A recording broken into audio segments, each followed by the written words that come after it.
Allo. Allo. Ayo. Ayo. Oh, is it buffering already, or is that just me? It might just, I think that was just me, hopefully. Hello, chat. I'm really tired today, if you couldn't already tell. You know what I did last night? I can show you. There was...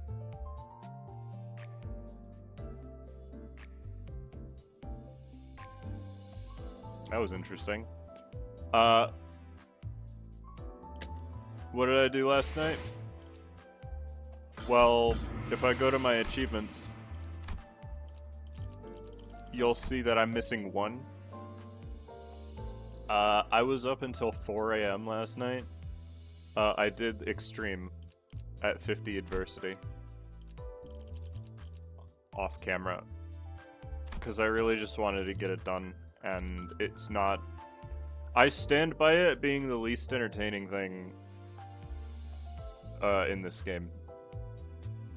Easily. I would say... The only floor where I had to use my brain for, like, anything was floor 14. 15 was easy. Though I have a feeling that's because it was the specific theme pack that I chose. I don't think I can, like, show you the run that I did, but the order that I did stuff was I did Efflorist Greenery on floor 11, which was technically a mistake. Why does it say no data? What is happening?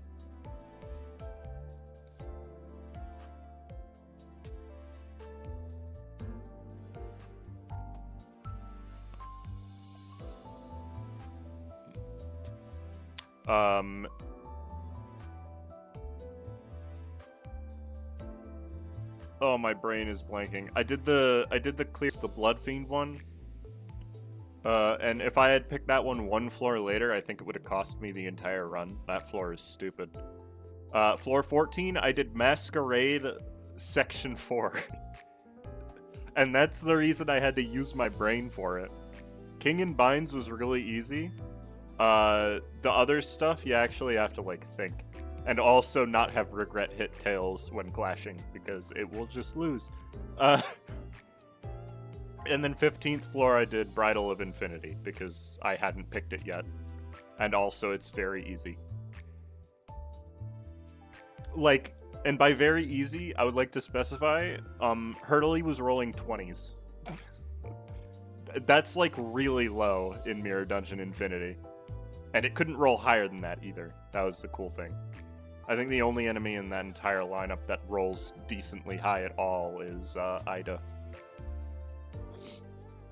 But how's everybody doing? All the new Ego are fantastic. That's all I gotta say about them, honestly. Let's do it. Did it say H Corp? Oh wait, yeah, of course it does.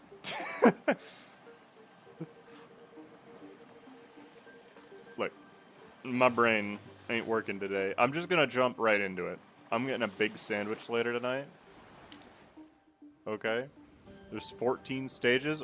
We are going to play all of them on hard, because there's really no reason to play them on normal. So. The Unknown Sea. Clear within 10 turns. Actually, what is the level on normal? I'm just curious. Still 55. Okay. Brought a Tremor team to Hurtley with a Reverberation and Whoopsies. Well, okay, I didn't find any of the invasion nodes. It was all just regular nodes when I did it. But I was playing Tremor, and Reverberation ++ is the single strongest gift in the entire Mirror Dungeon, I've decided. Because it inflicts Paralyze. And that is all you need to know. Oh, I guess my collab pulls, I got them all in 140. This does not mean that I didn't spend money. I did have to spend money because I was out of lunacy. How much of Arknights do you know? Basically nothing. I just learned last night that Amiya is supposed to be a rabbit. I thought she was intended to be a donkey. Because of the ears, right? They don't look like rabbit ears in the official art.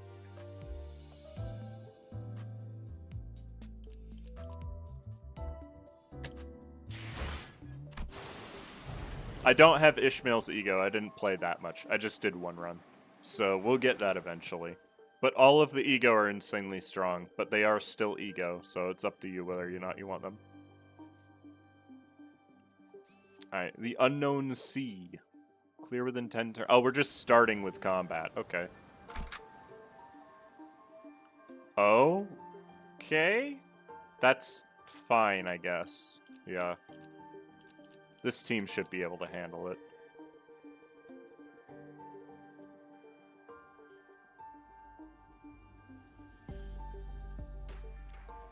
New ego, I really need Gregor Thumb ID. Okay, so the new ego on Gregor, the problem with it is that he doesn't have a good Tremor ID. It doesn't even have to be a Thumb ID, it just has to be a Tremor ID. Because it's so much better in Tremor than it is in Burn. Because all of his Burn IDs are frail. So, I wasn't expecting it to force me into 4 units, but this is fine.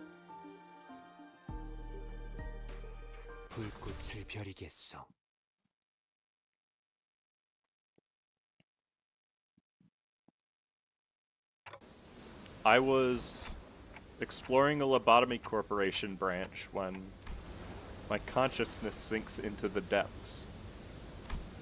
The sense of cognition, itself a concept without form, floats into the shadow of an ever-widening river swept up in its currents to nowhere.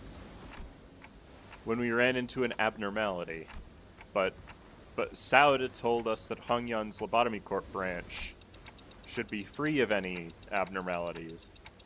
Rose Spanner Gregor? Rose Spanner Gregor is not a good ID. I don't care that he was used in Rupture for a long time. He has 1 Tremor count infliction in his entire kit. Firefist is frail? Compared to a lot of IDs, yeah. It's like in the middle, low end of defense.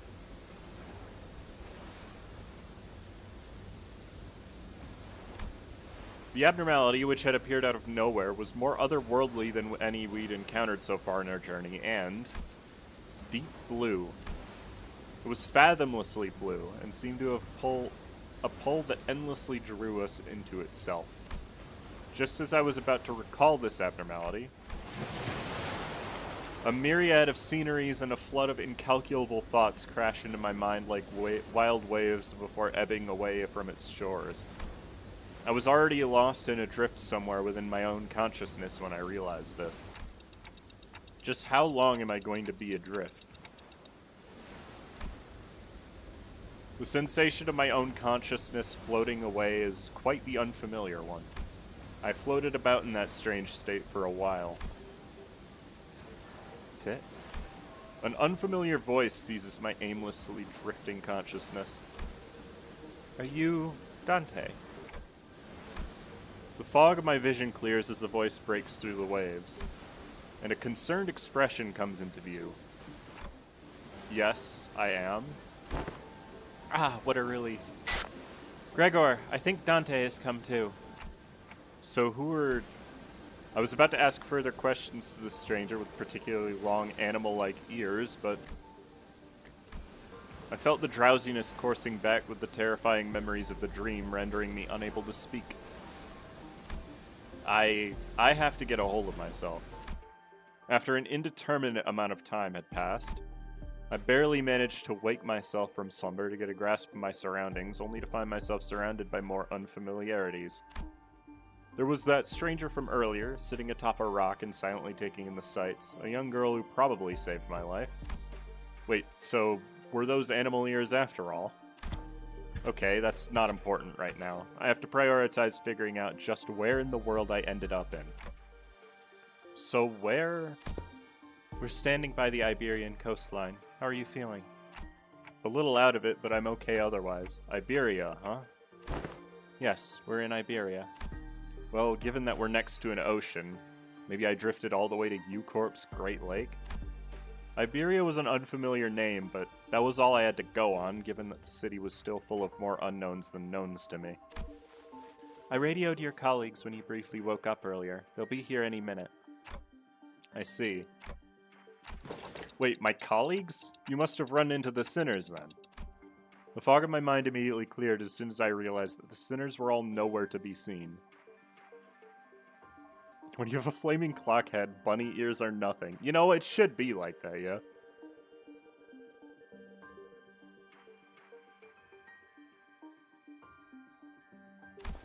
Sinners?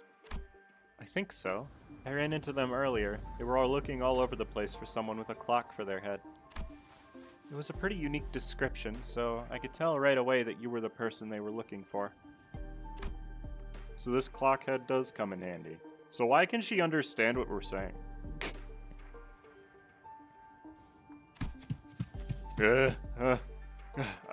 Manager bud. Dante? I'd woken up in an unfamiliar place to an unfamiliar face, and in the midst of this all-around sense of displacement, the faces that appeared before me were certainly a sight for sore eyes. Gregor, Hong Lu. Miss Rabbit Ear told me that she found you unconscious by the ocean, and phew, I came as fast as I could, and oh boy, I was worried that something bad might have happened. Glad to see you're doing fine. Were you lost at sea? I don't know. Well, I do think I'm fine, though. I guess not having any way to drink water's finally come in handy. You should go get that checked out just in case. Wait, your head's waterproof, right? Gregor takes a moment to steady his breathing, then mutters a casual quip as he lights a cigarette. Well, he doesn't seem that concerned. Maybe we're not actually in that much danger. So, what happened? Where are we? Do you remember entering that lobotomy court branch Shichun told us about? Yeah. Yeah, we ran into a new abnormality and got sucked into it before we even had a chance to do anything. Man, I really thought that was it for us. Especially with you getting sucked in there too, Manager Bud. But then when we came to, despite waking up with our faces down in some ditch, we were all fine without a scratch. Though there was quite the mess when we realized you'd gone missing. We wanted to search for you immediately, but it took a while before we got a better bearing of where we are. So we're not at U-Corp's Great Lake? Some of us considered that to be a distinct possibility, but it's unlikely. Ishmael was really certain that we were not in District 21. She did concede that we might be in an unknown area within the Great Lake at the outskirts, but that doesn't seem likely either, given what the rabbit-eared lady there said. The outskirts region of the Great Lake. I've met all kinds of people from all over Terra, but I've never met anyone who referred to the Iberian Sea that way. Terra? Iberia? As I found myself puzzled by these unfamiliar terms, a very obvious question suddenly struck me. Speaking of which, who are you? Huh? Really? You fellas haven't introduced yourselves to each other yet. It's just that it's all just a lot to take in. It's understandable. You did just wake up from a pretty harrowing experience. She is, actually, would you like to do the honors yourself? I'm Amiya, the leader of Rhodes Island. Please, just call me Amiya. I'm Dante, manager at Limbus Company. I know I'm late, but thanks for saving my bacon. Bacon! I love bacon, dude. I actually don't. Okay, unpopular opinion, bacon is a mid-form of meat preparation.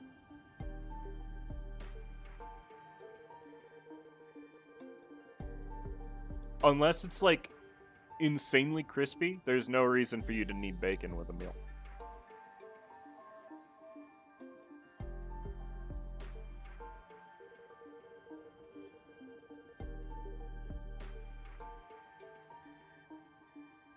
We are in Spain, Dante, and with the grind soon without the S. I don't think it's going to be that bad. Seems that this Rodeo Island is a pretty big corporation, but... Gregor trails off ominously and scratches his head before continuing with some mild trepidation. Was that intentional? Was he supposed to say Rodeo Island, or was that a typo? This young lady with the rabbit ears doesn't know what the head is at all. As far as I know, there aren't any organizations in Terra with the same characteristics as the one Mr. Gregor explained. At least not with a name like the Head. Also, sorry, it's Rhodes Island, not Rodeo. Sorry, Gregor's kind of bad with names. So, what you're saying is that we're not in the city anymore. It'd be weird for any higher up at these huge corporations to know less about the head than we do, let alone be completely clueless about it. Well, maybe we've tumbled into a previously undiscovered zone of the outskirts of the ruins. Probably. Or, maybe we found ourselves in a completely different world. If their conjecture is correct, we're in way bigger trouble than I thought. This wasn't like the time we accidentally stranded ourselves in the outskirts via a door in the corridor. Amiya stared at me with some concern as though she felt my distress. I think I can draw a connection to something else that's happening here. Really? Yes. Recently, anomalous signs and events have been occurring in Iberia ever since a mysterious dimensional door appeared at sea. And it's been said that this dimensional door is connected to something very, very distant, to something that we've never observed before, so... Seems reasonable to theorize that the dimensional door is how we managed to cross over to this world. I really would have appreciated Faust's input. Where'd all the other sinners go, anyway? A bit late in the uptake to be gawking around for the other sinners now, don't you think? They're at a settlement near here, where they're all helping out with various odds and ends of the village. While taking turns searching for Dante, of course. Evening.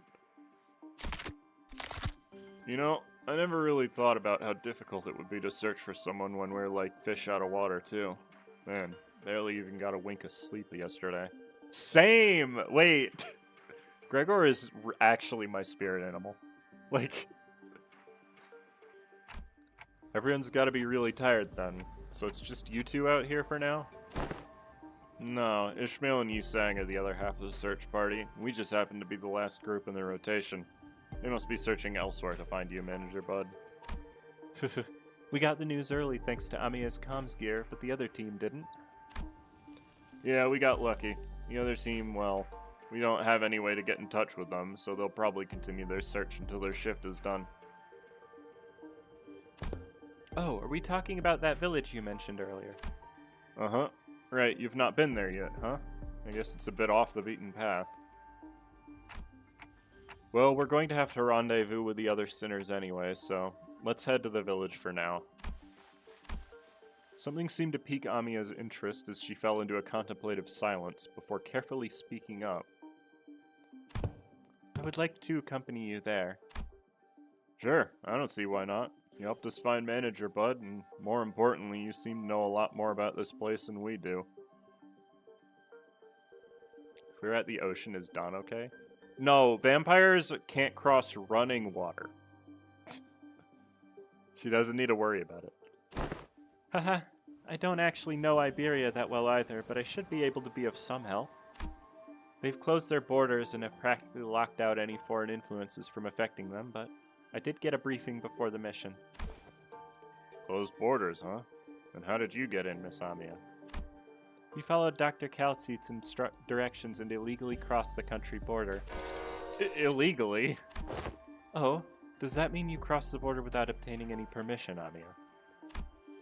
We had to cross the border somehow in order to investigate how and why the dimensional door came to be. Huh. Is it normal for pharmaceutical companies to be doing that? Large pharmaceutical companies often dispatch their agents for missions.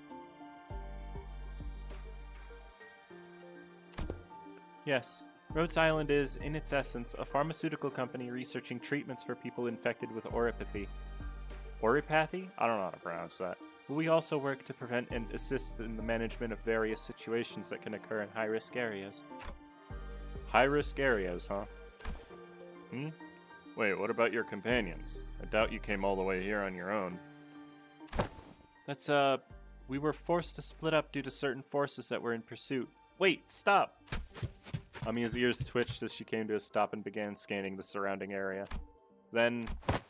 there!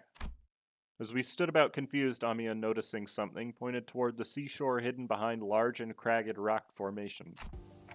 Where are we supposed to... huh? There, we saw someone wielding a lengthy greatsword, bickering with two familiar faces. Again, move. You're in the way. You needn't worry as you do. We have had ample experience battling monsters who are much like them. Listen, I'm not worried, it's... Come on, better to have 3 fighters than 1, right?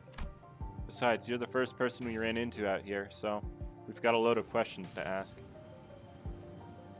Yo, it's Skibbity!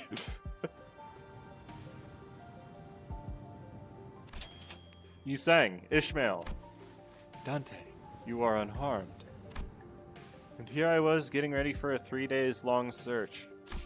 What a relief. We were all really worried that we might never be able to find you. We managed to find them thanks to help from Miss Amia here. Are you two acquainted? Not a good time for a reunion. It can wait until after we take out the sea monsters. Scotty, are those organisms the Seaborns Dr. Calceat mentioned? They are sea terrors, to be specific, the less sophisticated ones among them. And they're probably here for me. Sea terrors? I hear the sticky noise of something viscous slithering against the rocks. When I turn to face the origin of the unsettling noise, I smell the heavy, wet scent of brine. At the end of my gaze awaits strange monsters, unlike distortions, unlike abnormalities, unlike anything I'd ever seen. It is as though the sea itself is encroaching on the land. I was almost certain we weren't at the Great Lake, but I'm not so sure anymore. Her experiences with the thick scent of brine at the Great Lake must have put her in a wary mood, as Ishmael seemed to be a lot more apprehensive about these monsters than anyone else. Do you think those creatures could be whales or mermaids? I don't know. The Great Lake and the outskirts are full of unexplored mysteries after all. Dante, what do your senses say? It's unclear. I'd say the closest comparison I could make is the whales, but even that's not conclusive. I don't know, I don't play Genshin. Okay. We're just gonna be rude. I don't want to just be rude to Arknights players the whole stream. That's not fair. Huh. More enemies on the horizon. We should prepare for battle. Doesn't seem like we can talk things out with them, though. So let's take them out.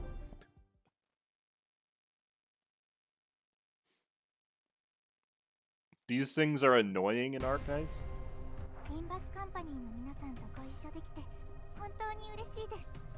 They don't have very much HP, I'm gonna be honest. But they do outnumber me, to be fair. Ah, that's a weird noise. Target is sinking, increased clash power at 33% or less HP, it becomes unbreakable. Nervous impairment. At 30, becomes staggered. Okay. How the heck are you gonna get to 30?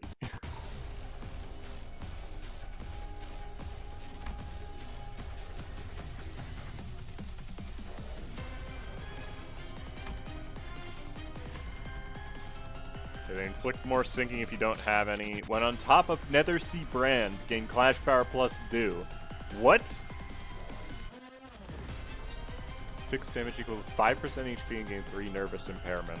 Greatly increases Nervous Impairment stack Sea Terrors. On top of Nethersea Brand, inflict against sinners. Huh? Okay, that's confusing, but I guess we'll figure it out.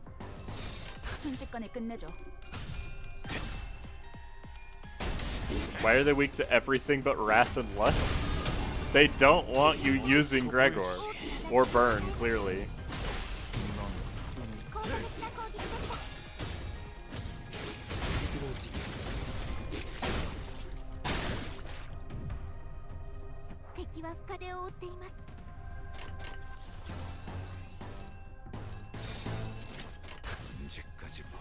They're just like, don't use Burn.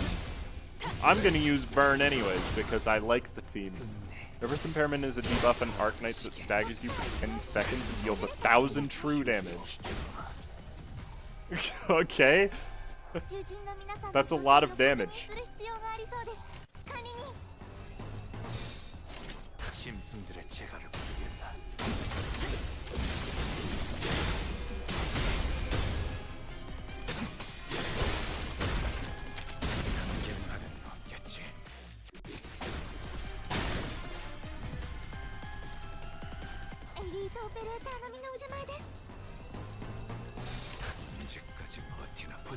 I mean, these guys are really weak, to be honest. But I suppose it's a difference in how the game is designed, yeah? Of course they're gonna be weaker in Limbus.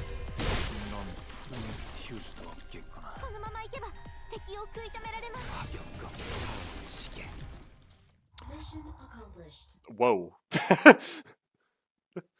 I was not expecting that voice line, okay. All remaining enemies have retreated to the sea. Good work, everyone. Phew, didn't think I'd have to deal with anything remotely like this outside the Great Lake. You can say that again. It would have taken us the whole day if that Scotty character didn't occupy the other half while Miss Rabbit helped us from a distance. As we were catching our breath after the battle, I heard a brief hum. When I turned to look at it, I saw Scotty glaring at me with a palpable alarm. Strange people who transform. And ahead of a clock. I guess they're both technically true. Well, it's nothing more than a theory at this point. I think they have a lot to do with the dimensional door we're supposed to be investigating. Nice to meet you, I guess? I only hear a ticking clock. Oh, that's because only us sinners can hear Dante's voice. Huh? What's up? No, I'm just wondering how Miss Amiya can seemingly understand Dante. Yeah, what's going on there? Huh. Yeah, it completely flew over my head that I didn't even question how weird this is. Their voice sounds like a ticking clock to me too, but I don't know. It's almost like I can sense what they're trying to say, what kind of emotion they're trying to convey. Her explanation reminded me of the blue boy in Sinclair's past. Did you... You know his name. You could use his name. I didn't quite feel the uncanny sensation from Amiya that I felt from them. So she can read me kind of like how Virgilius can, I guess? Well, I don't think it's a bad thing. That's true. It's been a bit of a hassle to always need Faust or Honglu to translate for you, Dante. I'd like to know exactly how she can understand Dante, but I don't think we've got the luxury of time to sit down and figure this out. I know Dante doesn't like Damien, but still, his name is Blue Boy. So, are we heading back? Sounds like a plan. It's not like we know anywhere else to go, right? Oh, and Miss Rabbit here will be tagging along too. She said she'd help us find our way back. I'm glad to be working with you too, also, Miss Ishmael, Mr. Honglu. Wait. Took the words right out of my mouth. You've already helped us plenty, and you clearly know a lot more about this place than we do. The journey is long. Perhaps embarking on it ere the sun's fall would be wise. How long's the journey? No idea, but it's not like we have a clock with us. I do know that it's not very far, though. We just need to walk along the coastline for a bit. Scotty quietly points in my direction. Oh, Dante can't tell us the time because they're not on time. Then why the clock head? I didn't exactly choose to get myself a clock-shaped head. I looked away from Scotty's inquisitive eyes, which were quite solidly fixed on my head. The coasts of Iberia are hardly good places for people to live. Those things can go anywhere in this world, but they thrive at places that meet the ocean. So how did people manage to build a village at a place like this? The monsters are called Seaborns, or Sea Terrors, yes. While it is true that they pose certain difficulties, they were hardly the kind of monsters with the strength to bring a scourge and drive out the local populace. Don't judge them based on that brief skirmish. She's just telling us to be on our guard, right? Scotty can be a bit curt, but she's not a bad person. I don't think she said anything wrong. Nothing rules out the existence of stronger variants of these creatures being out there. Scotty's concern is only served to fan my curiosity, but something about her expression communicated that I probably shouldn't pry, so I quietly quickened my pace as we walked to the village.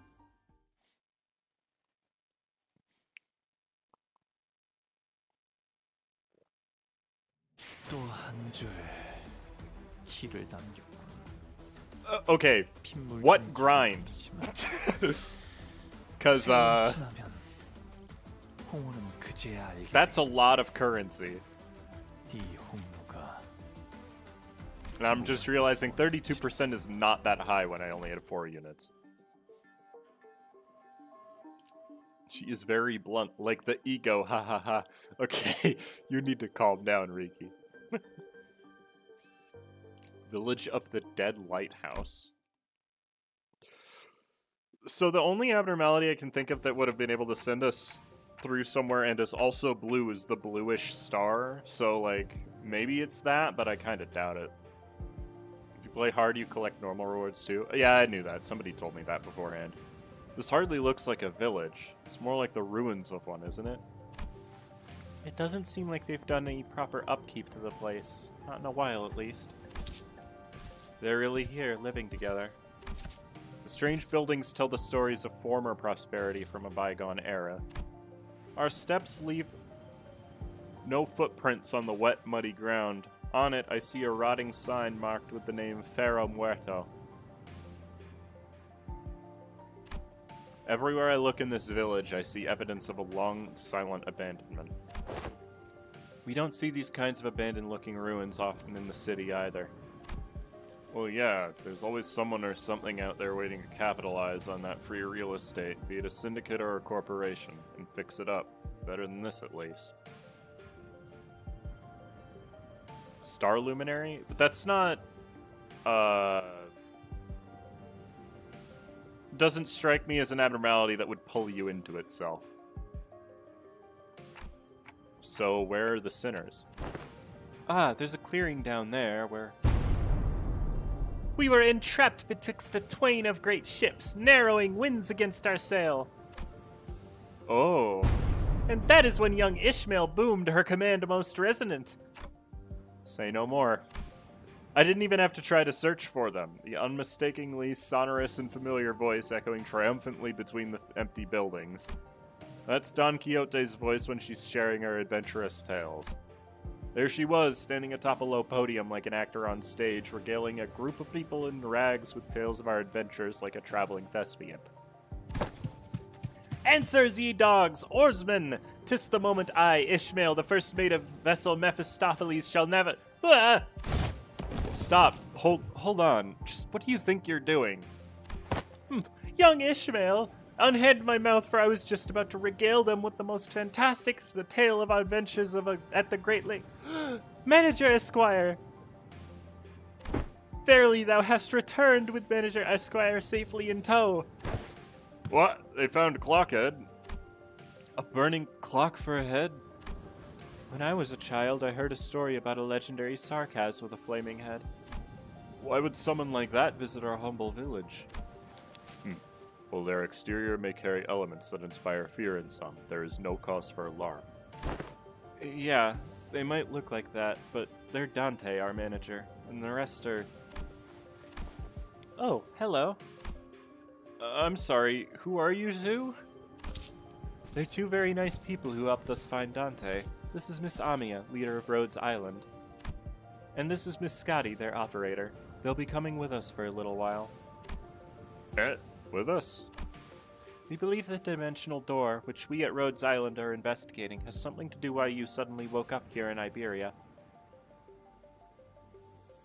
It's about the stars and have ego gifts related to space. I mean, yeah.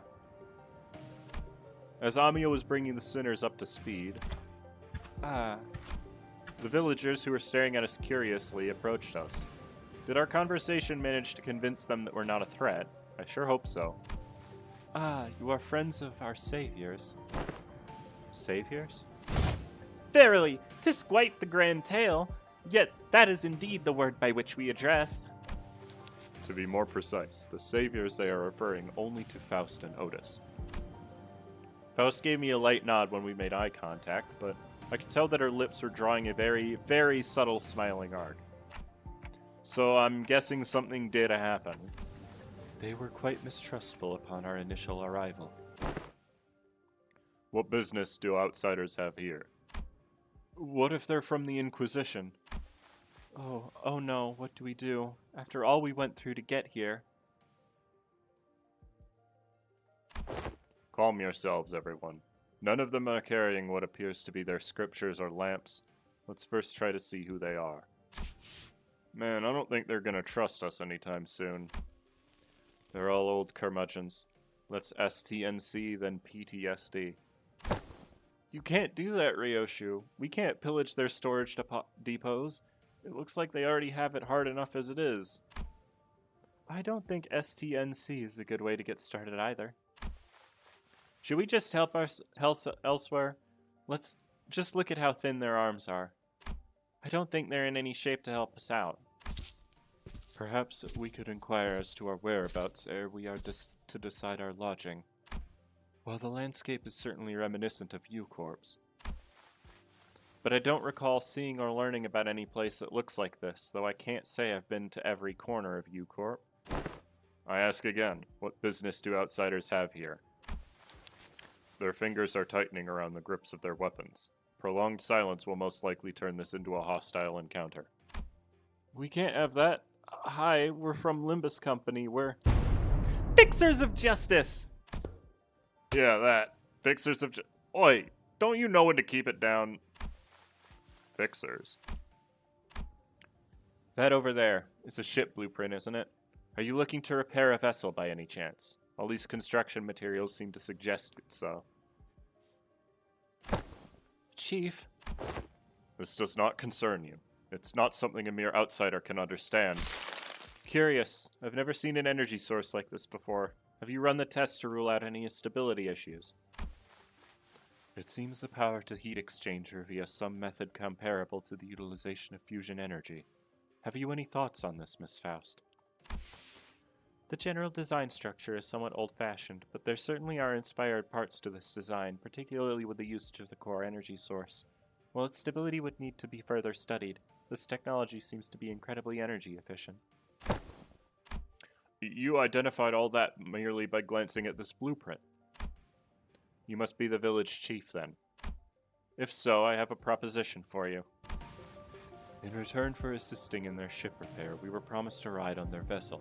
Miss Faust was theorized that perhaps, by going out to sea, we may be able to find a way to return to whence we came. Does that mean we can find a way back somewhere out there in the sea? Nothing is certain yet, Dante. At this moment, we were working based on a hunch. A hunch? Sensing the implicit omen in her choice of words, I slowly turned around to look at Faust, who nodded solemnly in response. If we're really in a different world, even her gazelle shaft has to be. No issues were encountered in the repair process. Faust smiles faintly as she looks around, then she pulls me in by my hems. She whispers in a low voice. My connection to gazelle shaft is currently operating at a suboptimal level, Dante. So it's still connected, at least? Indeed it is. However, even exchanges of simple information are taking up to dozens of hours by current calculation. Is this a warp train situation? Because we're in a different dimension. The cause should be identical. We have been connected to an unidentified, unprecedented dimension. Unpredictable, rather. However, Faust is aware that the pathway to our original dimension is yet to close this time, unlike the situation back aboard the warp train. So to get back to where we came from, why does she remember what happened on the warp train? I guess Dante could have just told them, but I'm pretty sure they're supposed to have their memories wiped of what happens aboard the train. Oh wait, no, because they got back to Mephistopheles. They used the corridor to make the time go faster. So they wouldn't have forgotten it, I guess. Indeed, traveling through the pathway is the most feasible solution. And from that, you came up with the whole plan to repair the ship and sail out to sea. Yes, well, I am also a genius, after all. Amiya conjectured that we probably came through a dimensional door of sorts. Looks like that dimensional door might be what Faust is looking for. With high likelihood, yes. At least there's a way back. I find myself calming down a little. Oh, speaking of which, when do you think we can wrap up the repair job? As fortune should have it, a majority of the most time-consuming parts of the repair have already been completed by the locals. It shouldn't take us more than a day or two to get its core parts ship-shape again, Executive Manager. We'll be staying here a few more days then. How did you manage last night? Well, like I said earlier, we've been keeping ourselves busy looking for you this whole time. And we took turns helping with the repairs and resting, but I doubt any of us got a proper night's rest. Still, we weren't cold. Thanks to the villagers who kept the fire going for us all night. I'm gonna be yawning a lot. Cause, 5 hours of sleep. Not to mention how they helped us out a ton with the local map they drew us. Oh, also, Chief handed us this earlier. What's it for? Ah, looks like a sack to collect water. Give it here, I know how to get that installed.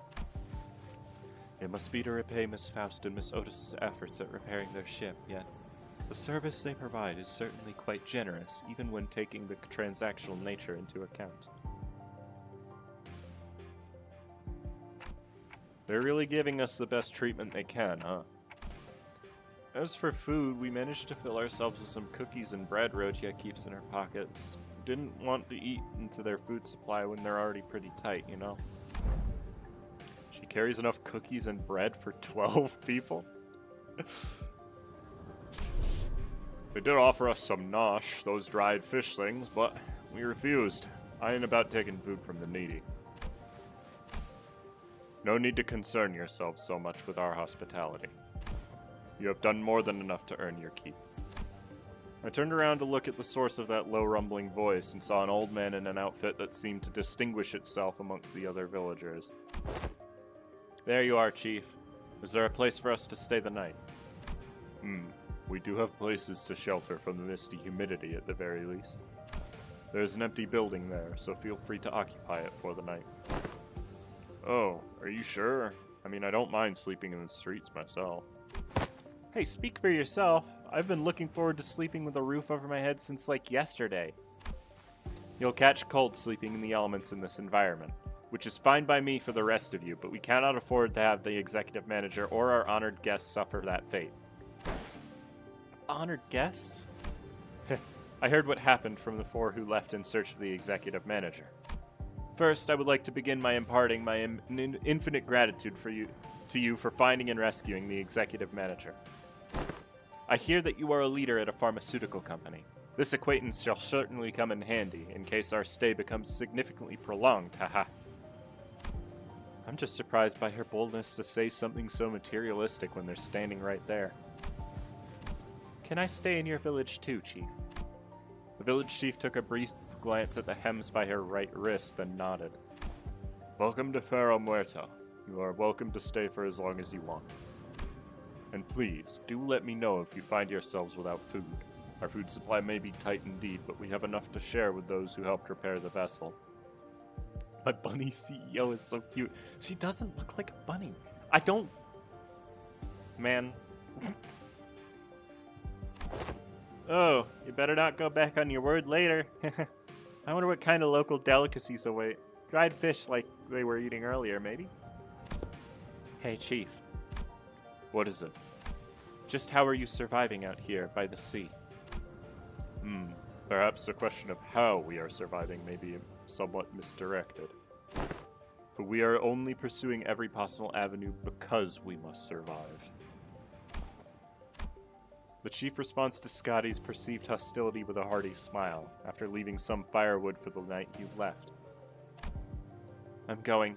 Can't learn much more from here. Huh? You going somewhere at this hour? Scotty, does this have something to do with the coast? I remember what you said before we got to the village, something about how coasts are hardly good places to live in. Dante wants to know if this has something to do with the coast. You. Do you understand the Aegir language? No. Aegir language? No? Dante, Scotty just spoke in Aegirian. I couldn't understand a word of Scotty in the chief's conversation because I don't speak Aegirian. It may only be that there were enough lexical similarities between one of the city's languages and the language Scotty spoke for them to comprehend the meaning.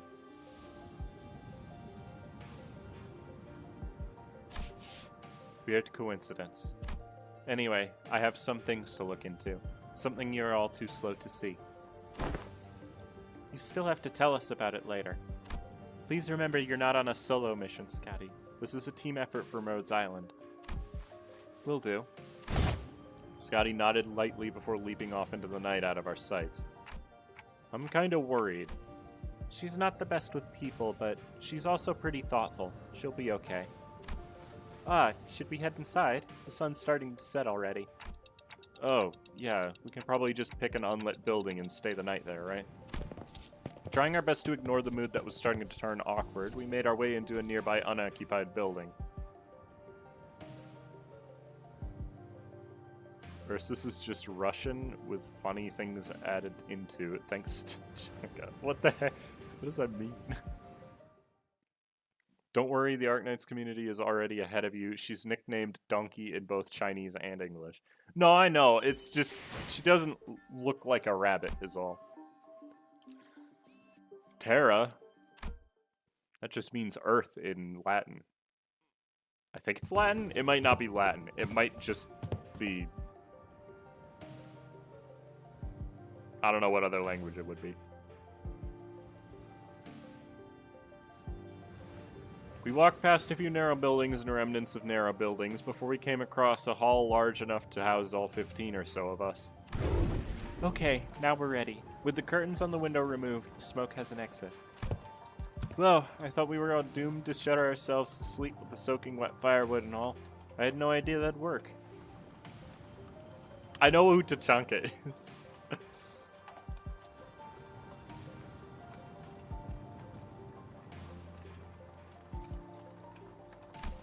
We just have to get a small fire going underneath it until the wood dries up and catches fire. The downside being all this smoke. It's clear that she has some field experience, unlike some fools I know. I shan't sit here and let her carry the burden of labor alone. Bequeath upon me thine ingredients, young Rhodian, for I shall conjure thee a pot of special fixer soup. You're making soup with cookies and jelly? No, no, no, you are not getting anywhere near the kitchen again, not after what you cooked up last time. Well, I must admit to a certain level of interest, as many of our fellows' viscera are oft racked with intense agony upon ingesting dishes of your making. Perhaps it would be wiser that we save the occasion for a safer environment. Right? Don't you remember? We agreed to leave cooking to Mur or Odie if we are ever in a situation like this, remember? Did we? See, I think it's become sort of an unspoken rule after everything that happened. Remember, back during last year's cooking contest at K-Corp, they were the only two people who managed to get remotely positive reviews. Oh, does that mean we'll get to try Otis's cooking once again? Denied. We still have plenty of high-calorie foods like cookies and jellies here. I find no reason to do something so inefficient. I'm glad to see that everyone's still energetic given the circumstances. It can't be easy to suddenly wake up in an unfamiliar environment. I will clarify, I did try to watch the Arknights anime, and I'm gonna be so honest with you, the first episode was so boring. It just didn't... I just didn't enjoy it. That's my only actual interaction with the Arknights story, was that. And while I'm sure that is not the best place to start, I did try.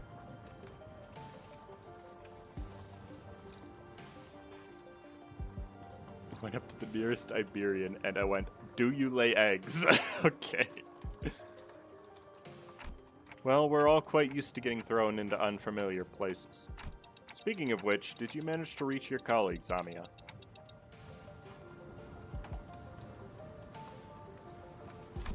She shook her head, concerned. They might have lost their comms devices, or maybe they ran into some other trouble. Could they be in danger? I don't know, but I'm sure they're okay. The doctor, Dr. Keltzi, they're both more than capable enough to look after themselves. Long have this curiosity lingered within me, thus allow me to inquire. Corporations are, by their nature, organizations in pursuit of profit. Yet the activities of your corporation resemble those of charity organizations, as opposed to a pharmaceutical company. Is there aught that might explicate this blurred distinction? Aha! I wanted to know too. How come a pharmaceutical company like Rhodes Islands is helping people? Something about what Hong Lu said brings back unpleasant memories. The horrible experiments seen through the cascade of flowing tears in the face of suffering, the embodiment of greed that left a terrible wound on Hong Lu's fathoms. The pharmaceutical companies I've seen in my journey were corporations that, despite possessing the capacity to heal, chose to obsess over the profit it can provide. Yeah, there's like 3 wings that are pharmaceutical, aren't there? K Corp, H Corp, and I think there was another one, but I don't remember what it was.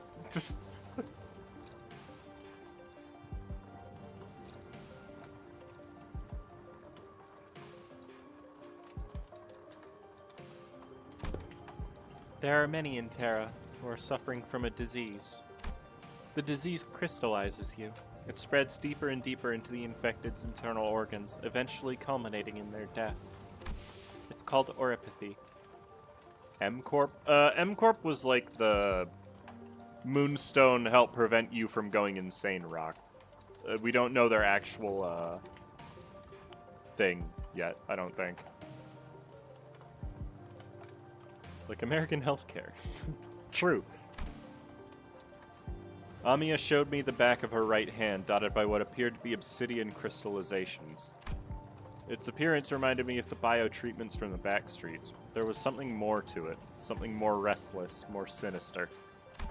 It's a terrible, painful disease, but there haven't been any recorded cases of full recovery. But there's an even worse problem. Pray tell, what could possibly be worse than an incurable deadly disease? While it varies region by region, discrimination against the infected is widespread across Terra. Those who suffer from it must face unfair treatment. Yusang began with a dark expression. Some are quarantined in places with terrible, inhumane conditions, and there have been massacres too.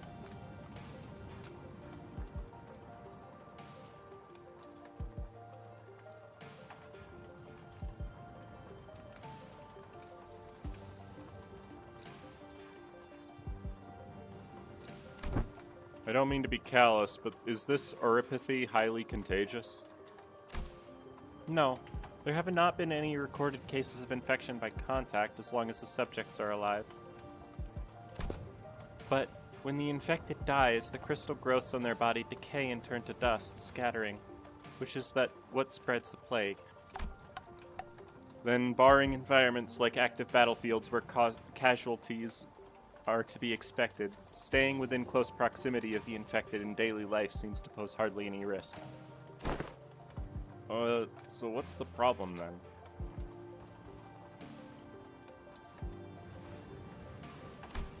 They're already past the point of caring about what the problem is. Once people start feeling iffy, all logic goes out the window. Then Rhodes Island's goal has to be... Yes, it is important to develop a cure for oropathy, but I think what really matters is what we change the circumstances for the better for the infected. That's not going to be an easy endeavor, though this is what gives your effort more meaning. I hope you can achieve that goal, Amiya. I really do. Sob, sob, for truth. The city, this world, we both live in worlds full of surprises, don't we? What kind of world did you come from, this city? What kind of place is this city, anyway? The kind of place with too many pointless rules. The kind of place where the moment you think, isn't this too much, you see something even worse. Try as I might, I couldn't think of a single positive thing about the city. The sinners seemed to be in agreement, as most of what came after was quite scathing. She almost took the skin off her arm because she touched an infected. Oh, yeah, that would do it. That is a pretty ridiculous level of prejudice, yeah. The kind of place where good deeds rarely ever go unpunished, where sympathy's a good attitude if you like getting stabbed in the back. Nothing good ever works out there. It's a shithole. It's an irrational place, full of absurdities. Absurdity is an omnipresence. Therefore, it is not a subject by which one should be aggrieved. We can at least grouse about them, though. I mean, it's the only thing we can do. It would be more correct to experience more and acclimatize oneself to it instead of complaining. You did say something like that last time. Just as the mood was starting to turn rather sour, Don Quixote's shout shattered through the awkwardness.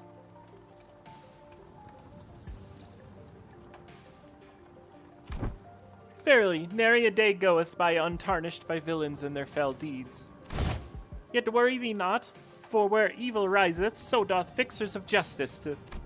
Don Quixote jumped from her seat and passionately shook her fist, which was followed by a heavy crack and the sound of small pebbles tumbling down. Don Quixote, watch out. Whoa. Huh?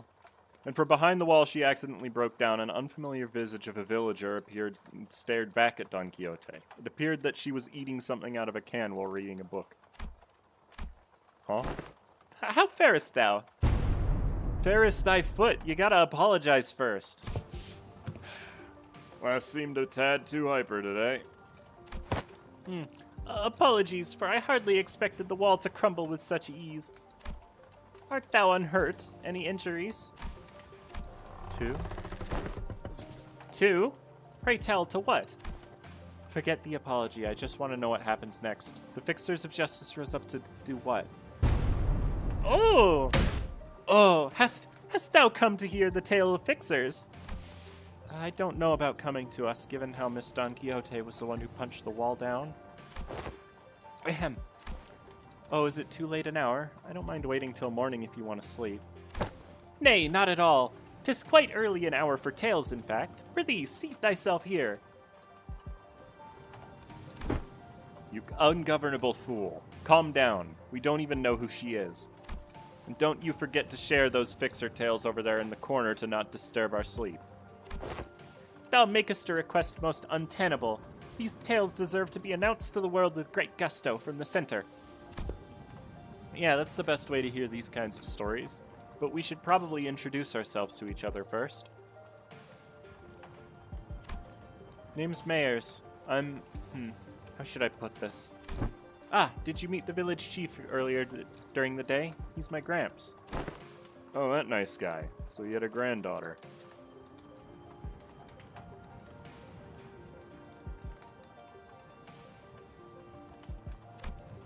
Yet, I have not seen you once, Miss Mayers, under the sun.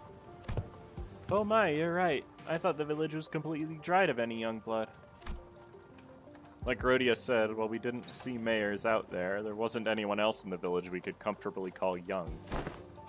You're telling me. Gramps was worrying over nothing and told me to stay put inside. Going on and on about the dangers that the outsiders pose and everything. It seems they do not give full faith to their saviors. There are things you cannot share with even with whom you trust your life, though I would like to know why. My, so there are a bunch of other kids who are stuck indoors in this village. No, there isn't anyone around my age in the village at all. If that's the case, I guess I can understand why you'd be overprotective. Anyways, it's our turn. We are... I'm good. I heard enough to get an idea. You did? Oh, pray, how didst thou hear us? Via a listening device most secret upon our chamber. Mayers tapped the side of the wall, the part of it that was still standing anyway, and smiled ironically. Bad soundproofing. I could hear pretty much everything Don Quixote, right? Everything Don Quixote practically sang during the day. Hehehe. Verily, I see. I think you could really do with some sense of embarrassment for once. Well, I guess it's good enough for self-introduction, so... Care to regale me with the tale of fixers who bring justice to the evils of the city? Indubitably. Then, aha, this shall do.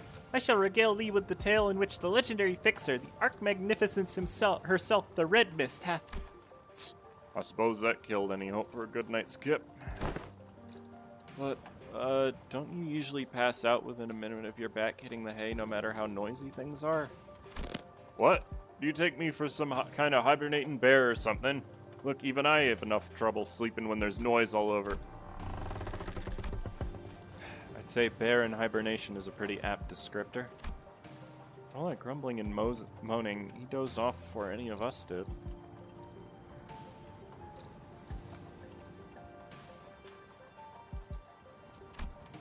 Aside from Heathcliff, who began snoring the moment his head touched the ground, some other sinners were fast asleep as well.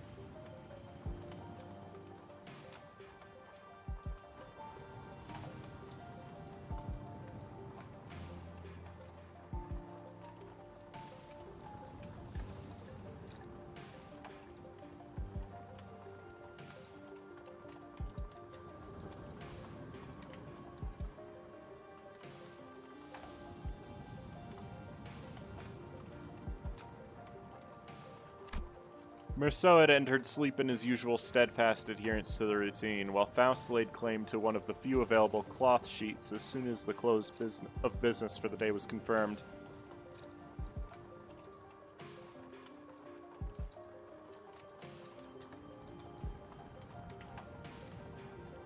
I don't know what any of that means, Corgi. I'm gonna be honest.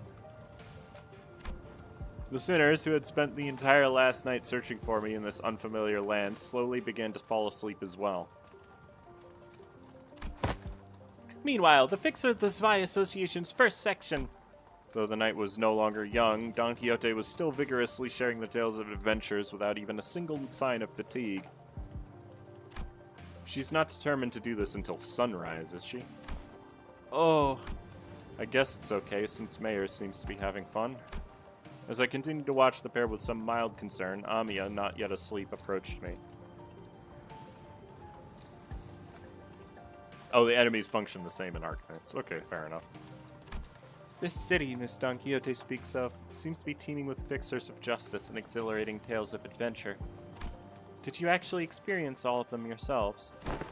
No, of course not. Don Quixote's stories are usually those of other famous people.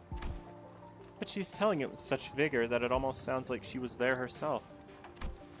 Well, I guess. If you really want to get into it, some of them might be retellings of Don Quixote's personal experiences. Ishmael replied uncertainly, thinking back to the plays that we were made to watch back in La Mancha land.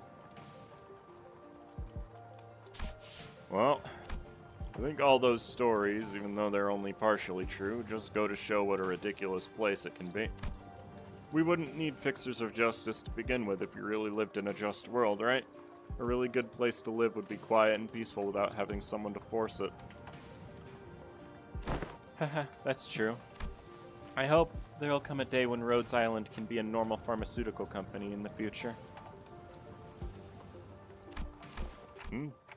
Something wrong? No, I just thought Miss Mayers and I made eye contact. Did she overhear our conversation? I looked at her direction as well, but all I saw was Mayers excitedly reacting to Don Quixote's tales.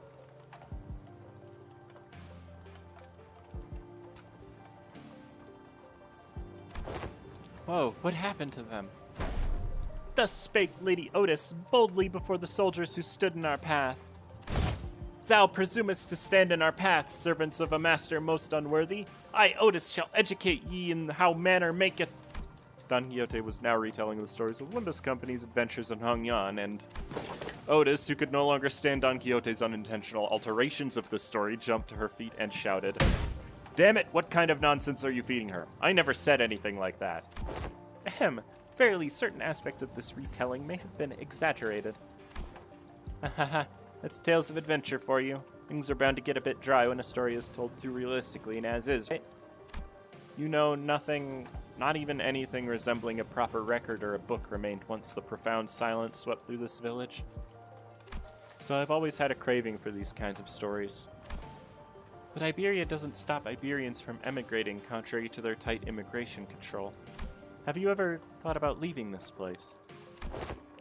It's still a challenge to cross the border, especially since we're going to have to pass through larger cities that are managed by the Inquisition. You don't seem particularly fond of this Inquisition. Why is that? That's because this village was formed by people who grew tired of living under the Inquisition's rule and fled. Sorry, but what kind of organization is this Inquisition? Sinclair asked, face turning cold upon hearing the word Inquisition and that people fled from it. Yeah, the Nagaland hammer we saw back in Kalv aren't the kind of memories that are so easily forgotten. According to Dr. Kaltseat, the Inquisition is what filled the power vacuum once Iberia fell into chaos. That its Inquisitors are the rapier and lamp-wielding protectors of Iberia's cities from lawlessness. That alone kind of makes them sound like good people, though. Yeah, they are, but there's the Church of the Deep. The Inquisition will go to whatever lengths to deal with incidents related to the church that worships Seaborns. Fee, an organization that worships those monsters. It seems that cultish fanaticism is a plague wherever we go. I feel like people with all kinds of wrong faiths and beliefs are so common. See, the Seaborns are the ones that messed Iberia up. So following their logic, apparently it's okay for them to arrest anyone who seems even remotely connected to them. Are you saying that Iberia is like this because of the Seaborns? Those things from earlier. I guess they were kind of troublesome to deal with, but they didn't seem that strong. Anyways, it's just what I heard from Gramps, but the Inquisition executed many innocent people too in their crusade against the Church of the Deep. For those who proclaim to be on the side of justice, they seem quite fond of committing such villainy. It seems like a reasonable policy decision to me, but it must pose a clear danger to the daily lives of civilians. Yeah, I heard I was the only survivor. Everyone in my family died. I must have had to endure such a long period of pain to be able to say something like that with such composure. For Iberia, there are heroes who will bring the land back to its glory days, but to Gramps, they're just oppressors making his life difficult. That's why we've all come here, fleeing from the Inquisition's gaze. Yet, wherefore hast thou decided to settle at a place that is so, run down? Indeed. Yeah, I know, but it's not so bad once you get used to it. Besides, we managed to find a new path thanks to you guys. A new path? Well, it's getting late. Will you be repairing the ship tomorrow, too? This place really has no soundproofing at all, huh? Good talk, everyone. Hope we'll get another chance to do this tomorrow, too. After seeing Mayers to her own room, the other sinners, those who were still up anyway, and I laid ourselves on the hard stone floor with only a thin layer of cloth between it and our backs. A mysterious world that is neither the city nor the outskirts. But it seemed that the lives of its people were just as difficult as they were anywhere else.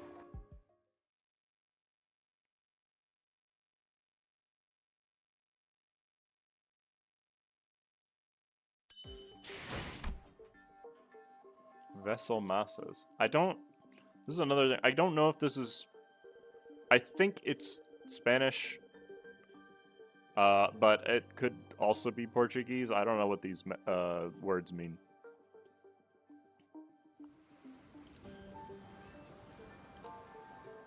Oh, new enemy type. Alright. Maybe I can actually bring the full team this time. 이번엔 어떤 실험 이번엔 연료는 잔뜩 준비. 잠깐만 빠져먹고 Wait a minute. 걸맞는 곳이어야 할 거다. 이번엔 어떤 실험인가요? 연료는 함께하죠. 잠깐만 이제야 주군께서 모이를 뿌리셨으니. Yeah, I don't really need her. 차 함께 그래, 후회하지 않게 해주지. It's Spanish? Okay, fair enough. 불꽃을 벼리겠소. It's gonna say that every single time because Heathcliff is still level 50 because he's stupid. It's so big. Amazing. I didn't know that there were remaining vessels of this class in Iberia. Aha! I espy her name here. 'Tis called by the name Rebellion de las Masas. Rebellion de las Masas. Revolt of the Masses, is it? A name very much mired in peculiarity indeed. Hong Lu chimed in that he was rather fond of it with its size being about the same as the boat from his home.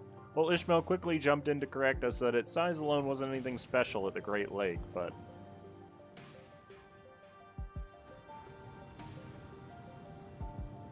Okay, fair enough. Why don't you use Liu Honglu instead of... Because I'm using, Sinclair. That's why. It was still pretty big compared to Mephi or the Indigo Elder's skiff. I mean, his skiff was literally a canoe. It's not hard to beat it. I thought it was going to be somewhere around Mephi's size at most. Are you sure you can get that ship fixed in a day or two? As I briefed you yesterday, the great majority of the time-consuming repairs had already been completed by the villagers. The extent of our repair efforts only concerns a few components within the vessel that the villagers could not repair, which shouldn't take us much time. Unless parts that are unfamiliar to Faust are also malfunctioning, such as the core engine, remaining repairs should be sufficiently managed by Faust. Despite Otis's confident declaration, I could not help but feel oddly unsettled as I looked at the ship. I don't know why, but something tells me that we don't want to linger here for too long. Still, please be thorough about it, just in case. I'd rather not sit on a sinking ship again. The experience at the Great Lake was enough. Do not worry, Dante. Unlike Mephistopheles, most functions of this vessel, buoyancy gear, propellers, steering gear, are all in operational capacity. This repair should be much easier than the case with Mephistopheles. They seem confident enough. It should be safe this time around, right? Are we taking that rope to climb up onto the ship? No, there's a lifelike apparatus down here. It should take us up to the ship. Lift-like, sorry. Its stability was verified yesterday. Let us board the lift. You're 100% certain, right? The boat is afloat right now, Dante. I don't think it'll be sinking anytime soon. Wouldn't that be nice? Boy, you two just gonna faffle about down here? We're heading up now. No, we're going with you. As I made my way into the vessel's bridge, I was greeted by the extravagant interior that was as gaudy as its exterior. This isn't real gold, is it? Sure is shiny as heck in here. I've got butterflies in my stomach. A.S. Aesthetically satisfying, she says. But too ostentatious. Not quite my style. Our young Mephi is also quite the excellent vessel, yet imagine the adventures we could embark on aboard this vessel most lavishly decorated. As Faust and Otis were working on one of the control panels, Ishmael walked up to another and interfaced with it before giving a knowing nod. This must have been an investigative or research vessel of sorts, but it does seem a bit extravagant for one of those, though. Look, coordinates. Updating in real time, it seems. We're not moving. The coordinates seem to be set somewhere out in the middle of the ocean. Perhaps it points to a small islet? Nope, no islet there. Blimey, lass. You sure know how to sneak up on people. Mayors? Haha, what? Did I actually surprise you? I did ask if you guys were gonna come fix the boat today. Still, I didn't know you'd be here. Why are the coordinates set to this location? There are several undersea cities beneath those coordinates, collectively known as Aegir. Gramps' home. I see. Understood. What was understood, if I may ask? It is now understood why the promise to repair the ship was sufficient to earn their trust in the title of saviors. What's she on about? Someone get translating. Consolidating and cross-referencing the observed particular circumstances of the village and the statements from the village chief, alongside information garnered from the exchange with mayors, it is possible to gauge the significance of the ship's repair has to the local populace. Of course, while this may constitute a sequence of logical connections that poses a certain challenge for Heathcliff to comprehend, to employ any degree of effort to attempt to explain it more digestible language would constitute a pursuit of inefficiency. Lower the baton, I implore you. I shall explain it in full. I was wondering when Miss Smartarse would start gabbing about like that again. So what's she on about? Heathcliff's shoulders were relaxed. It didn't seem like he was actually going to swing the bat. He placed it lightly over his shoulder with a sigh. A brief observation of the village seemed to suggest that their subsistence situation was quite dire. Much of their daily sustenance consisted of dried food, most of them made for long-term storage purposes. Considering what Scotty said about the coastal areas are full of danger, maybe those dried seafood aren't from around here either. Maybe it's food they packed when they first came to Ferro Muerto. Some villagers were armed, yeah, and those sea terrors weren't exactly that formidable, but given the state the villagers are in, I doubt they'd have an easy time repelling those monsters. Indeed. And that brings us to the question of sustenance. Right, I get what's going on here. The lass and her granddad are about to visit their hometown, and they're trying to get some food supplies from there to feed the villagers and to convince them. They're planning to use the fact that they're from the same neck of the woods, or sea, I guess. Oh, so we're not just repairing their ship, we're repairing their food supply plan too. Huh? What's wrong? It's, While the expressions were rather crude, Heathcliff's summary of the situation was clear, to the point, and easily understood. The sinners stared at him with mild surprise. And I did too. What's with them annoying looks? Wait, oh, you sods. You don't think I'm that dim-witted, do you? Top-notch intuition. It's just that it's been a while since you've shown this side of yourself. Thinking back, Heathcliff's intuition's always been excellent, and he'd often put together surprisingly accurate conclusions with some impressive speed. You know, when you really think about it, it's kind of your fault for... I've been too soft on you lately, haven't I? Oi, get back here. Now with those fools out of the conversation, was he correct? Otis looks away from the usual chaos and asks Mayors. Honestly, I'm surprised. He was on point. Yeah, food's been running low in the village. At this rate, we won't last another year. But the Aegir will. I'm sure they'll welcome us with open arms. I don't want to come off like I'm overly worried, but do you think they'll welcome the others, too? Unlike Mayors or Chief, they're not Aegir. I believe they will. Iberia suspects and hates the Aegir for no other reason than that we're from the sea, but our home cannot have fallen so low as to abandon a group of starving land dwellers. But prithee, might thou explain to us who the Aegir are? I had initially thought it to be a reference to a region, yet it also seems to refer to an affiliation of sorts. Maybe there's something like nest dwellers, though I don't think I've heard of a nest that accepts Backstreet's people with open arms. Or maybe there used to be some rich folk. If they call them nest toffs Aegir here, then that does make the rabbit-eared lass Aegir too. Wait, in the world you came from, do they not distinguish between races? That is not entirely true. Delineation between races is a concept that does exist. Though I only saw them in the Fathoms, there were those terrifying things called the cuckoo spawns. However, as a general rule, it can be said that humans should be the only intelligent life forms in the city. The people of Terra have slightly varying appearances depending on their race, like my Countess ears. And I've got pointed ears because I'm an Aegir, though it's not the characteristic every Aegir shares. The closest idea to what they are discussing appeareth to be, Don Quixote seemed to be struggling to finish her sentence. Merceau stepped in to continue. By context clues and the manner of word usage, including the means of classification, the closest example to our world would be blood fiends. Similar external appearances to humans, different natures, comparable sapiens. 'Tis of my belief that blood fiends are ostracized due to their nature that maketh coexistence with humans difficult. It may be that the Aegir are also. I'm sure some of them do possess qualities that make coexistence with others difficult, but they're probably rare. Then wherefore are they made subjects of suspicion and hatred? Well, the language is new, but the idea itself is pretty similar to the city folks like us. Think of feathers of fallen wings. Kids born in the back streets, people who replace their body parts with prosthetics.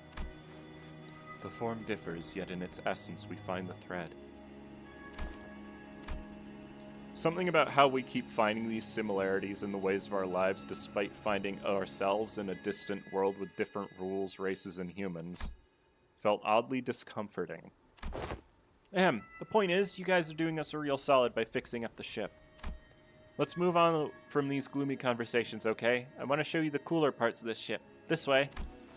The ship tour may have to wait. The repairs are almost complete, but an issue has arisen. Issue? Wow, that's not reassuring at all.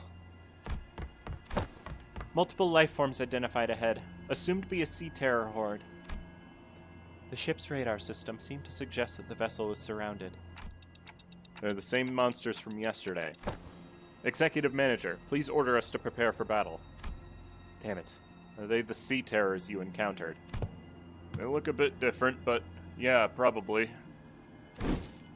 There's a lot of them, but if our last experience tells us anything, we should be able to handle this. Amiya, please support us in battle like you did yesterday. Canst thou fight, young mayors? I feel like I'm just gonna get in your way. Then, guys, find a place to keep mayors as far as possible from the battle. Then let's hurry down there. We don't want them damaging the ship any further. True.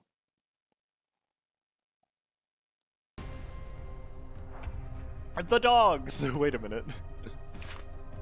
Shell Sea Runner. These guys roll like garbage, by the way.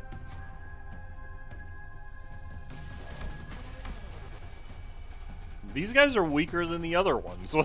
What in the world? Yo, Coffee, thank you for the 5. I appreciate it. How are you?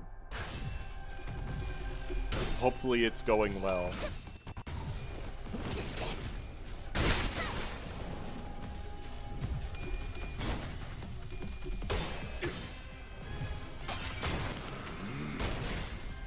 Yo, Horse got a subscription. Or a membership, rather. Because they're cute doggo. But they're trying to eat me. So are they cute? I don't know.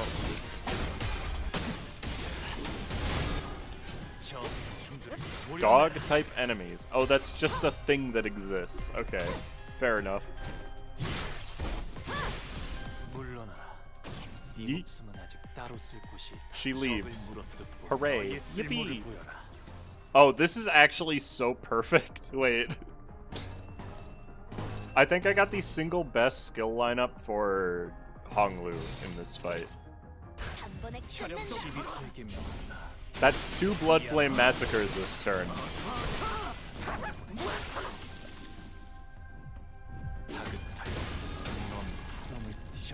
There's the other one.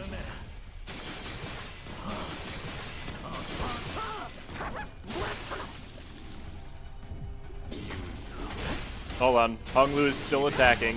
You can wait, Rhodia. There you go. Did I kill all? Oh, there's a lot of enemies in this one. Okay. I mean, that's not a big deal. It's not like the enemies are that dangerous. They're trying to eat the ship. You're just attacking them, so they are cute. Okay. I asked you again? No, you didn't ask me anything before, I don't think.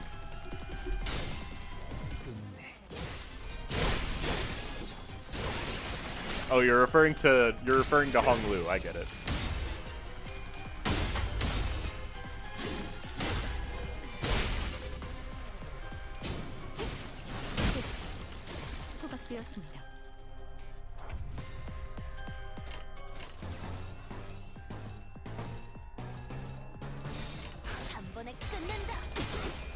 Pet for some dogs. Okay, Sinclair. Listen. Sinclair is just kind of angry, remember? So he's fine. This is his normal temperament.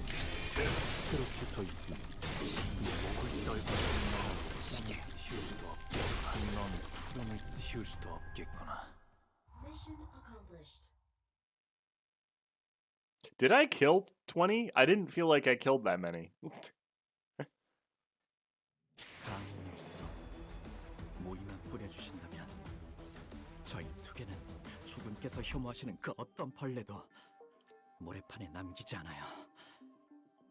I mean, Small Tide wouldn't be what it's called. Oh, another new enemy type. 15 turns? Wait a minute. Oh, these are really generous EX conditions. What the heck?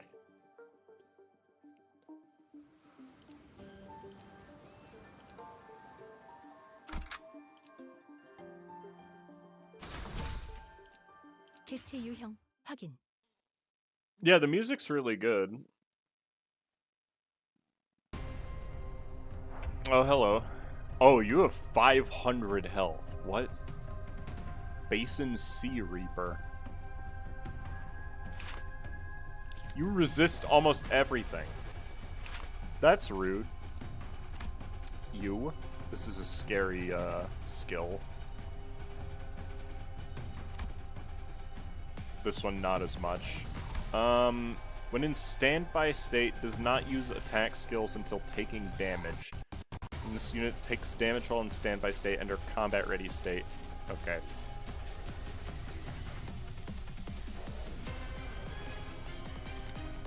I still don't know what Nether Sea brand is. I don't think I've witnessed it yet. Oh, that sucks. I'm still gonna do it because that way I don't trigger the counter, but that's really obnoxious.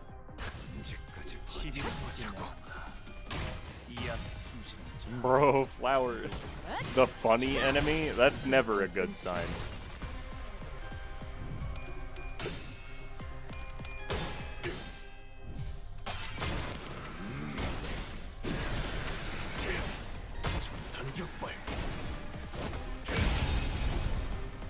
Boom.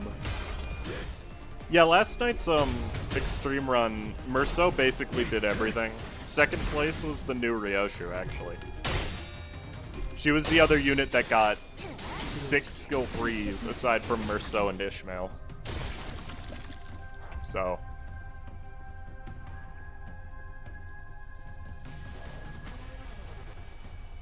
Did I hit it? I don't remember hitting it. That was weird.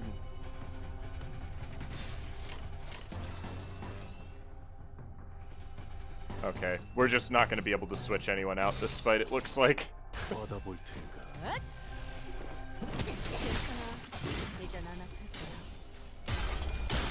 Okay.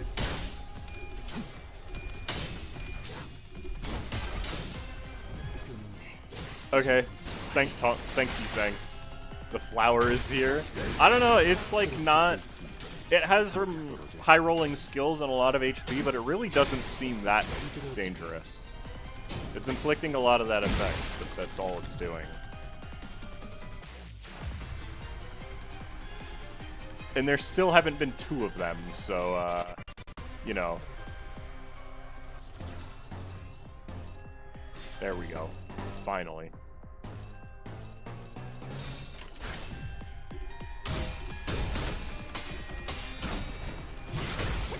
I don't know, they're kind of funny looking. It is a flower trying to eat me. I mean, we've dealt with those. You'll learn? No, but like they have 2 skills. I don't think I will.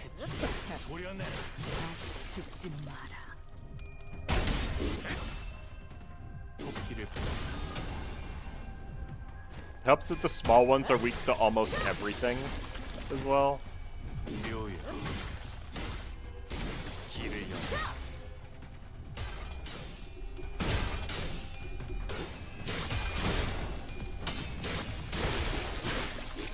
Can't block them. Okay. Anything that's unable to be blocked is annoying in video games, usually. Though I say that having played Xenoblade 2 and knowing that blocking effectively does nothing at the end game stuff. Like, getting Poppy Alpha to 95% block chance was really fun, but it also did not accomplish a lot.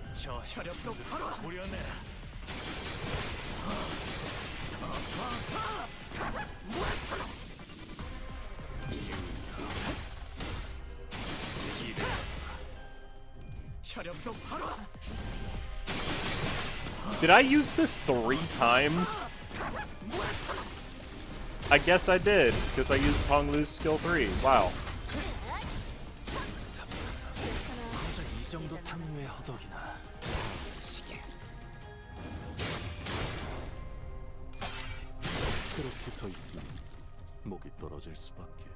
Yeah, that was not hard. Perish.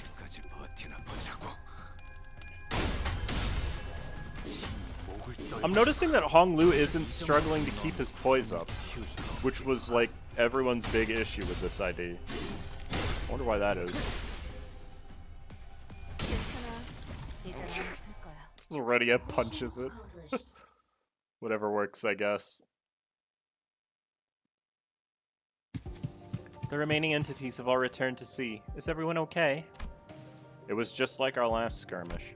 Sea terrors that had surrounded the ship returned to sea even before the battle came to an end. And their retreat felt too orderly and deliberate to be just running away. It's almost like they're making a tactical retreat.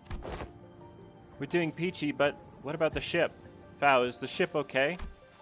Minor damages to the hull, but nothing that will impede the ship's operational capabilities.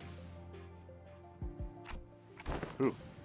So, I noticed during the battle, I might be wrong of course, but I think I noticed how around the end of the battle, those monsters were starting to go after the manager. You're probably right, actually.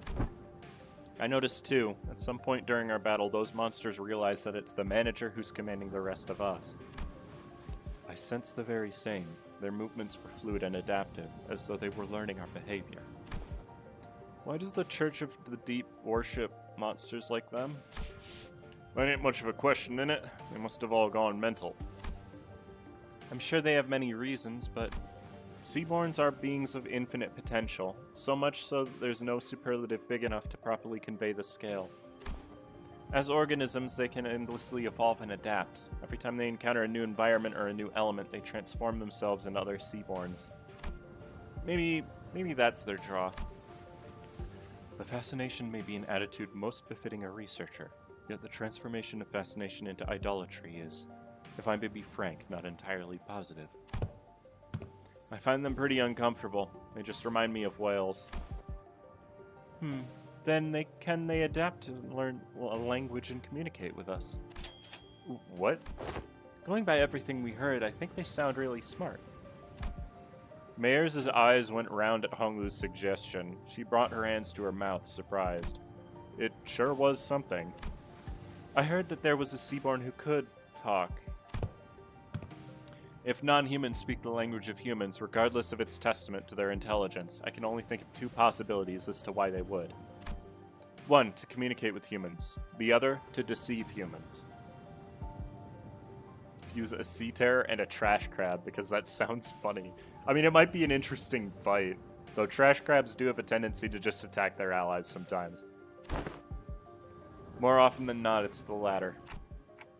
What about distortions? Some of them already know how to speak. Distortions are phenomena in which humans transform into monstrous forms. First observed after the White Nights and Dark Days incident. No, it wasn't. That's incorrect. It became much more common after the White Nights and Dark Days incident. According to the lore presented to us in Library of Ruina, anyway. Therefore, that example is irrelevant to Otis's supposition. White Nights and Dark Days. She whispered quietly, but as we were standing rather close to her, we all caught on to the hint of joy in her voice. The pillar of light in the city, did it really... How have you come across this knowledge, Miss Mayers? Oh, that's... Ain't it obvious? We got the culprit right here, the storyteller lass who's been gabbing on with no end. Yeah, she's been talking non-stop all morning about all kinds of stories, hasn't she? Oh, yet I have not gotten that far. You again. You didn't get so lost in your own stories that you blabbed all about our company secrets, have you? Nay, fie, I simply would not.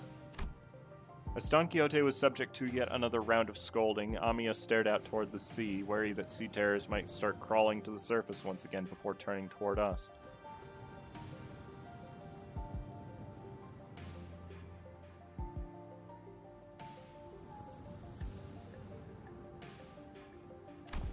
I wonder which of the two the Seaborns are. Their sense of self is really faint, so I don't think they'd be in either category. I think it's possible that they learned human language out of instinct, that the power of speech might help them survive. It appears that you, Miss Mayers, are quite an expert on the subject of Seaborns. Your knowledge of them goes beyond what fear for one's survival may yield, thereby suggesting a different means of acquisition. Do you, by chance, worship the Seaborns? I don't worship Seaborns. Seaborns don't have any hopes or wishes, just desire for survival. Miss Mayers, does that mean if Seaborns were somehow able to hope? Maybe so. Is that so? The repairs are complete. As we were conversing, Faust descended from the ship with a neatly organized set of tools borrowed from the village, repairs completed. I'm guessing repairs are done? Yes, the ship is ready to set sail. Did you have a departure time and date in mind? I'd prefer if we could depart as soon as possible. We don't have a set time or anything, but I think we should be able to set sail this late afternoon at the earliest. That soon? As you've seen, we don't have a lot to bring with us. By the way, how far out to sea do you guys need to go? We need to find this dimensional door of sorts. I could see the dimensional door's light from the beach at night. It was faint, but given how the light's strong enough to break through the sea fog, we should be able to determine its location somewhere around the coastal waters. So, we can go back tonight. The first order of business is to relay this news to the villagers. Yeah, back to the village for now. I'm almost certain that there was a point where they mentioned distortions being witnessed before then. 길을 남겼고 핏물진 길일 뿐이지만 세월이 지나면 홍어는 Inquisitor? 그제야 Oh, 알게 that can't be a 되겠지. good idea. Or a good thing. 이 홍로가 무엇을 바꾸었는지를. There's something going on in the village. Yeah, I hear it too. I'm hearing people shouting and hollering. When we returned to the village, ship repairs completed, and we were welcomed by a rather hostile standoff. A quick count told me there were approximately 20 people assembled at the village square. Considering its population, that was pretty much the whole village. Who's that over there? Inquisitor. I think we've been found. The Inquisitor, dressed in a well-kept uniform, was about the same height as Don Quixote. The sword and the lamp hanging from her waist sits in stark contrast with the more run-down, ramshackle village. She almost looked like a fixer from the city. So, the Inquisition has discovered our village. Did you really think that you could forever stay out of the Inquisition's gaze, citizen? That's a naive dream. Fabius disappeared from the Inquisition mid-interrogation under charges of suspicion of membership within the Church of the Deep. Last known location, Salt Flat. The other Inquisitors have informed me that you have been identified next to pirates in its fringes. From a criminal to an outlaw, what a dramatic evolution of your career. But it ends here now. Every citizen here, including you, will be accompanying me into the Inquisition. They have never broken a single law, nor are they outlaws of any kind. They are not like me. They've disregarded the Inquisition's authority, evaded the gaze of Iberia, and found this sodden coast to lurk in. Tell me I'm not supposed to find that suspicious.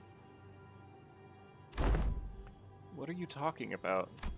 You can't just start arresting people left and right with a tenuous suspicion like that. You shouldn't. We only wish to live a quiet life, ma'am. Is that so? Then you might find yourself returning to this village one day as long as you're telling the truth. Which is not an option for you, Fabius. Mayors, was Chief really a pirate? Well, yeah, but as far as I know, he's been out of the game for a while. And even when he ran with the pirates, all he ever did was share fin beast jerky to villagers. Or carry Agerians between them. Even if you're telling the truth, Mayor, I doubt the Inquisition will be lenient. Well, what now? I have but one question to ask. That Inquisitor, is she following the proper legal procedures? I don't know much about the laws of Iberia, but Dr. Kaltseat told us that the words of Inquisitors were pretty much the law here. It is likely that she is following the proper legal procedures. The procedures are precisely what the villagers have fled from, after all. Then it is decided. Otis quietly dragged me to the side and whispered outside Mayor's earshot. The sinners who were right next to me seemed to have picked it up, though. Executive Manager, we best immediately return to the ship, take command of it, and sail out on our own. It is unwise to involve ourselves in this conflict. What? You seriously suggesting that we just let him arrest the villagers? Didn't you hear what the Inquisitor said? It seems quite cut and dry to me. If this is just standard procedure with no local laws broken, we are in no place to involve ourselves. Our best hope is to take the ship before they impound that too. We can't do that. Even if it is standard procedure, even if they're working within the law, it's not. You stayed up to hear Mayor's story too, didn't you? You know, the N-Corp Inquisitors were working within the law too when they came for that village. that was standard procedure too. If anyone had stepped in then. I know what you went through, but I'd still rather not take a risk in an unfamiliar environment like this. I will try my best to figure out how to sail that ship. If I cannot, then I have faith in Ishmael to quickly learn its controls. I can't say you're wrong, but I don't know. Neither you nor I know anything about the ocean currents here, Otis. We can get the ship going, but I can't guarantee that we'll reach the dimensional door without any trouble. Do you know anything about the sea currents in this region? Not much, but I know the coastal sea somewhat. And you can't fight the Inquisitors directly here in Iberia. Fleeing with the ship might be the better option. What should we do, Dante? Yeah, I guess it's kind of awkward for us to just take the ship and go, huh? How about we try to talk the Inquisitor, then? I think we should at least try to hear them out first. Them being the Inquisitor and the Chief both. If the discussion goes well, we might even be able to get the Inquisition's support. Like Mr. Honglu said, we should hear them out first, then try to convince them. I agreed with them both. First, let's at least see what the Inquisitor has to say. RR. Rabbit's right, she says. Are you certain that translation was accurate, Sinclair?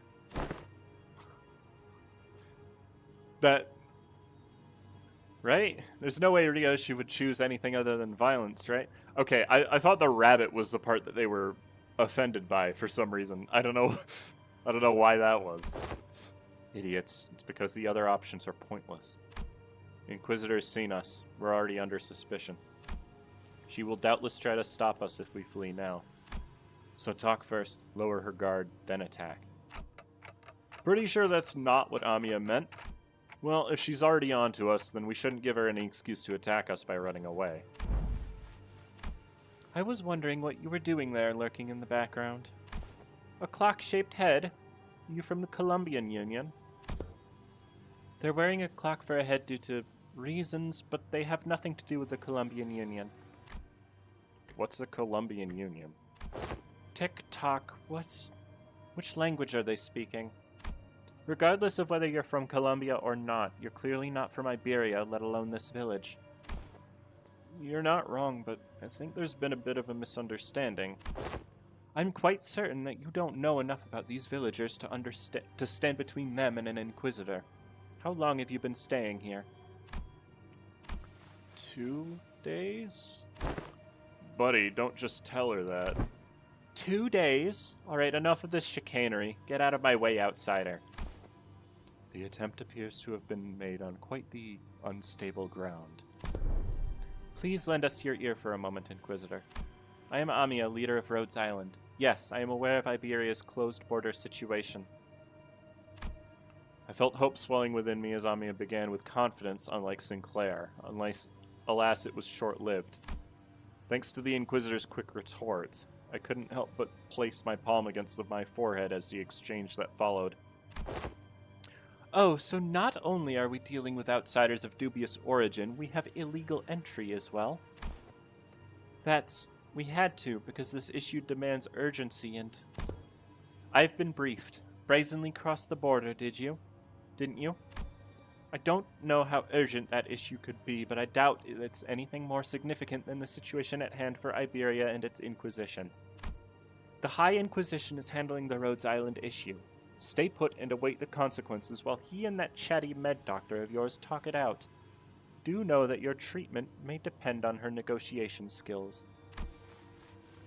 As for the village chief, I understand that you have the right to arrest him, as he is a fugitive who has fled in the middle of an interrogation and has been sailing with the pirates. However, it is an inhumane treatment to arrest the rest of the villagers as well.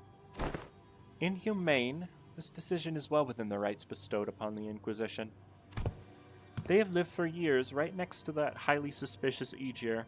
The Inquisition must investigate the rest of them as well to verify whether they have committed any acts of treason against our laws. This isn't going anywhere, is it? Listen, they've been surviving for years upon years by the coast without the protection of the Inquisition, and that simply cannot make sense. Boy, I think I've heard enough from you. Ain't it funny how you're blaming them for what is essentially a failure of your responsibilities? And now you roll up in here only to go, they shouldn't be alive. I'm arresting them all. What, are you saying these people should all be dead or something? I am. There's no other way to cut it. People simply shouldn't be able to survive in a place like this, not for this long. The Inquisitor's reply only seemed to fan Heathcliff's wrath as he lifted his bat and began striding forward. Ah, that's it. Lass, if you ever so much as touch a tip of a single villager's hair... Please calm yourself, Heathcliff. But Onglu stepped in between them. Get your bloody hands off me. I've had enough of her. Continuing to threaten her will cause something irrevocably bad to happen. I believe you know that yourself, Heathcliff. What do you suggest, then? We're clearly not making any progress by trying to talk this out. Excuse me, Miss Inquisitor. What do you mean that people shouldn't be able to survive in a place like this? I mean it literally. Even by some miracle that they actually do survive, they should at least be suffering from endless hunger, struggling to their wits' end at the inevitability of the calamity. But they look too healthy. The heck? Then shouldn't you be applauding them for managing to survive through so much hardship? I'm an Inquisitor. I'm not some crazy person on a power high who goes around accosting and arresting civilians of Iberia straight to the gallows, okay? I have more than enough probable cause to take them in for interrogation. It's just that I don't have the time or the energy to explain every single one of them to you outsiders.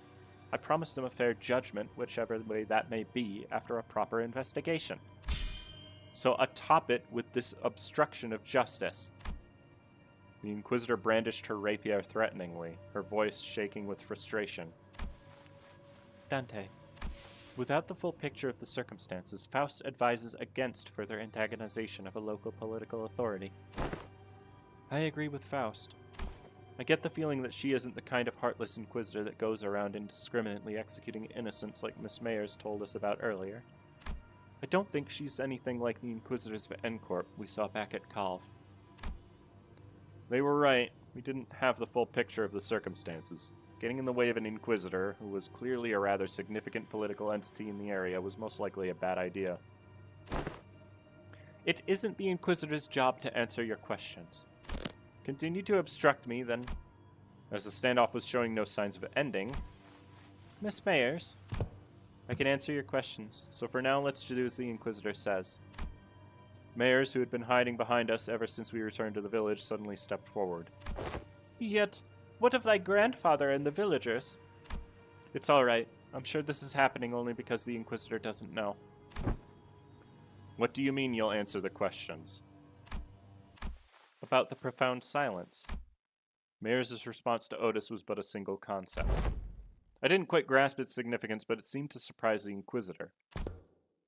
That's what they call the calamity that destroyed Iberia.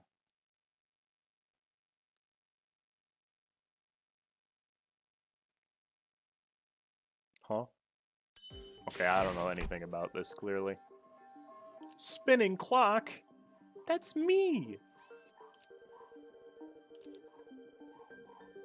Oh. Sorry if you can hear the dog, by the way. When the EX objective is to clear the stage, that is never a good sign. But it'll probably be okay, right? I mean, we've got a pretty solid team.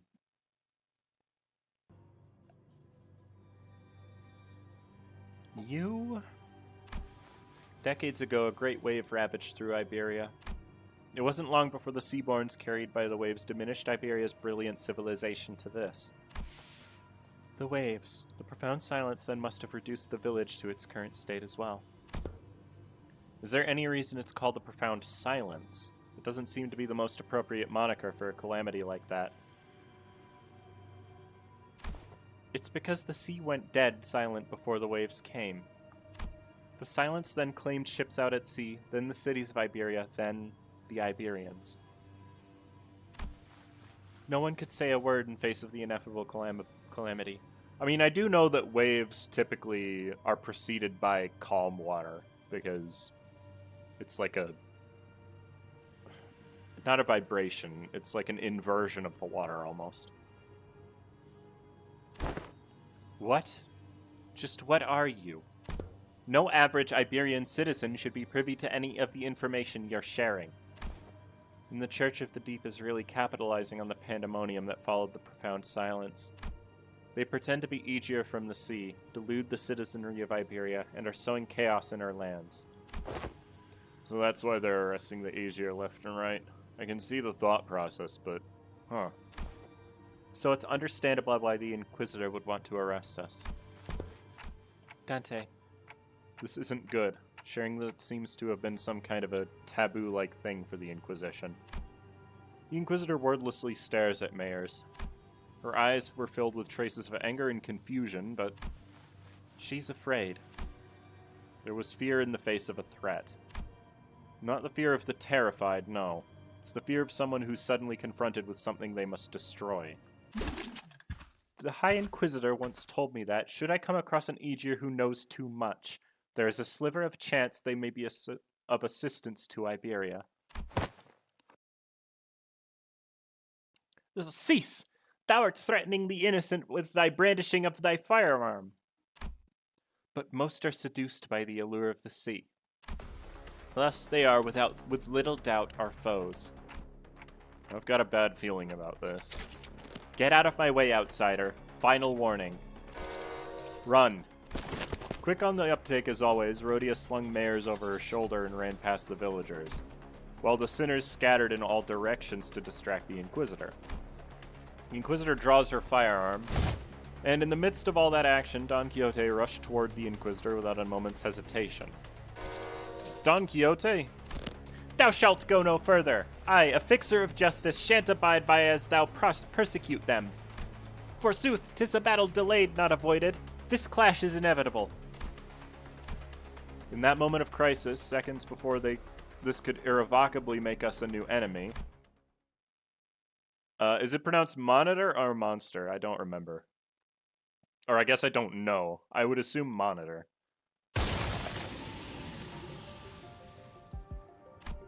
A large obsidian crystallization in the shape of a monster burst forth between the two of them. Gah! Who is it this time? That's enough meaningless bickering. Dr. Calci.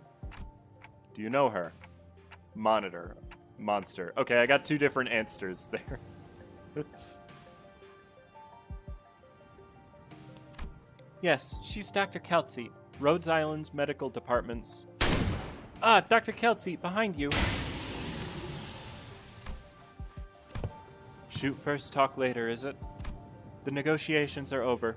From this moment onward, Rhodes Island is now operating within legal capacity on Iberian territory under the Inquisition's authorization. The Inquisitor fired a blast from that firearm-looking weapon, but the monster summoned by Calci managed to deflect it. 3 is a Russian Z. Oh, okay. Well, I mean, not literally, but it's a 3, and that looks like the... My mind's blanking on the name of the written language. But the character that looks like a 3 is Z in Russian. And the cannonball thrown from the weapon punched clean through the wall of a building we'd stayed in the night before, punching through several other buildings behind it. That was enough to instantly freeze the sinners and the villagers on the spot. That penetrated a building. Though their walls may be weaker than the head standard for what counts as a building's exterior wall, to punch through so many is... what a precise point it makes. Now's not the time to stand around impressed. It is a violation of a taboo to have that much penetrative power in a firearm. We're not in the city. Don't lose your heads over this. Taboos don't apply here. My head knows that to be true, yet my heart finds it difficult to be still. That is enough of the discussion for now. It is advisable that we carefully observe and grasp the situation at hand instead of deliberating on a taboo, the jurisdiction of which does not reach this far. Yeah, so, situation's gotten slightly better, right? If she's Amiya's friend, she's our ally. Besides, she's got some super powerful looking prosthetic gear looking thing too. Is that what you think? I apologize for the disappointment, but I am not on anyone's side. In other words, your particular denomination ally might not be entirely correct.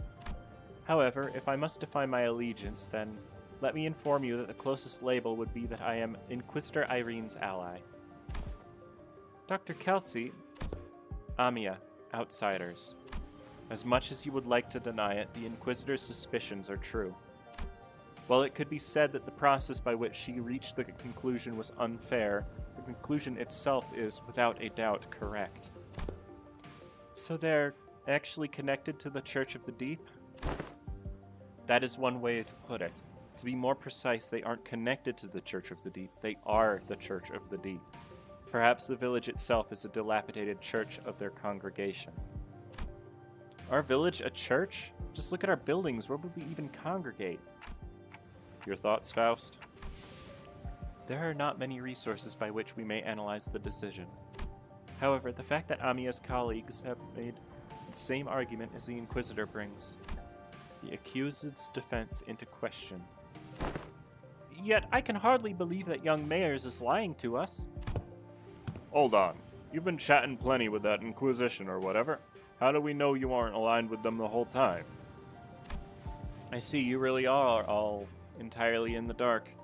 An expected outcome, given that all of you may be from a place far beyond that dimensional door. As fortune should have it, there is no need for you to know it anyway. Truth is truth unchanging, without the acceptance from an errant group of outsiders. Besides, soon... I'm sorry. Seems that we've mired you in this trouble. Ah, say no such thing! We shall not abide by as one such injustice as perpetrated before our eyes.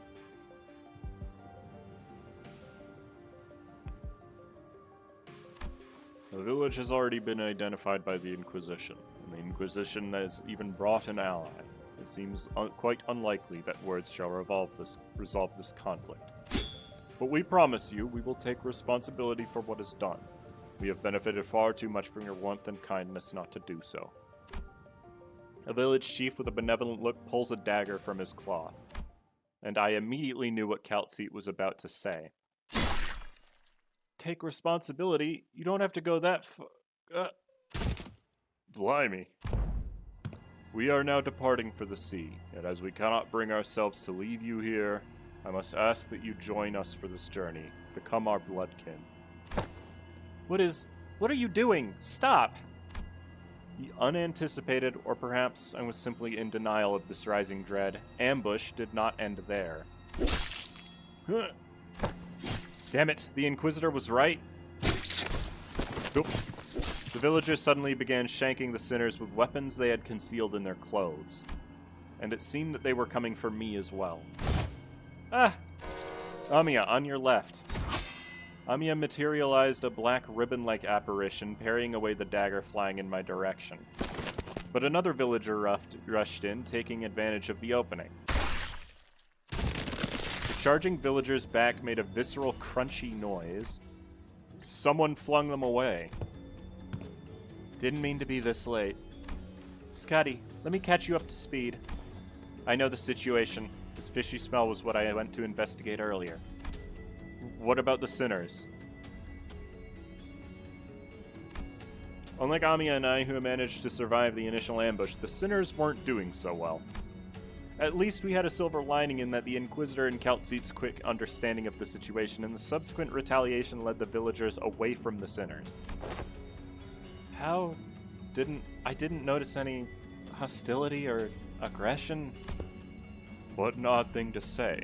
Why would he hold any animosity against you? Why would we intend to kill you? We are not trying to hurt you. We are simply trying to give you a form better suited for the sea. Until we were obstructed. I apologize for our infamiliarity has caused you trouble, Inquisitor. I won't make a big stink about what happened.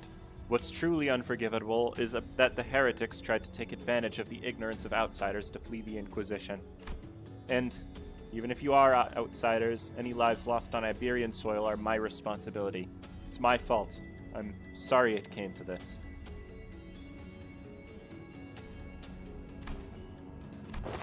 Wait, lives lost?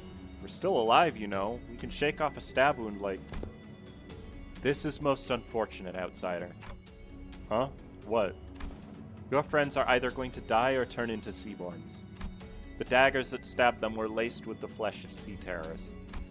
Once that happens, most die, and the survivors become overwritten by their cells, becoming nothing more than another sea monster. What? That's not a very big deal? Everyone was acting like this was it for the sinners, but hey, I should be able to deal with this by turning the clock. It's not that bad. My only concern was that I didn't know what would happen if I tried to bring them back after they fully transformed into seaborns. The Golden Bow helped deal with the whale's polidification effects, but I had no idea how it would interact with seaborn transformations. We should just kill them before they turn. I know this must be very hard for you, but for... What? Sorry to bother you with this, but can you kill my friends? And preferably in the least painful way you know. Oh, sorry. Was that last part kind of too much to ask? Wait, don't give up already.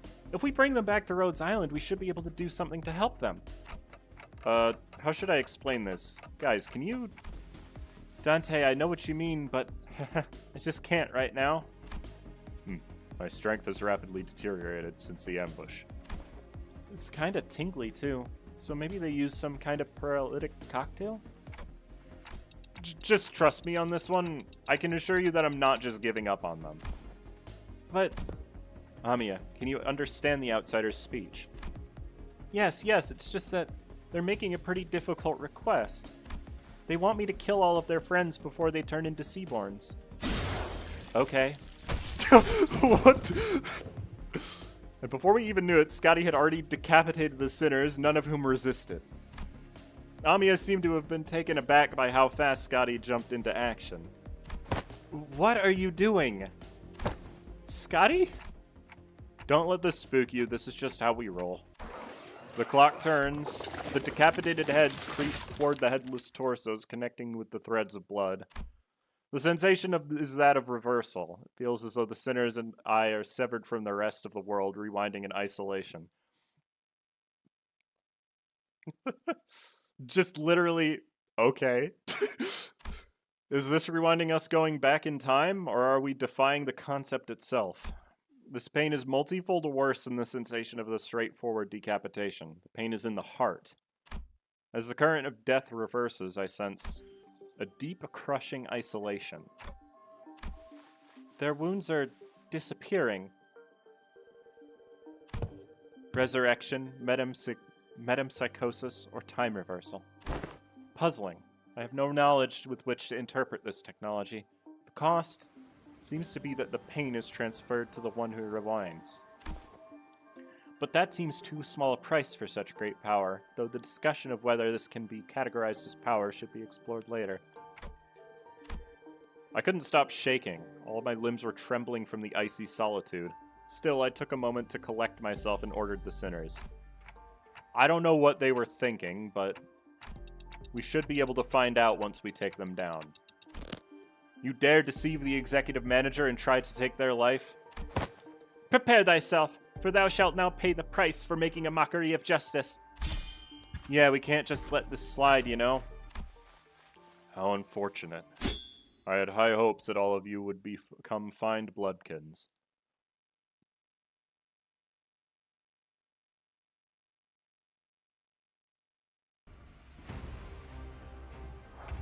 Hello. Oh, good. This is a focused encounter where they all start with more SP than me. My favorite.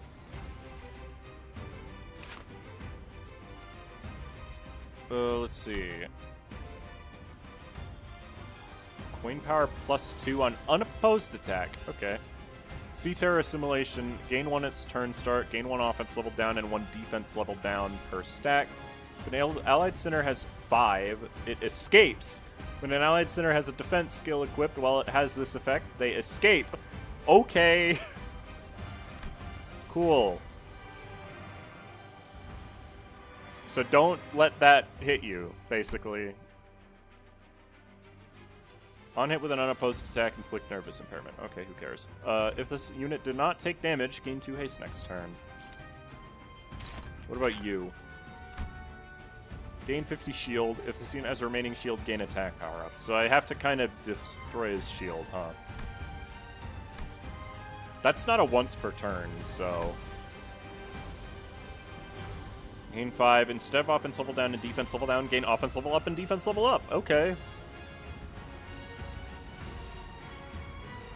Immune to panic changes. Okay, they're kind of the same.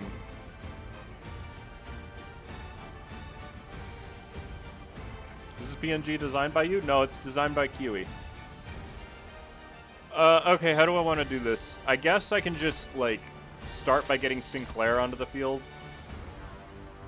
These clashes are not going to go particularly well for me is the problem. Dominating is good. 5 Wrath skills on turn 1 is really convenient. I'm just not going to be able to break this shield on turn 1, so I'm just going to have to deal with his attack power up, probably.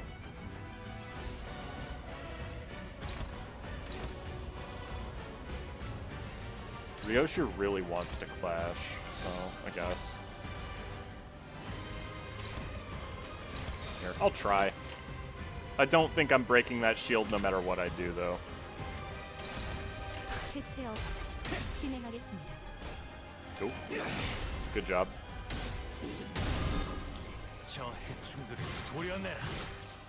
I don't have any intentions of getting a 3D model right now. It's not a 3 to 11, it's a 3 to 9.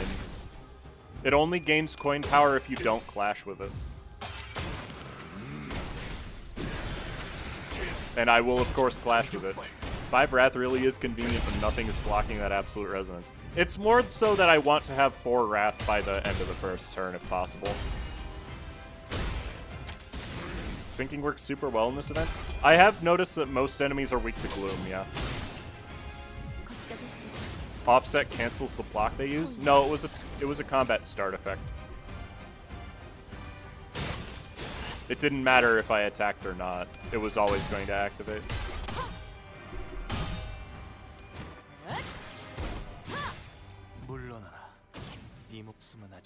I thought Yi Sang left for a second there. What about 2D? It is 2D, is it not? Alright, what do we got? Coin power plus 1 for every bind on the target? I don't have any bind. You've got 2 attack power up. Coin power plus 1 for every foot sinking and foot sinking. Okay, this is just kind of a normal skill, honestly. Rolls decently high, but it's not dangerous.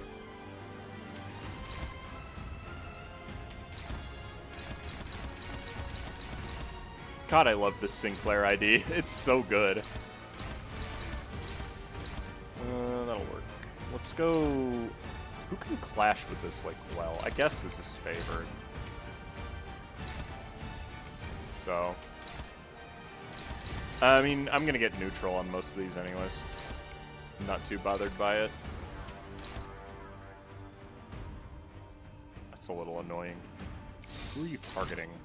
Of course you're targeting Rogue. I can't do anything about that. Alright.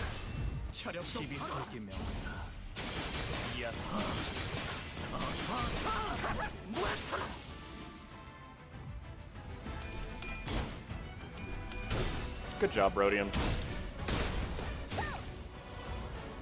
I even broke the shield somehow.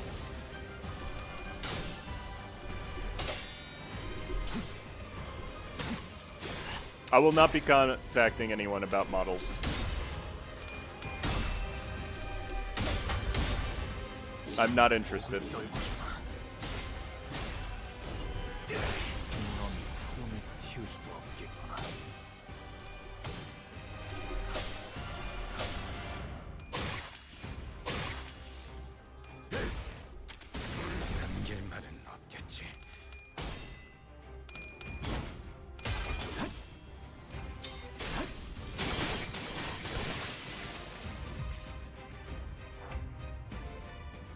Oh, he doesn't even have reinforcements? I mean, this is just a win the clash and you're fine type skill. I mean, he does have 45 SP, to be fair, but... Yeah, I was gonna say, that's not actually favored, that's dominating.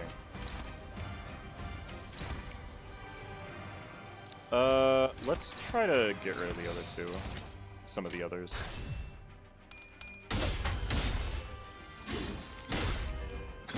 이 정도 탕류의 허덕이나.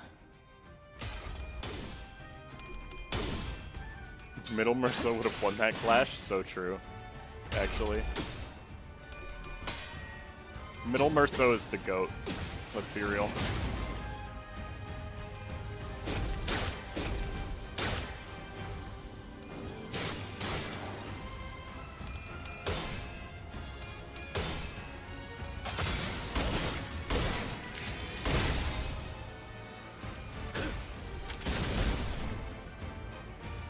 괜찮아. 이제 난 아플 거야. Okay, oh, I thought he had 5 skills. It's just that this person is positioned really awkwardly. Okay, this doesn't look like a big deal. Like, this turn seems... Whoa. What? The heck happened there? Why does this guy exist? He's just got a good skill for no reason. That's interesting.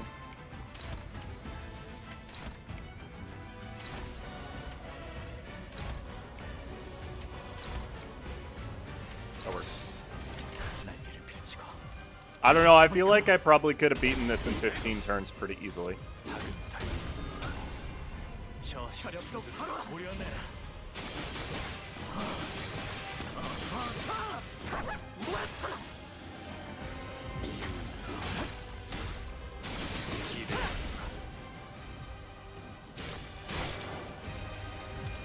Like, I don't know what turn we're on, but it's not that late into the fight. Oh, it was hard to clash because they had 2 attack power up. That makes sense.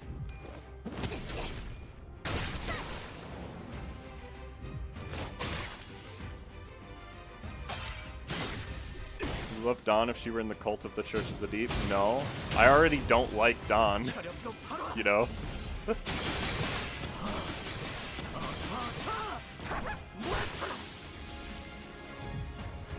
Honed. Okay. Well, let's just wrap this up. 8 speed? What the heck? How did that happen? Oh well.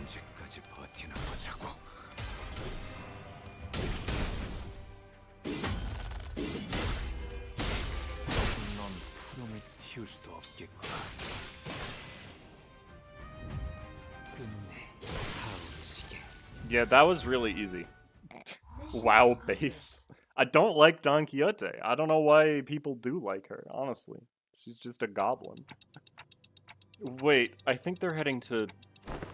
He's running himself into a dead end. Are they seeking refuge at sea? Wait, that's where the ship is. That's where they're headed. They're trying to board a vessel Massas. Wait, but we never told them the ship was repaired, so how... Ain't it obvious? The whole village is in on it. It ain't a surprise that they'd send someone to spy on us, or they know a way to get the ship floating even in its broken state. Vessel Massas? Vessel Rebellion de las Massas. That ship is moored at a port in that direction. Wait, it can't be. Irene, who was preoccupied with battling the rest of the followers of the Church of the Deep who were in hiding, quickly gave chase.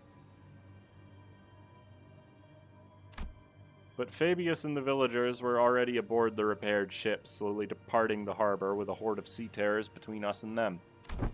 How can a vessel of that size become operational this fast? The exterior, the name, it must have been constructed during the Golden Age of Iberia. But how are we supposed to chase that? What if we built a raft and rode after them? Mate, come on. Sea's full of sea terrors. It won't get very far before it sinks. Do you see something, Amiya? You keep looking in that direction. Oh. The vessel Massas soon disappeared into the mist, and the village was left empty with nary a sign of people ever having been there, as though this getaway had all been premeditated. Leaving only mayors.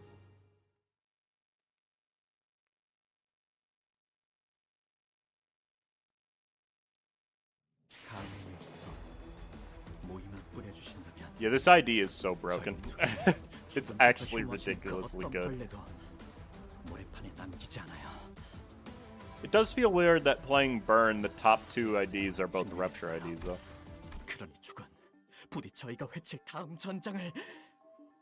3-way agreement. I mean, it's a cool design. I don't know what they would have done for an ego, though. Damn it, can't we just take any ship to go after it? It's a research vessel. It can't possibly be very fast. This'll be difficult. Even if it is a research vessel, I'm sure it was constructed during the golden age of Iberia. No average ship can keep up with it. Which is a problem, because I doubt we have any ship that can travel at the same speed. We only have a few small vessels left, which are all anchored too far from this location to be feasible options. Do we have any recourse? No, not unless we can identify the exact location of the vessel. Which is the real problem. We can find ourselves a ship to go after them, yes, but most eyes of Iberia, the lighthouses, were lost during the profound silence. Wait, when you say most, do you mean that there's some left? Just one as far as I know, the one in Gran Faro, but that lighthouse cannot be used at this moment. There's another. There's a lighthouse you can use. Really? Are you really going to give one of the villagers the benefit of the doubt? Yet young Scotty have already confirmed her to be safe.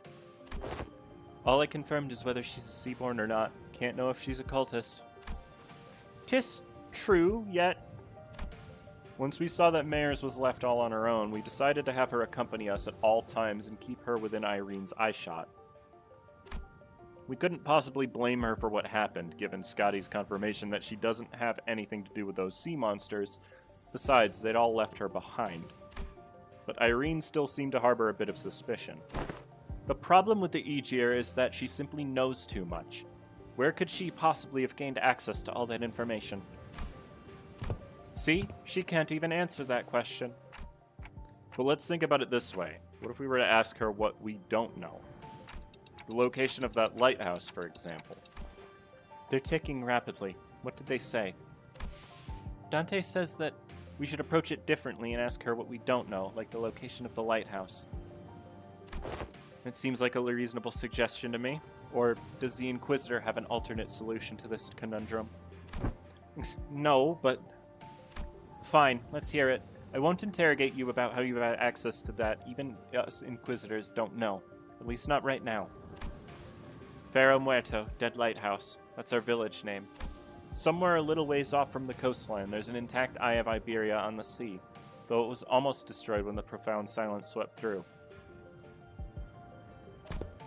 Off the coastline? Is it not connected to the land?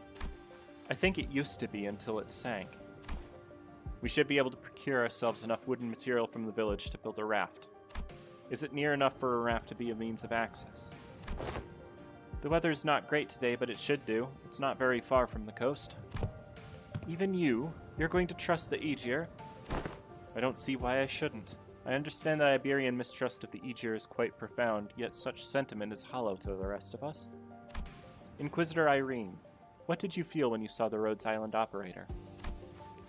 If you're talking about the Countess, nothing in particular, other than slight annoyance when she accused me of being inhumane. So you didn't harbor any hostility nor disgust. Not that you would have felt any sense of sympathy or empathy either. I thought... I have no history of feelings for or against the Aegir. Such must be the same for the outsiders. What's she on about? She is conveying that, in matters in regards to Mayers, our opinions are more objective than Irene's. Finding the vessel Fabius commandeered will be of benefit to all. Limbus Company will gain an opportunity to return to the city via the Dimensional Door, while Rhodes Island will have a chance to study it at a closer proximity. And the Inquisition will gain possession of the vessel in which the technology from the Iberian Golden Age is contained. What? You're going to just hand that over to the Inquisition? Why would we covet what was once Iberia's?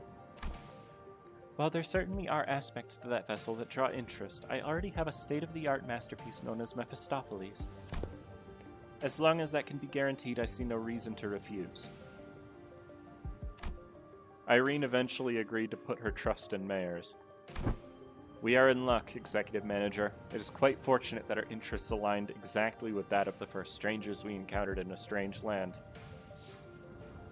So I think the reason they're not giving us An ego for that is because the Awakening would probably use the gun, and the gun would not be legal to use in the city. Lucky is right. Imagine if we were back in the city. Would have taken them like 3-4 free distortion hunts for us to come to this agreement. Sorry about having to saddle with you with us, Mayors. Please lead us to the lighthouse. Okay, happily. So when you said almost destroyed, how almost destroyed is it? I heard that the light faded from the lighthouse a long time ago, but the shape still stands. At least it was when I saw it a few months ago. If the lighthouse is in an inoperable state, we're going to need an expert technician to get it back in working order. The technology it's based on is completely divorced from the popular application of Originium technology, so I doubt there's anyone out there who can work it anymore. Then, you needn't worry about that. Here, we have an engineer and a researcher who are geniuses even among those in the city, so we should be able to manage most mechanical failures. Today is just revelation after revelation, huh? I can vouch for Limbus Company's skills. I can also work on the simpler tasks. I've learned a thing or two helping out Gramps. Stuff about the lighthouse or various tech stuff. Well, then should we all head to the lighthouse together? No, I'll be leaving the group for a moment. Amiya will accompany you instead. What? After all that, you're just going off on your own? Yes, to join the doctor. It is imperative to the successful execution of this mission. Of course, that hinges on Amiya and Scotty remaining behind here to assist the rest of you. Thus, I will leave it to the rest of you to take the Eye of Iberia, the lighthouse, back. Wait, what do you mean, take back the lighthouse? Is there someone or something out there that's taken over the lighthouse called the Eye of Iberia? A likely supposition. Amiya, what did the manager of Limbus Company say? They're asking if the lighthouse has been taken over by something. Not a bad intuition. Yes, there's a high likelihood that the structure has already been overrun by sea terrors. I don't know about overrun, but I've encountered them a few times when we approached it too closely. Normally this is hardly enough personnel to attempt a raid on the lighthouse, but answer me this. Are there any limitations to their revival? There are no restrictions as long as Dante the manager survives. However, do note that battle efficiency depreciates with a prolonged battle due to mounting mental stress on the manager. No need to change the plan then. Amiya, use this communicator to alert me as soon as you are able to identify the coordinates of the vessel from the lighthouse. If luck would have it, we should be able to reduce the time it takes to complete the retrieval mission. Okay, as long as you're not taking everyone with you. If it's just her who's leaving, then go ahead. I think we should be fine too. Then, let us commence mission Vessel Massas Retrieval. Righto. Step 1 of the plan's the raft, Light. Let's get along with it. It's done. Let's go. What? Why are you looking at us like that? Is there something bothering you? Must you ask? Just look at how proactive and quick she is to jump to action. Certainly lives up to the image of an employee working for a large corporation. Thanks, Otis, for that charitable view, I guess. Thanks to Scotty, who had already finished the first step of the plan, we were able to move on to step 2 immediately. Alright. Fair enough, I guess.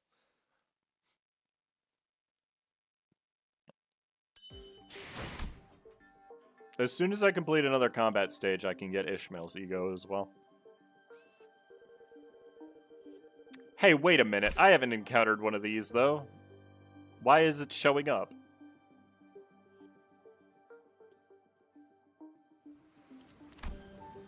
Huh? All affinity resistances. Okay. On death, generate Nethersea brand in the allied unit's territory next turn. Oh, cool.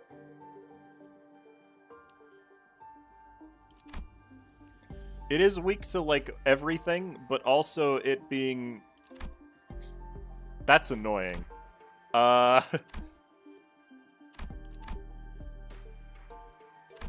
These guys are still not going to be an issue, so... I don't know why they showed up right away. I feel like they shouldn't have. I haven't done the Mirror Dungeon pack, for the record. I've literally never seen these enemies. It just did that. I love it when level unknown The same thing in Arknights, okay. After a while of carefully sailing on Scotty's raft along the coastal cliffs, a gargantuan shrouded lighthouse emerged from the thick mist. Eye of Iberia. Even in its dilapidated, ruined state, touches that are at once monumental and sensitive are apparent on the exterior construction of the lighthouse. Some even called these lighthouses guardians of Iberia. It retains the grandeur of the era as it was built during its golden age.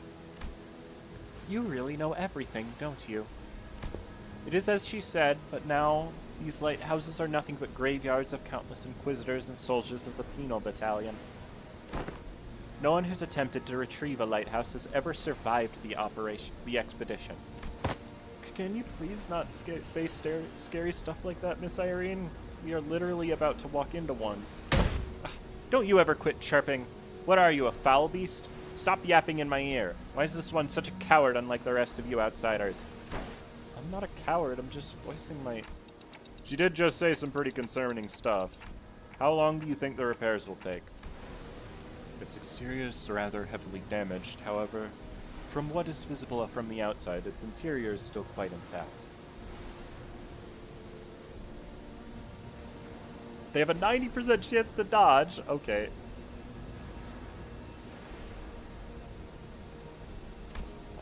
With Miss Faust's expertise, it should not take very long. Yusang suggested with a smile, but Faust maintained her silence for the entire journey to the lighthouse. Then said something pretty concerning in response. Of course, my wit remains unmarred even in such uncertainties. The currents are pretty wild. Someone's going to have to stay behind and keep an eye on the raft. We can't just leave it here unattended, but I don't know if we can carry it either. I'll stay here and protect the ship. You sure you can handle this alone? I know you're strong, but maybe one or two more people should stay behind just in case. No, don't need them. Sea terrors will swarm the islet if I go with you anyway. So this has nothing to do with you. So what she's trying to say is that she's worried about you not having enough people to take on the lighthouse when she can handle this area alone, which is why she is okay with staying behind alone. Huh, thanks for explaining. Some people just can't help but hop through an extra hoop, I guess. Well then, let's trust her. We'll be back, Scotty. Luckily... Actually, it's probably not pronounced like that, is it? It's probably pronounced like Hyadi, isn't it?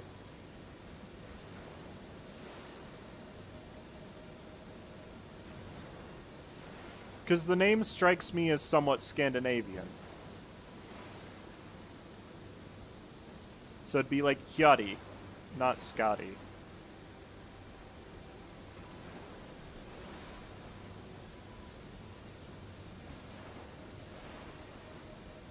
For those who don't know, I took like a class.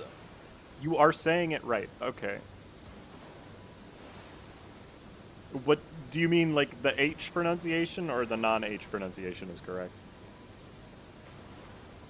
It's pronounced skibbity? Okay, Lumiere, I trust you.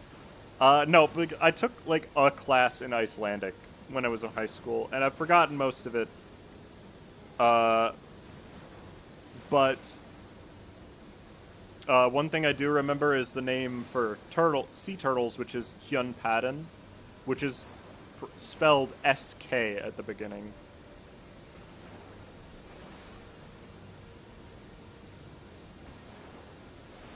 Luckily, we didn't run into any sea terrors on our way to the lighthouse gates. The problem was that the gates were bound shut by strange blue tissues. Reminds me of that L-Corp branch back at U-Corp, though that one was white. I don't think I can do anything to force it open myself, so... Guys, can you pry open this door? Oi, move over. I'll pull from the right side, you grab the left, and... We'll all pull together at 1, 2, 3. 1, 2, 3. Huh? Something's off here. What are you doing? The door is firmly secured in place. This flesh tissue regenerates almost as soon as it's torn. Perhaps you'll need to tap into a wilder form of art to get this opened. Well, what now?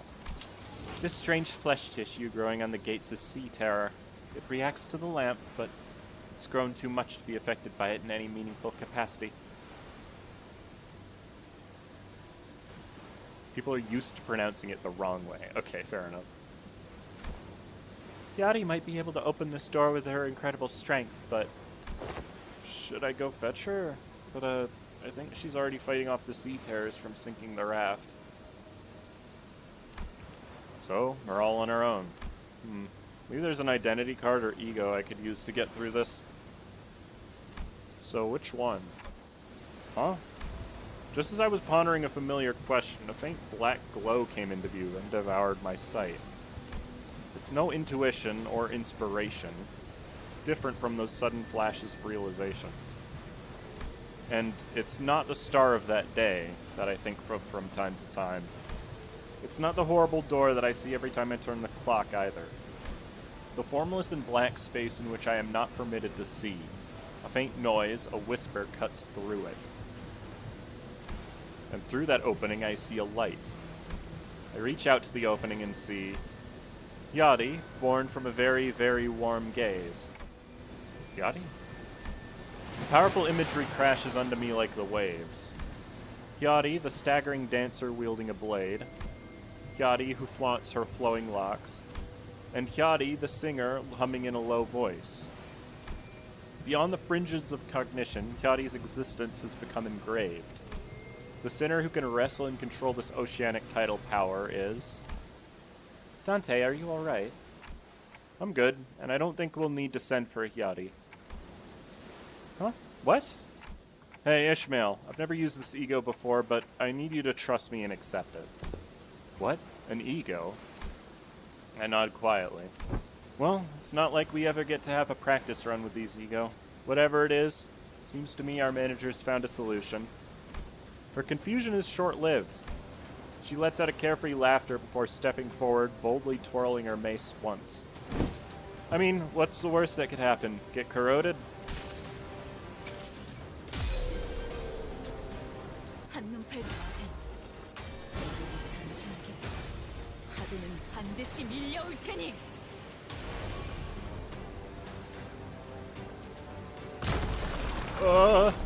Cracks on the lighthouse are growing. I think she destroyed the door instead of opening it. Sorry, didn't think it'd be this strong. Well, the door's open. What are we waiting for? No, I mean, what was the part where you...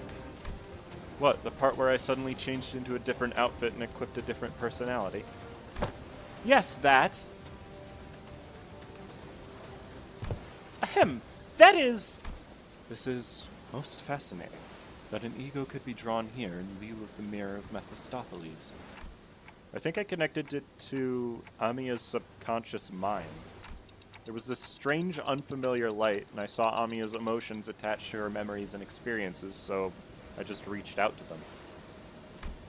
My subconscious mind?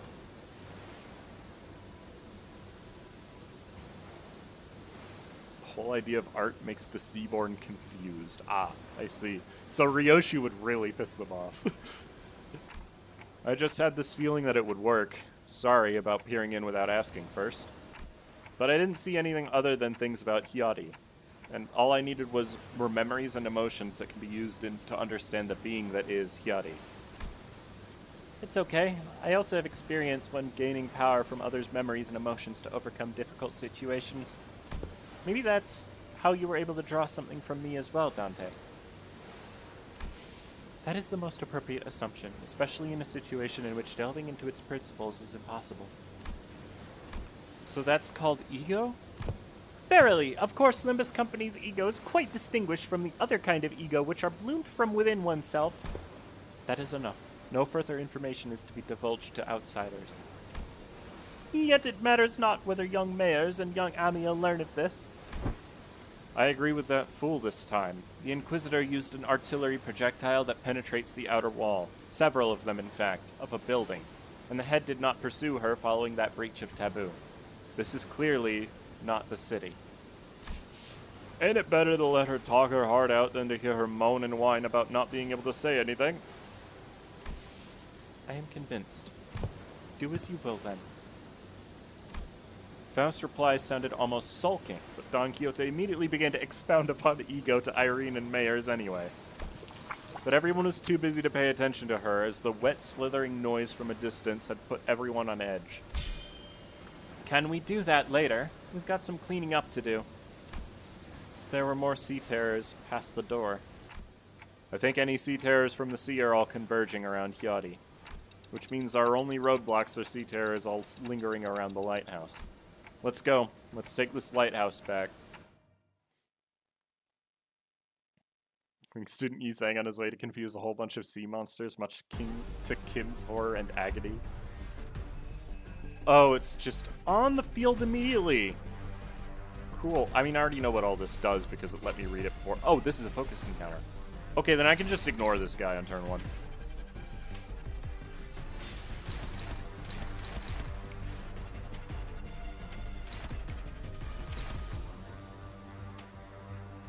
Fine by me.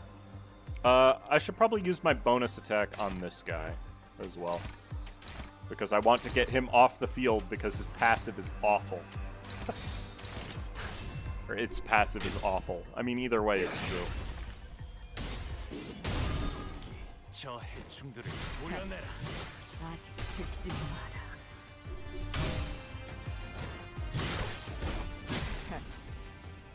That almost killed, even through the reduced resistances. They really are trash enemies, huh?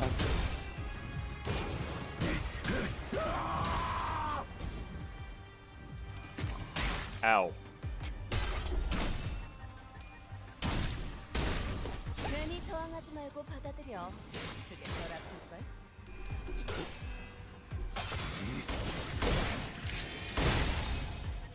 Roomba debut? What? 목숨은 아직 따로 쓸 곳이 있다. 적을 Oh, what the heck? 너의 쓸모를 Hand of the 보여라. Saint.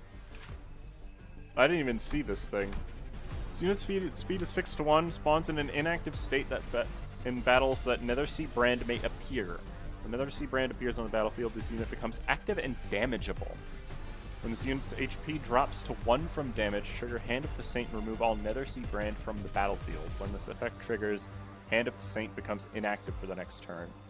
This unit takes damage only from skills mainly targeting this unit, and it takes no other damage.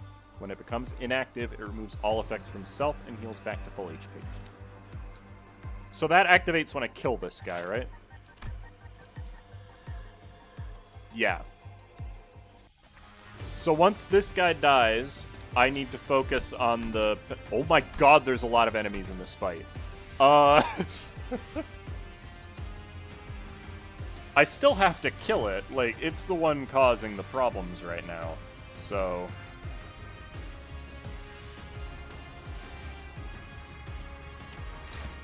to be honest, this hand sucks.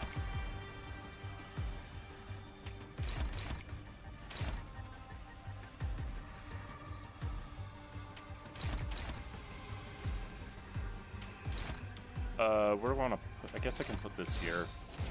Just to make sure it dies, hopefully. You know, I do realize that I probably overkilled some of these guys, because I forgot Sinclair has a skill. This is gonna hurt. You do be yelling at me.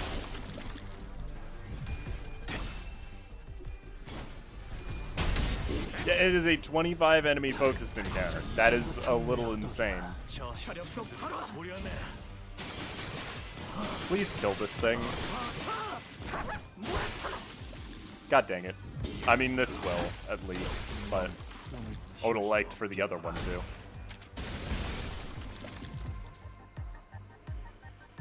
Okay, that guy's gonna be in attack mode now. So I have to hit this once every turn, basically. What are your resistances? Unknown. Alright, well you have 5 health, so I don't expect you to live whatever I do.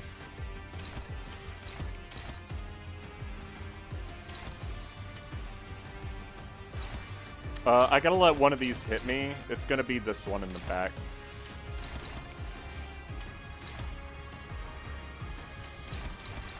Who are you targeting? I see.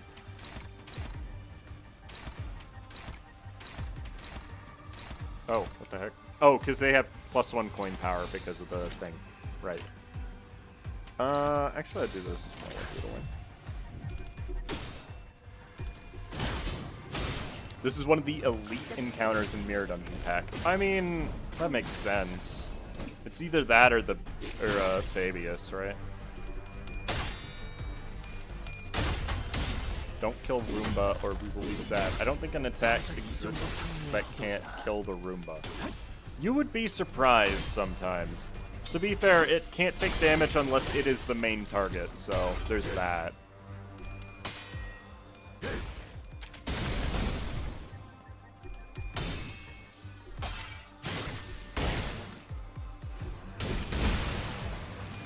I love that it flings it across the stage when you hit it. That's funny.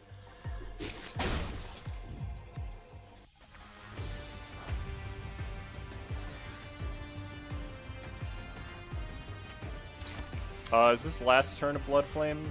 Yes. That's fine, I guess.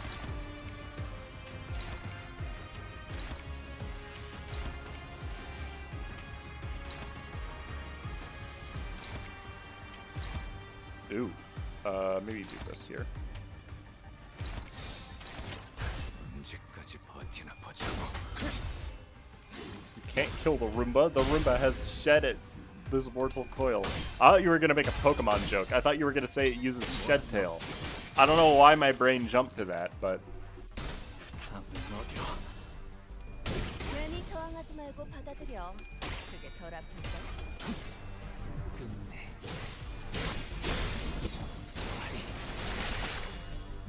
it has 2 HP. That's insane. The Roomba counter is on the Blood Feast slot? Why wouldn't it be? It's like a field effect, right? So, of course it would be. This is only the game's second field effect, I think.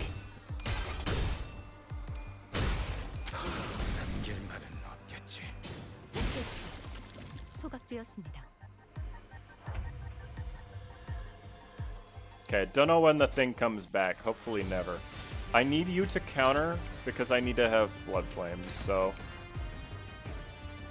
let's get rid of some of these guys.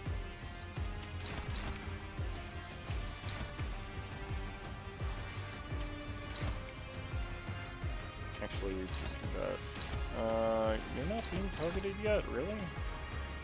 Okay.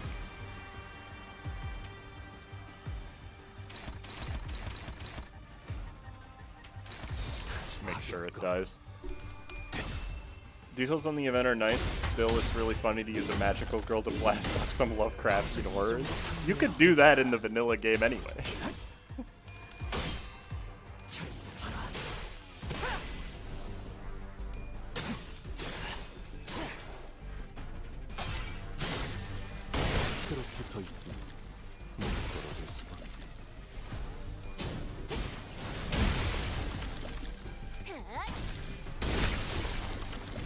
Like, I obviously don't know anything about how Arknights works, but it sounds like the Roomba is a very fun mechanic. So, oh, why are you exist? Why do you exist, bro? I already got rid of you once.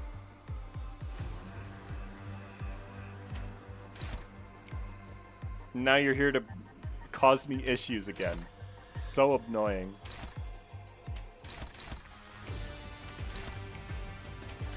Oh well, it's probably not a big deal. Unopposed? Excuse me?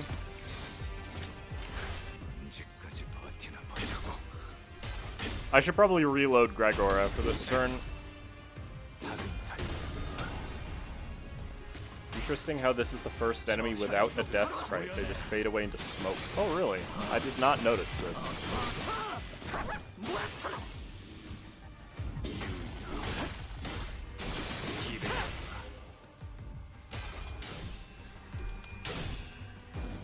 The summer cars because you could play pinball with them. What?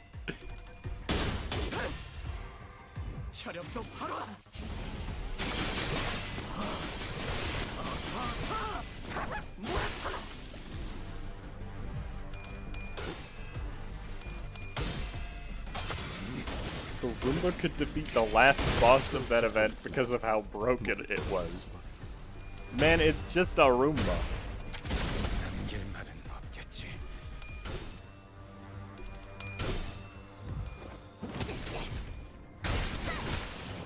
꿰뚫은 줄도 모를걸?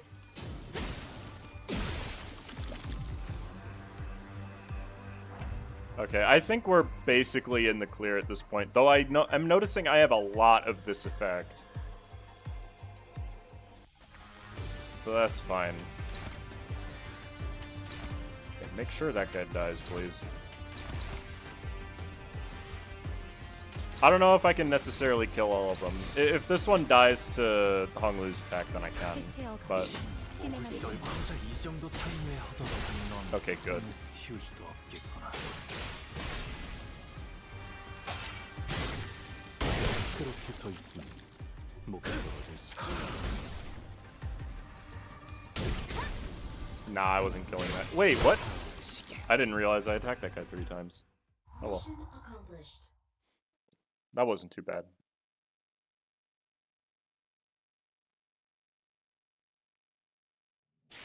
가물소 모이만 뿌려주신다면 저희 두 개는 주분께서 혐오하시는 그 Yeah, I 어떤 think this new Sinclair might be a little good. I don't know though. 두 개의 쓸모는 증명했어요. Alright, hold on.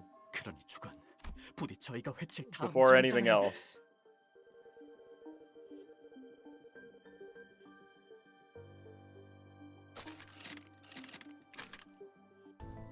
한눈 팔지 마세요. 메마른 당신에게 파도는 반드시 밀려올 테니.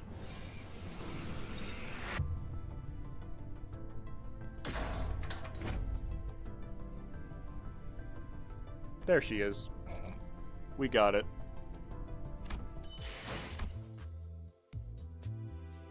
Alright, let me uptie that really quick. It's like, that was the only one I didn't have still.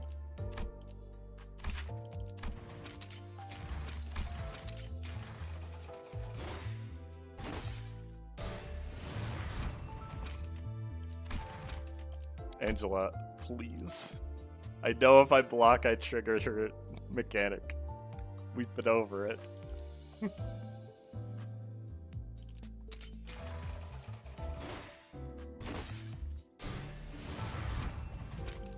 There we go. Title Elegy obtained.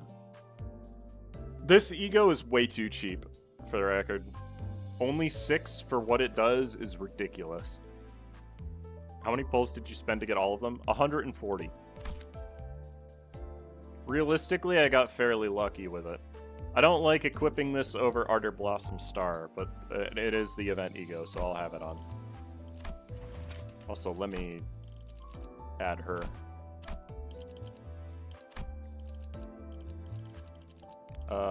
This is the best one for it.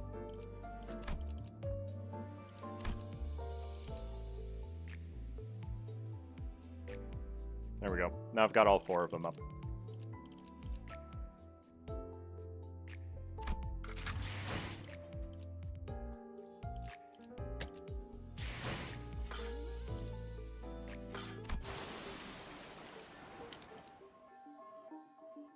Alright, what, 5 stages left? Alright, I'm gonna take a quick bathroom break. I'll be back in a couple minutes. Chat.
I'm back.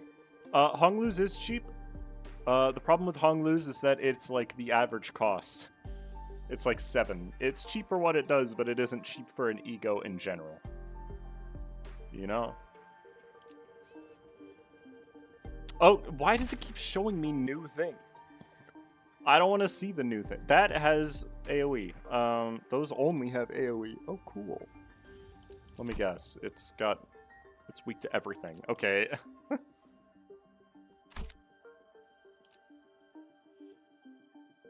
I haven't used Gregor's yet, but Faust and Honglu's ego is pretty good. All of them are really good. I don't think that's even a question. They're all incredibly good. Alright, is this one gonna be focused as well? It'd kind of be annoying, because that's 15 turns. I gotta clear, like, what, 30 enemies? That's a lot. Can I eat the spoilers again? Yeah. There's no spoilers as far as I know.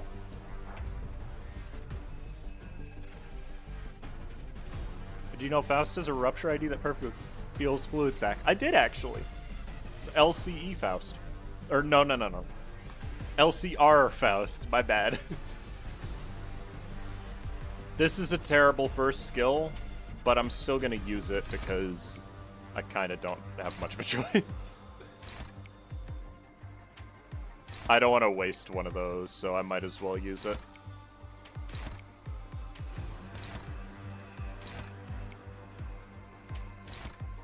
Who can clash with this?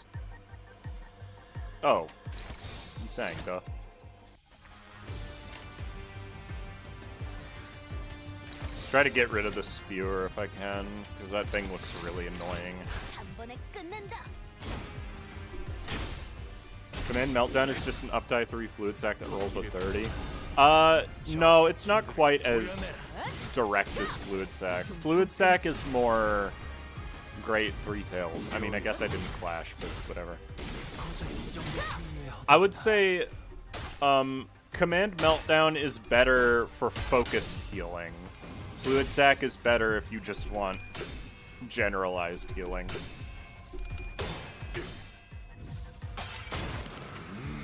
But they're both really good. It's mostly because if Faust is missing any HP at all, it always hits her. So you're really only healing one other unit most of the time. It's still really good, though.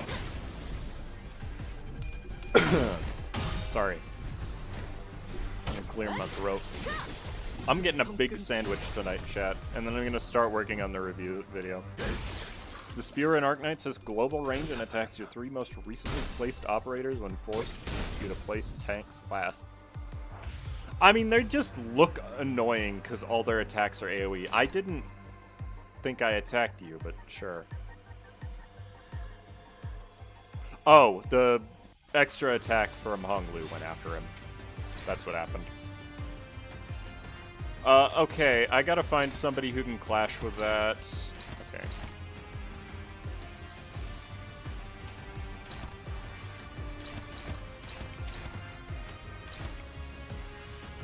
This should be good enough, hopefully.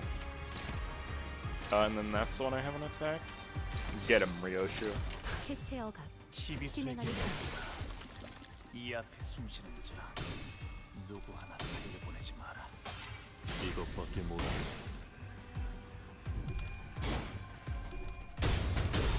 The X stages made the whole floor dirty. It's like... It feels like a challenge level when you describe it like that.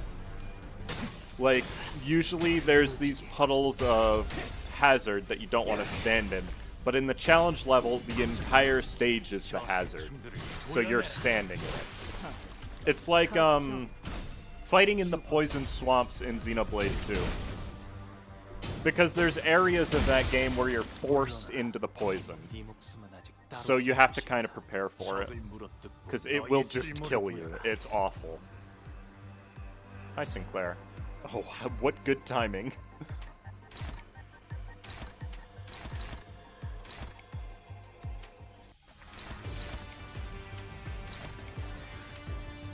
I still haven't killed that guy. I should probably do that. Oh well. Would they kill the ones that spawned the Nether Sea Brand when it was half in the blue box so that it would spawn the Nether Sea Brand in a place where the Nether Sea Brand can't spawn? What? They're really weak, but they spawn 10 at the same time and have global range. Okay. Can't wait for an extreme pack where we have to fight these guys with Hecklot stuff. That'd be funny.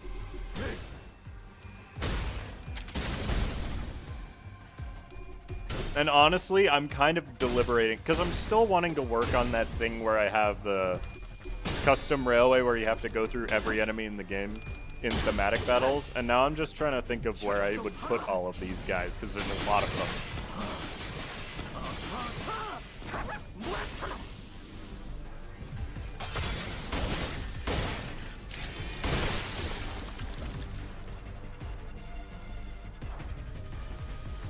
Only hate Arknights because it's not pronounced Arknights. How do you know? Okay, I gotta punch this. You are the candidate today.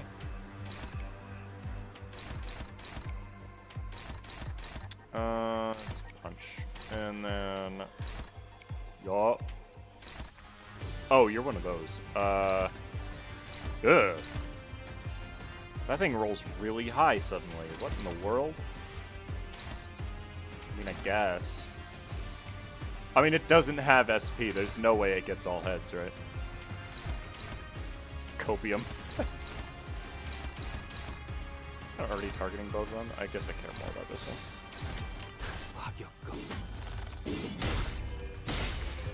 You don't say the K in night. How do you know? How do you know it's not night as in the time of day? And arc as in the ship?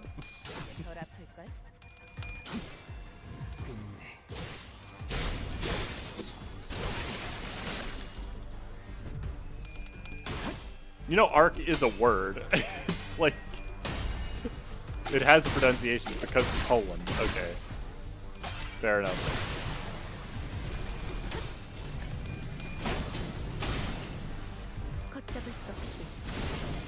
Oh, did Faust just explode? Oh, no, she didn't. Okay, good. I didn't mean for Faust to explode. Alright, Sinclair's on his last turn of... Oh my god! When did that happen? That is problematic. Is there a way to get rid of this? I don't think so. I think it just will happen.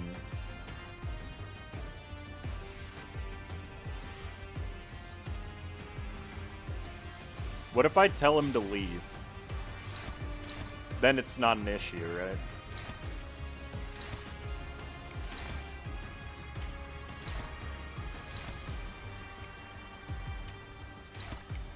It's this guy, I think, that's doing the most of it.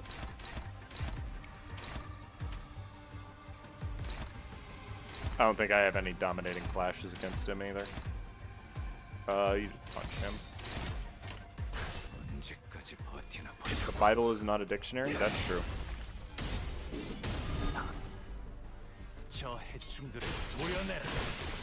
Angela, arc is a real word used to describe a type of ship. It's not just found in the Bible.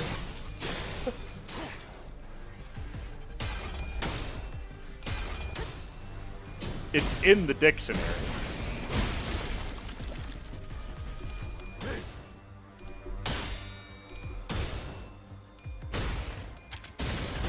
You can go check for yourself. Like, you will find it.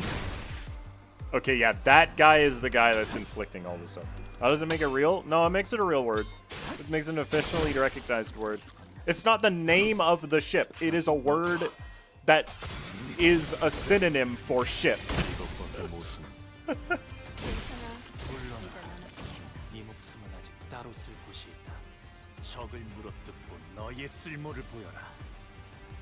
I'm actually kind of surprised Honglu did. There's another one. Okay, what turn is it? 6? We got plenty of time. Arkansas has arc? Yeah, it's true. You still don't pronounce it right.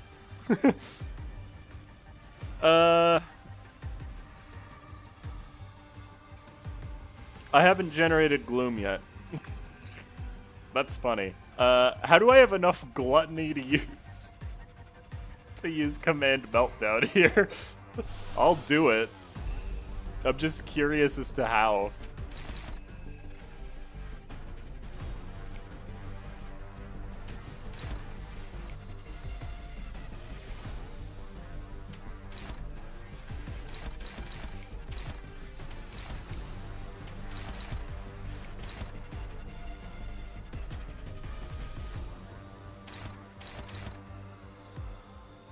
I'm not really interested in hitting the big guy yet, so. 해체어가 진행하겠습니다. Where did Otis go? Oh, right, because I retreated Sinclair. That's fine. I should really have Ishmael as the knight. When you're playing more Voices of the Void, I beat that game. How do you pronounce Arkansas? Like that. Like I just said it. It's not Arkansas. Contrary to popular belief. It's Kansas and Arkansas. 멈추지 시대에서 희망과 미래를 찾아. That did not do a lot of damage, though I do realize that the guy that increases their defenses is there right now, so. Can't use Superbia the Ego? I can. I don't have any reason to.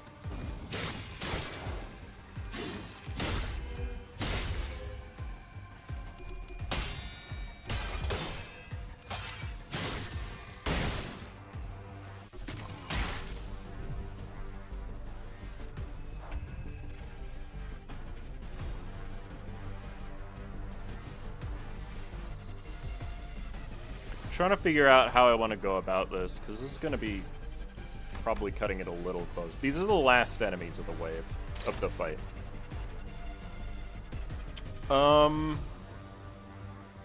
It's an easy way I could get rid of these guys.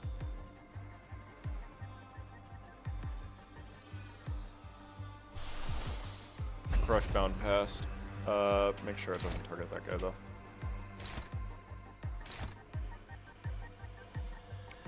I mean, I don't think this is gonna kill any of them, but I might as well, right?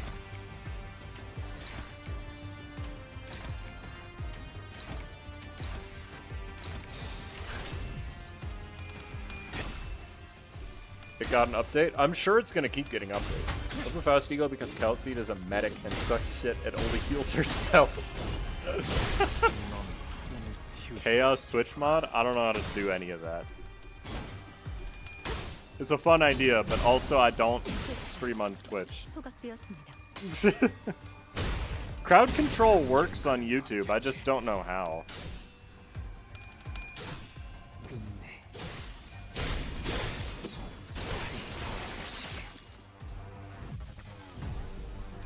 And here comes the giant fist.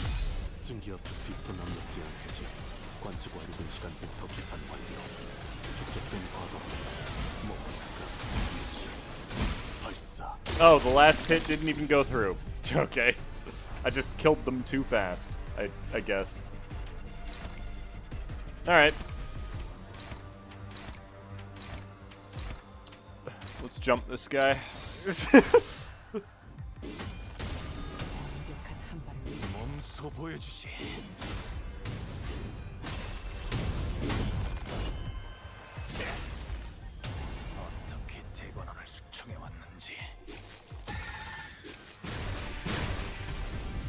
Ow. When they hit it, it teleports behind them and then starts moving that way. It's weird.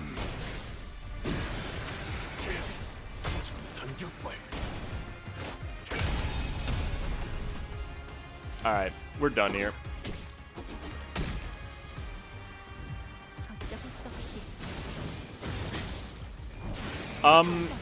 The Gregor Ego, which is what I'm assuming you're referring to, is insanely strong, yeah. I might use it later. Right now, I don't really have a reason to, but it's genuinely ridiculous how easy it is to use and how strong it ends up being. It takes 1 Wrath, 1 Sloth, 1 Pride to use it the first time.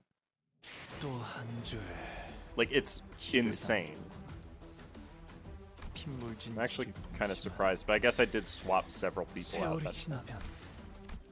The Fabled Knight? The Fabled Arknight? Wait a minute. 무엇을 바꾼지를. Oh, sure. I suppose I do need the ability to enter the stage, huh? 뜀박질 시간. There were more sea terrors than we expected near the lighthouse, but thanks to Irene's lamp, the light of which paralyzed their nervous systems, paired with the rather narrow passageways, we were able to handle them without much trouble. Also, as the control room was, unlike the exterior wall, mostly undamaged, Faust shared the good news in that the repairs most likely won't take very long. Yi-sang was right. Fortunately, the inside is barely damaged. How are you progressing, Miss Faust? It is almost complete. We best prepare to leave. Then I'll radio the doctor. Let's... Ah! A tremor shakes the building with a loud boom, and debris begins to fall from the ceiling as the building's stagger threshold is raised by a single point because it had one tremor. The lighthouse's precarious floor suddenly collapses from the shock. Ah! The floor's giving way. What's going on out there? Something rammed against the Eye of Iberia. I see aught shattering through the ocean's surface, the sheer explosive force turning water into mist. And it is charging at us once again. As Yi-sang noted, I saw the shadow of a dark figure through the ruptured outer wall of the lighthouse, charging ferociously at the ruined structure. The figure looked a lot like one of those knights the city's western region Don Quixote would talk at length about. The lighthouse might crumble at this rate. Then we have no choice. We have to stop whatever's out there. Faust, stay here. The rest of us will descend the lighthouse, and... The lighthouse is almost fully functional. It'll only take some finishing touches to have its light shine again. Which I can handle, so I'll stay behind. Seems entirely unnecessary to leave the rest of you. I would much rather leave it to Faust, who is an expert. I've read about that Seaborn before. The fables and legends say that he is the last knight, and if those stories have any grain of truth in them, you're going to need all hands on deck to even have a chance at stalling it. You better prepare for a few days of interrogations once I bring you into the Inquisition. Your decision, Executive Manager. All hands on deck. Leave the lighthouse to Mayors. We have to put a stop to that night somehow. Waves crest high and violent behind the spear-wielding knight. We have to protect the already precarious lighthouse against the knight. The knight begins to charge at us, his steed splitting the very sea, and I instinctively know that this isn't going to be easy. I knew it because it said that clear the stage was the EX objective, which means you don't... which means it's a boss fight. One day, wheat grains he planted did not sprout. One day, he stopped feeling the scent of life between his breaths. Thus, he rides against the currents, hunting after waves. He seeks the waves, approaches them, and eventually brings about their destruction. Oops. He shudders as though with repulsiveness, but he does not stop. You obstruct progress and cover the lands. That is impermissible. This is the land. The Knight and the Sea Terrors don't necessarily seem to be on the same side. Perhaps diplomacy may be a viable solution here. Okay, what did he say? Faint memories having blinked through Amiya's fathoms flash briefly before my eyes, and the Seaborn Knight wields his great lance against surface sea terrors. I mean, sure. Gloom Pride, that's easy enough. We are not the sea, we are not its waves. The Knight's great lance falters with doubt. The waves are the only thing that hold any meaning for him. The last knight gains 3 offense level down. Probably a good thing to start the fight with. Only 1,000 HP? That's not too bad. Cold. Lose 1 speed for every cold stack. Its unit has 3 stacks, take 20 gloom damage and 20 SP damage, then gain frozen. I'm gonna guess frozen just immobilizes you. Huh? What do you mean offense level unknown?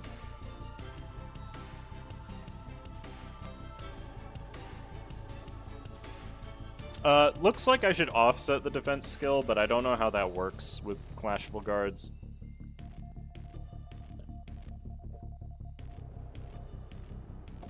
And it also looks like I really need to win a clash against it. When hit, inflict cold against the attacker. Oh. Okay, so we need to panic him for him not to gain protection. When this unit takes damage that brings our HP down to 0, nullify that damage, then this unit heals... Okay. Can't act, certain skill activations become nullified. Oh, yeah. That is a lot of damage.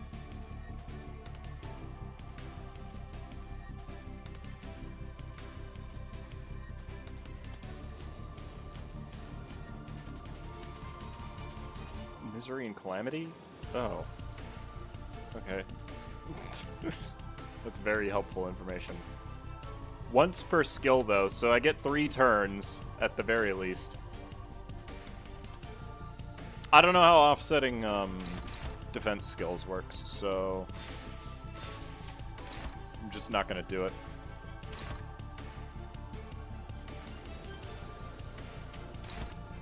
Oh, I kind of feel like I can just clash him. I'm being so real right now. I'm not gonna have anything that's dominating against this, sadly, but oh well.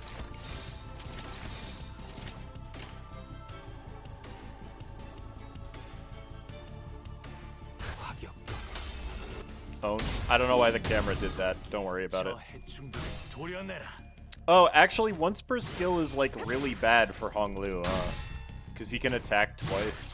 I mean, so can Ryoshu, but that's not as big of an issue, honestly. Can I get some... Oh. Okay. Alright. Wasn't that supposed to clash with something, or did I, Good job, Musso.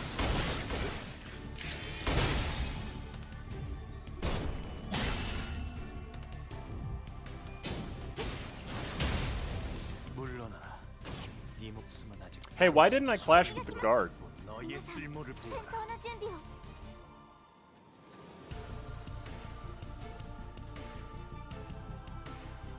Okay, so this is gaining the maximum amount of coin power immediately. That's fine, I guess. Because he's at negative 16 SP.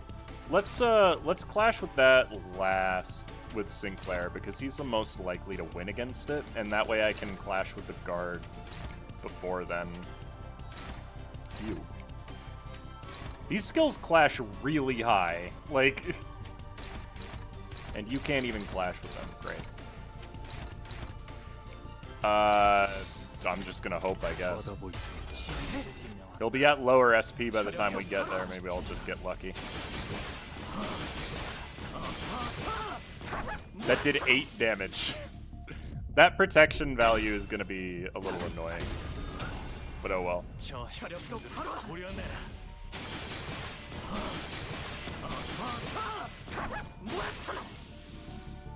Ryoshi did an assist attack on the guard. Oh, is that what happened?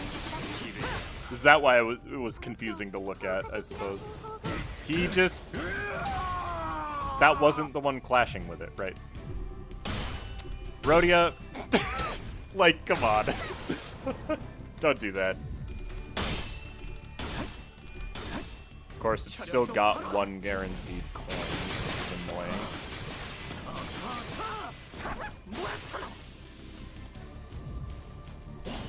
Oh, he just becomes frozen immediately.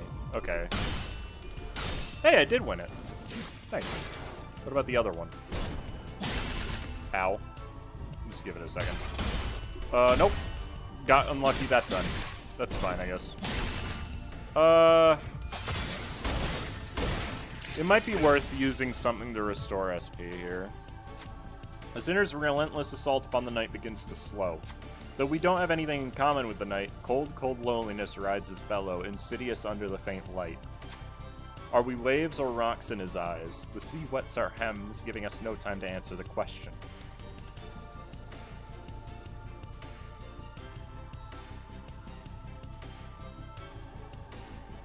I mean, I've got several petrified sinners, so that's probably a good choice, right? Wrath, Lust, Pride? I see. The people who are frozen can't act against it. That's... Okay, can anybody do this in less than... You can do it in 2, but you have lower SP. I think Yi Sang is the most likely here. Yeah. Sinner Yi Sang's warmth reignites the fire of determination in the rest of the sinners. In that moment, Irene raises her lamp, showering the night with its light. Iberia's flame illuminates our path. Unlike the night, we're not alone, so we did not have to endure the chilling loneliness by ourselves. Remove frozen. Oh, thank you. I like that. 2 of that? Okay.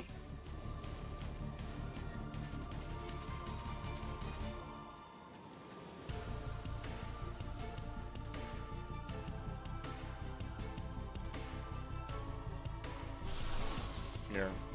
Chance to corrode 25%? That's lame. But I should use it, so.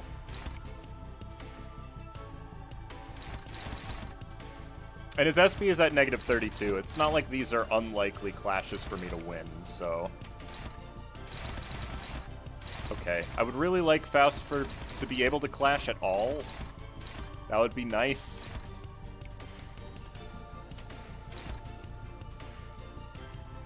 Oh, right. I guess Sinclair is technically the one clashing here.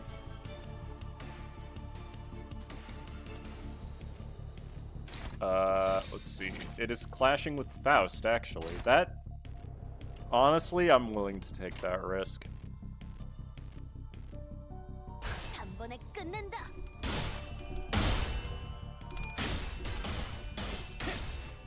Oh my god.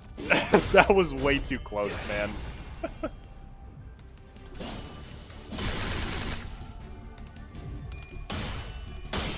Bro, stop this. You're at -38. You should not be landing heads ever. Stop cheating.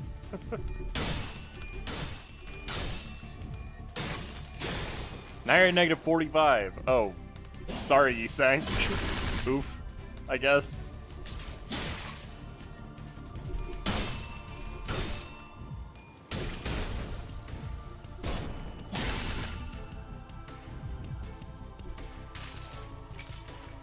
Yippee! Alright, I'm gonna get most of that SP back.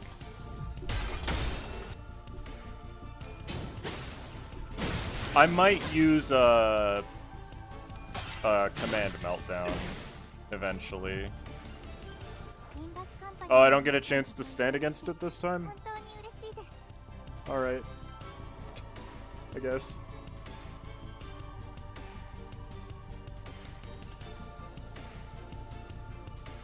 But he's still at -45, so hopefully this isn't too bad.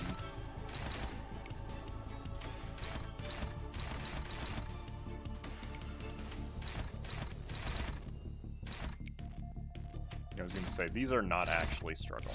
I kind of don't have much of a choice with regards to these other 2 hits at the moment. The immobilization is a little bit annoying. You can avoid it by not hitting him. Yeah, but like, if I'm not hitting... You are at -45. Bro. How?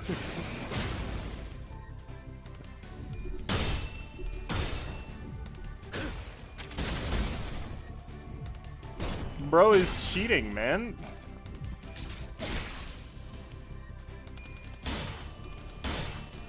Okay. Can we get a stagger on him, please? He's so close to the stagger threshold. There we go.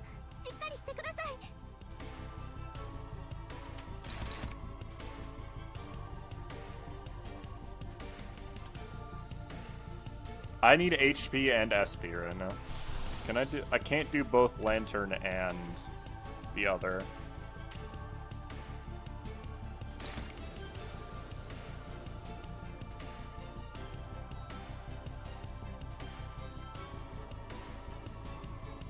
I guess I probably need the SP more. So I'll rep emitter.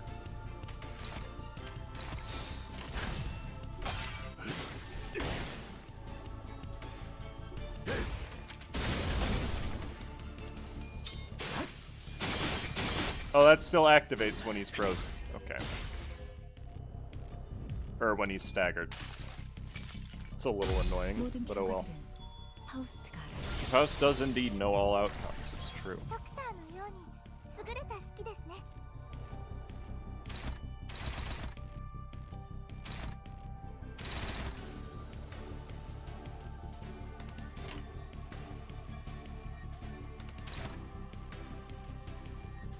Do I have anything? Because I wanted to go first. This sucks.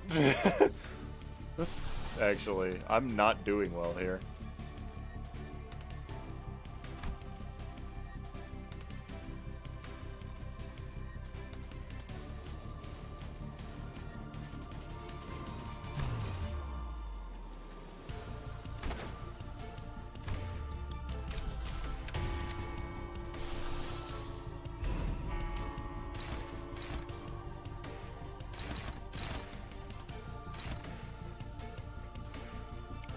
Hey, Roger, can you do me a big favor and win that? I would really appreciate it. That is actually struggling. Okay. 해체어가 진행하겠습니다. Good job. Thank you. Okay. 매달고 불태우거라. 끝끝내 역조각 하나 남지 않도록. Sorry, why am I dealing 1 damage with this skill? Okay, he has 8 protection, that's why.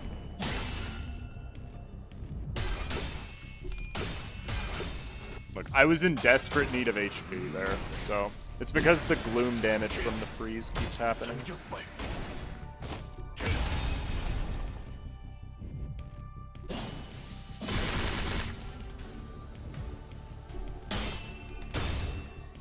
Oh, I won that clash. I genuinely thought I lost it. This is gonna hurt. Someone died. I don't know who. 至急対処お願いします。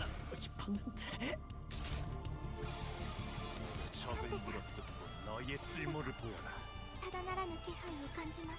Sinclair died. Okay. That's fine, I guess.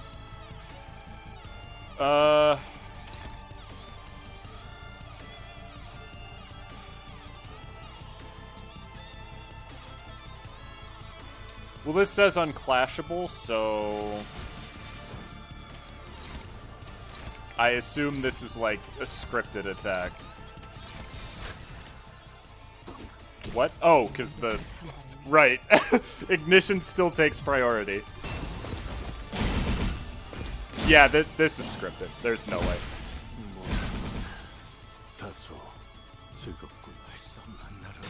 You just can't beat that.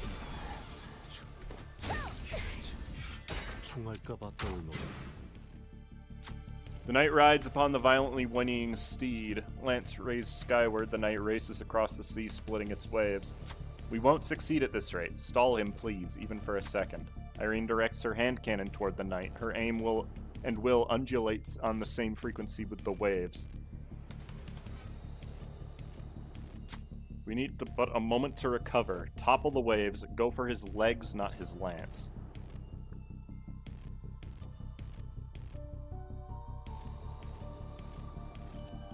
I mean, yeah.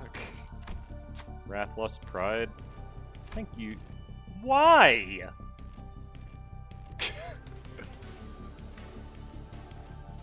Why are you using skill 2 against this?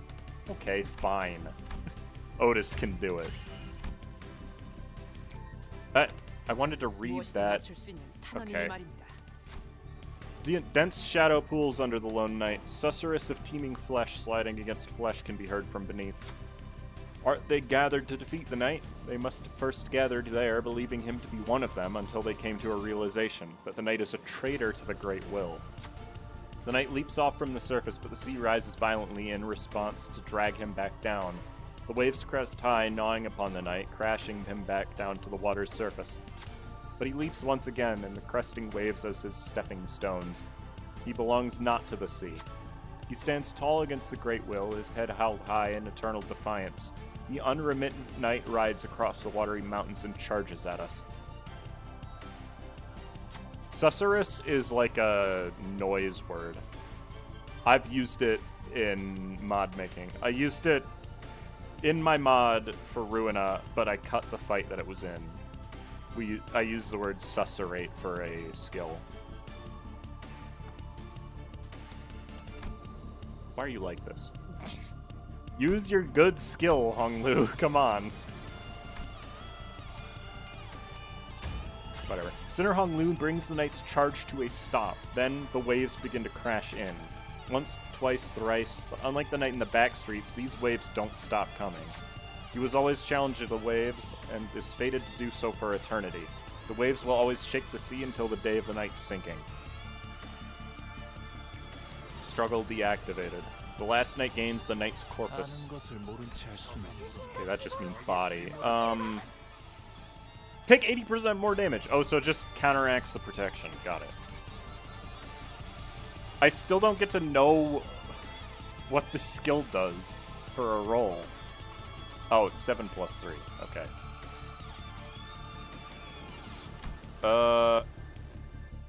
Sorry, what got? Oh, this got reduced. Okay. So I still get ice every time I hit him.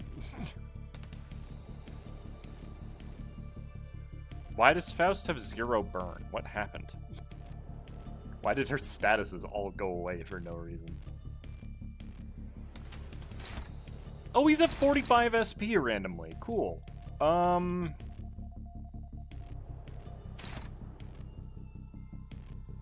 power +1 for every 2 enemies with cold. Currently, I have 1, so that isn't gaining any coin power.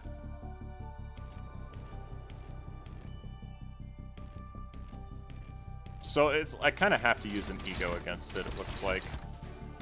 I would like to clash with this first to lower his SP. If I just regret it. It can't roll a 20. It literally can't roll higher than this.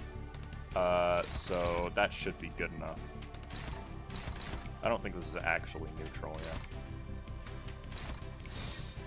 Okay. Well, that's unfortunate. Were you targeting? That's probably fine. That's... Who is this? Rogia? Yeah, she can die, I don't care.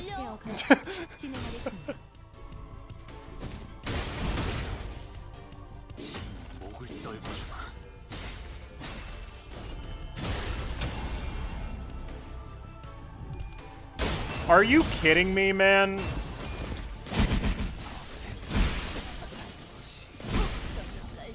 Seriously?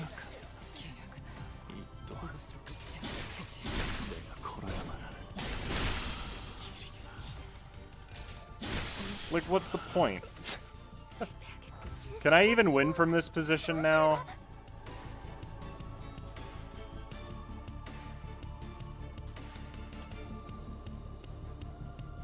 I mean, maybe.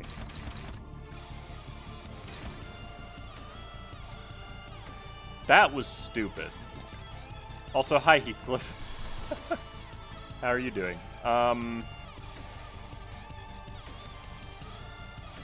Yeah, random +2 out of nowhere. That was cool. Well, at least he's not doing it again, I guess. 0 pride, I guess that's okay. I think I can still do it, but that's really obnoxious.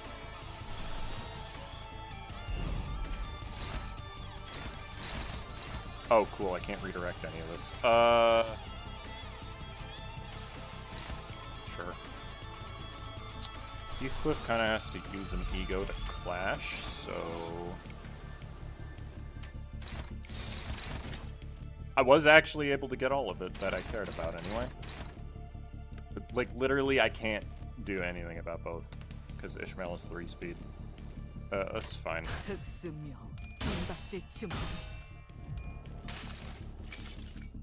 Stall for 8 turns? It's not going to take 8 turns. It's going to be like 2. I think if I survive this turn, I do just win, basically. And I'm pretty sure I'll survive this turn, but that's still immensely frustrating.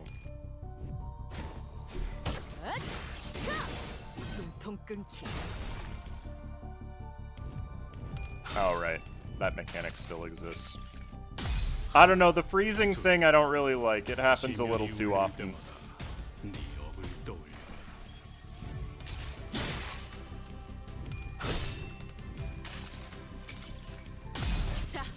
이쪽입니다.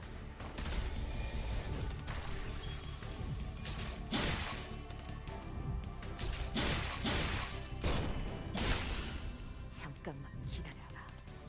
皆さんしっかりしてください Cool. So I'm gonna lose against that again, probably, right?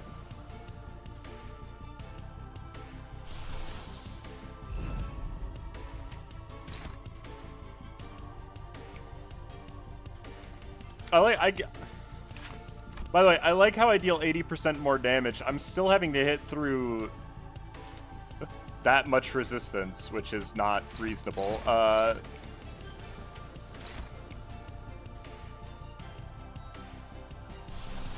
Let's figure out his envy resistance, shall we, chat? Let's see. I wish I could redirect any of this, man. I guess I could evade it if I wanted to.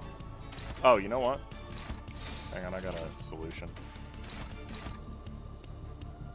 Which one was it? That's right, okay. Oh, cool.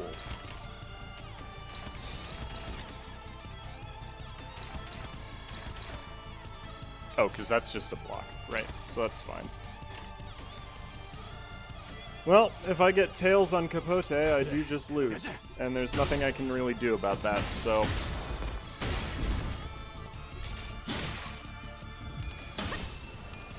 Why did I gain 2 gold from that, by the way?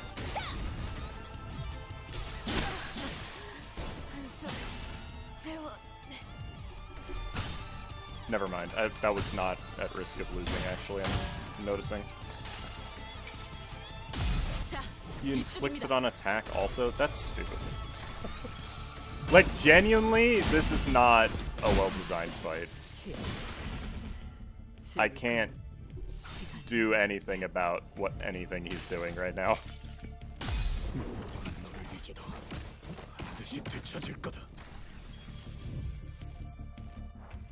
Alright, well, I guess I lose, right? Because I can't stop any attacks. I don't know, maybe Heathcliff will live. He did! Okay. He full targeted Ishmael for some reason. That works. You know what? I'll take it. I really don't think I want to do that fight again.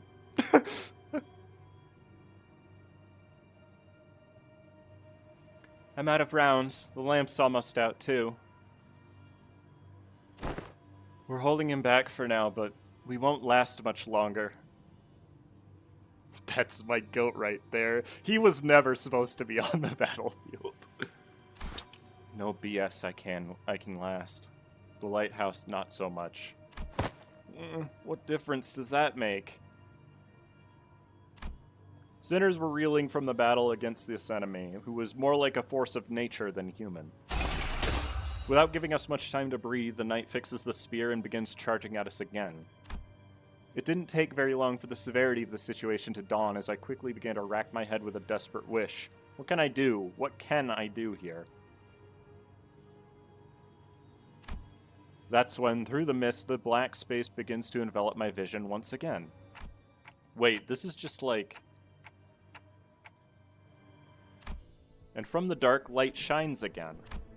I reach out towards it and see, unlike the earlier phenomenon, which focused entirely and powerfully on Hyadi, a single individual, when I saw it this time, was an unfamiliar place called Kashmir's. Kashmir, yeah. This place was filled to the brim with things that Don Quixote would lose her mind over, like knights and their countless fans, an arena in which to test one's mettle. But the one in Amiya's thoughts sits far from all of that glory, in a very mundane-looking office. He wears a well-kempt set of clothing, while his eyes are, with a slight squint, focused on reading the newspaper. The man looked more like an office worker than a knight, but the most radiant part of that scene was a banner hanging on the wall and a sword. Don Quixote was the first sinner who came to mind. Can she, or ardent admirer of knights and pursuer of glory, spin that energy from his sword as her own? Wait, no, he's different. I need someone who doesn't pursue glory. Someone who can handle their own tarnished glory. The sinner who can detachedly wield the entirety of their bygone honor is... Yes, there's just one. I'll trust you, Gregor. Use this ego to hew the knights into the knight's charge. Split the waves. Use the light to split the waves, huh? I hear you, Manager Bud. Let's do this.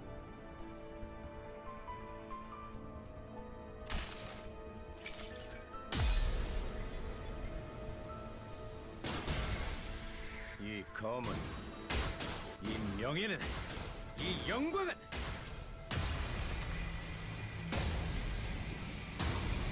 빗바래지 않은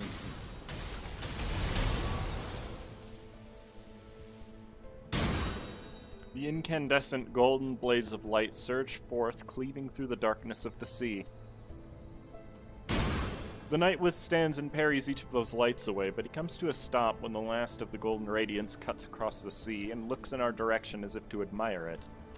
And finally, the lighthouse makes a low, resonant creaking noise before firing a bright light toward the ocean horizon. Mayers has completed the repairs. Ooh, the light returneth to its house once more! Silence all. Mayers is saying something. Like Otis said, Mayers was peeking out of the windows and shouting something at us. Vessel Massus is still near the shores, somewhere on the coastal sea. It moored somewhere by the beach, somewhere quite a bit of distance away from the village coast. Confirmed. I'll radio Dr. Kaltseed immediately. Phew. That's all well and good, but what about that monster? Yeah, what if it charges at the lighthouse again and destroys it? I heard it talk during our battle, but I don't think that creature is capable of actually communicating with them. This'll be a problem.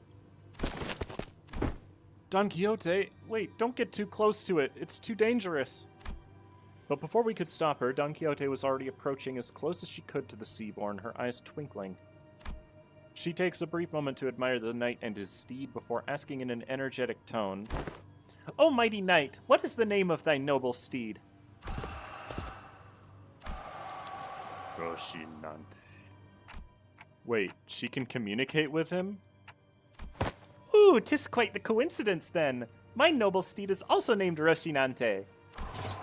One who is not a comrade. They are a steed, as you say.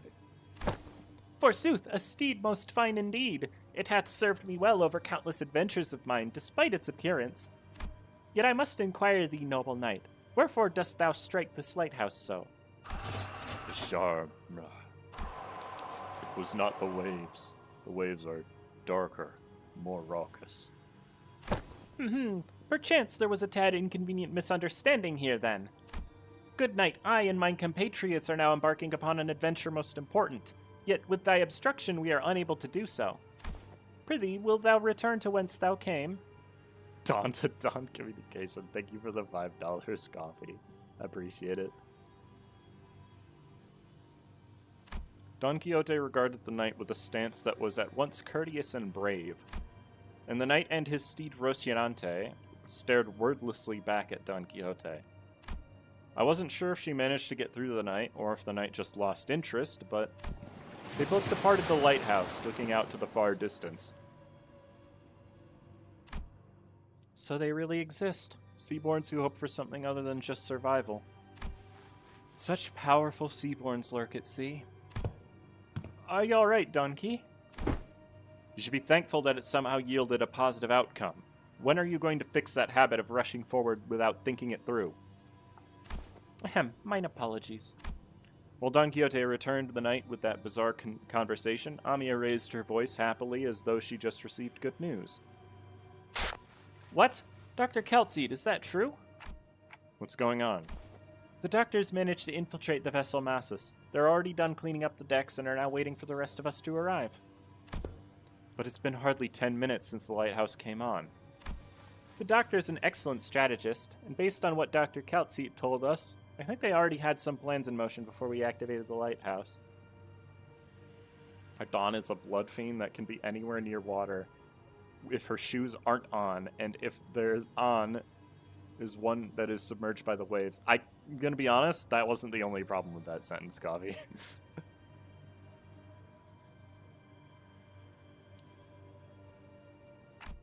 Great. Let's return to Hyadi and join them.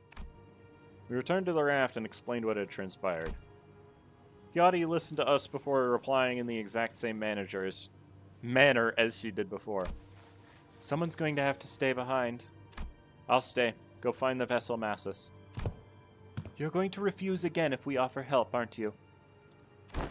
Yes. Then I'll see you after we retrieve the vessel Massus. I'll let the doctor know what happened here. What an oddball.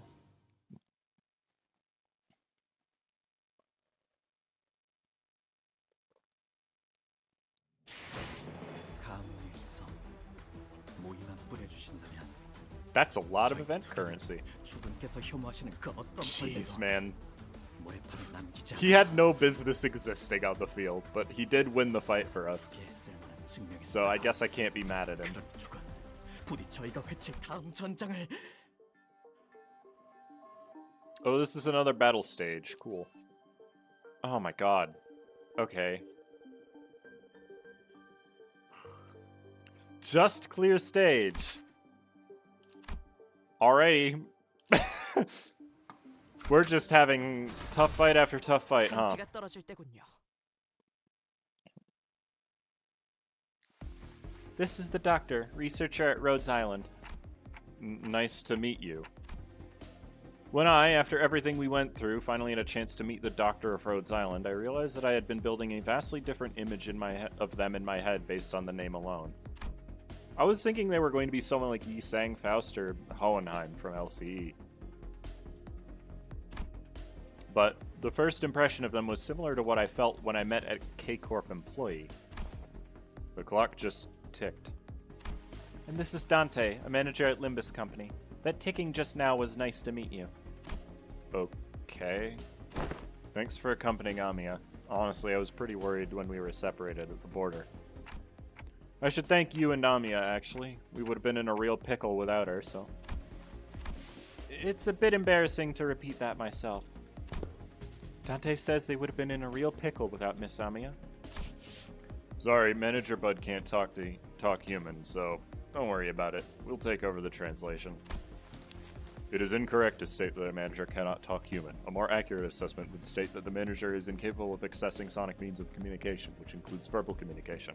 However, if they are to produce repetition of multiple sounds that may register on a similar scale to the ticking of multiple hands, second hands, minute hands of a clock.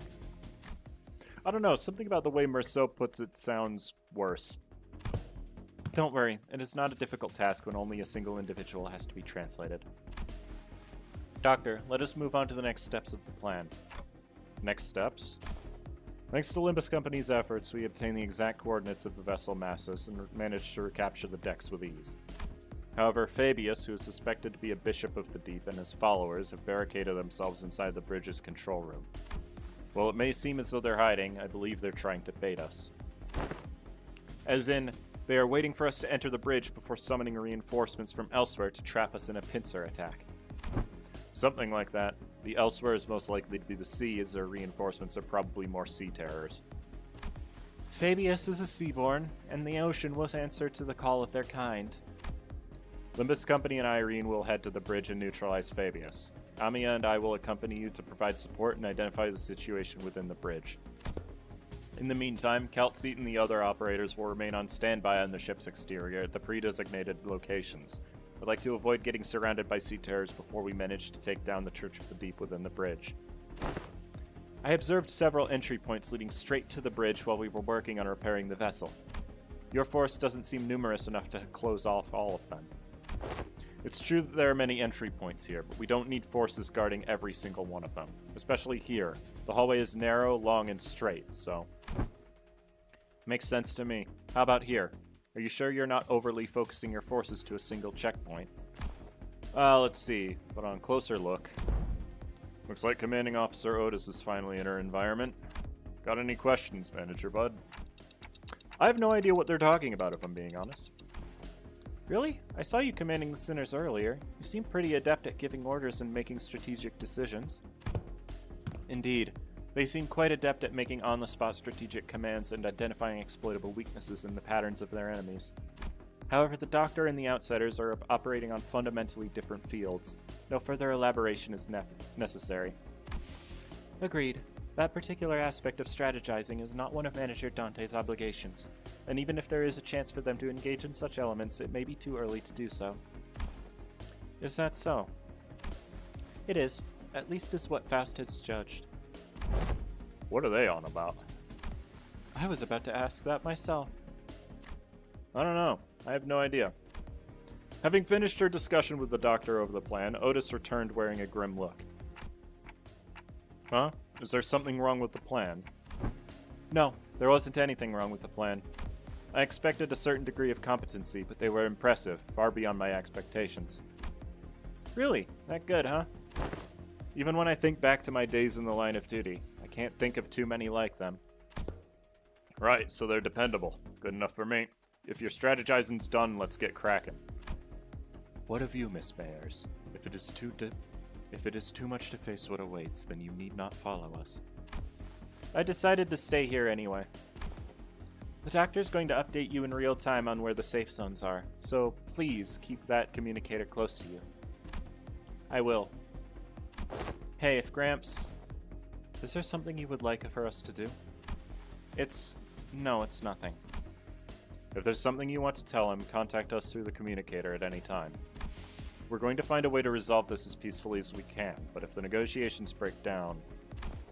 Yeah, I know what you mean, Doctor. Be safe, everyone. Leaving Mayers behind with her unfinished sentence, we followed the Rhodes Island team into the bridge. The bridge was as gaudily decorated as ever. Fabius, flanked by hooded followers and sea terrors, greeted us with a kindly smile. Oops. That was faster than I expected. Welcome. I truly did appreciate thy kindness. Wherefore didst thou seek to harm us?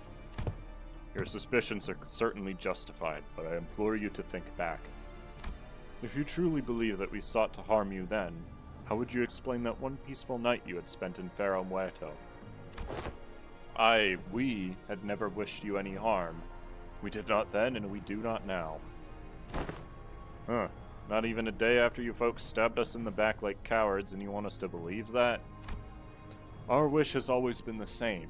We only wish to extend the freedom to roam the seas for those with capable, kind-hearted souls. Mate, we know you're just trying to turn us into sea monsters of some kind. Monster is only a name. The essence of its being changes not regardless of the label given to it. Become one with the sea. Become one with the endless cycle of life. And one day your misunderstandings will end and you will come to understand us. Looks like this fight between us is going to be unavoidable. I pulled out the identity cards the moment I saw Fabius raising his hand.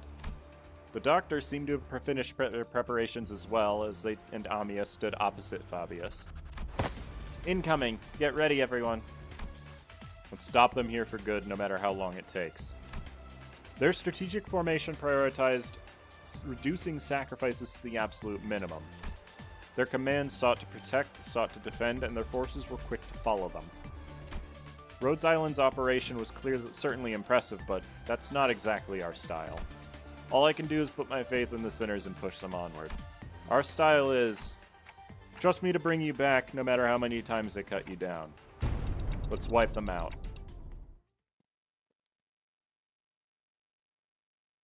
What is Ifrit Lane? Oh, is it just one of each? That makes sense, I guess. 14 enemies on wave 1, that's not too many. I'm not wasting this. Every single time I seem to start with this skill, man, it feels awful.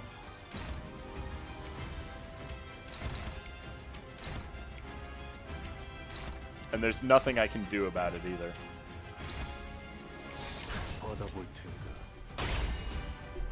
Bro's got an attack called Bite. What a nerd. Oh wait, was there one of the resistance guys? Oh, there is. That's annoying. I didn't see a Roomba though, so I'm not as worried about that. It's a little annoying that that was the guy that it hit.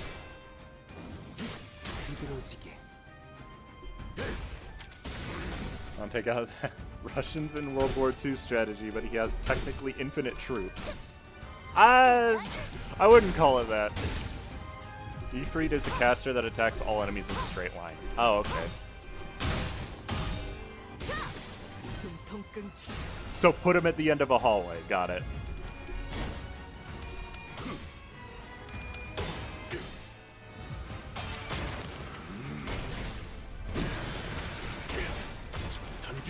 I don't know, maybe there is a Roomba and oh, there is a Roomba. I literally missed it. Ah, stop that. Thank you, Faust. How did Faust get 5 SP? I wasn't paying attention.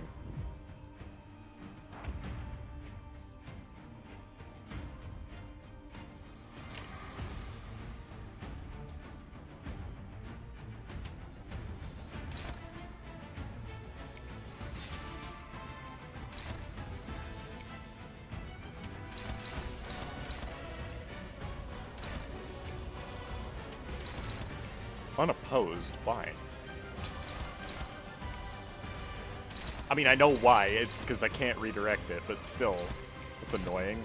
It's actually really annoying. Wow. You know what? You deserve no respect.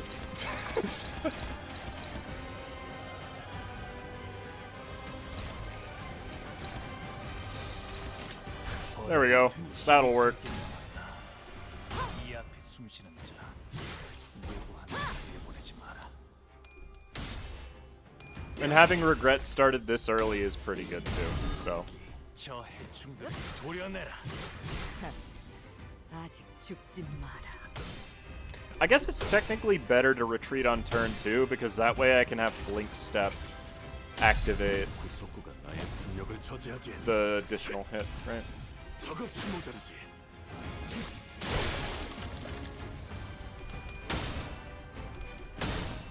I don't know if I'm killing the one guy or not. I hope I am. Ugh. Greg? Don't be like this, man. Whoa. Okay. 물러나라. 네 목숨은 Whee! 따로 쓸 곳이 있다. 적을 물었다. No, I didn't kill it. 너의 Okay, that's 쓸모를 fine. 보여라. It just looks like they're summoning trash mobs mostly.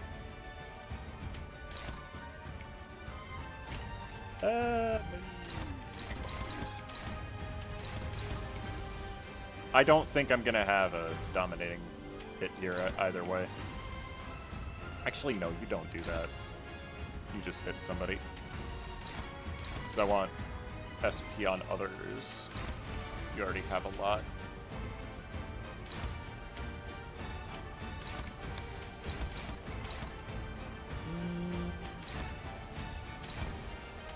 There we go. 날개를 펼치고 행동을 걸어. The chicken arrives. Greetings. Hey, Azrael.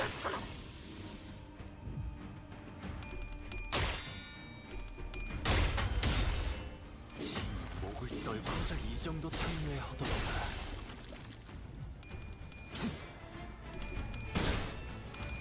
Cool. Awesome. Good job, man. Love that for him.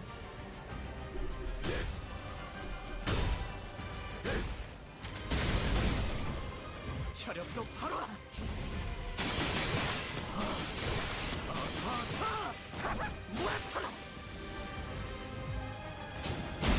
Did I kill the one guy?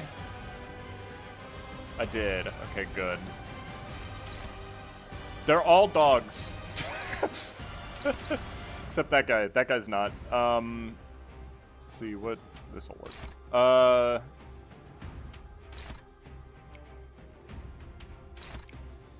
Clash.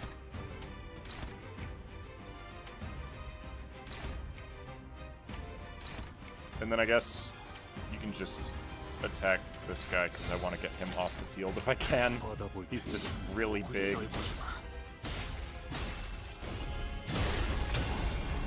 Didn't quite kill, but that's fine. The night wasn't chill, breezy time for someone else. No, I hate that fight, actually. I did win it first try, but I almost didn't. I got really lucky. Yeah, that guy dies to the first hit. This joke would be funnier with full stop Hong Lu. I mean, it would be.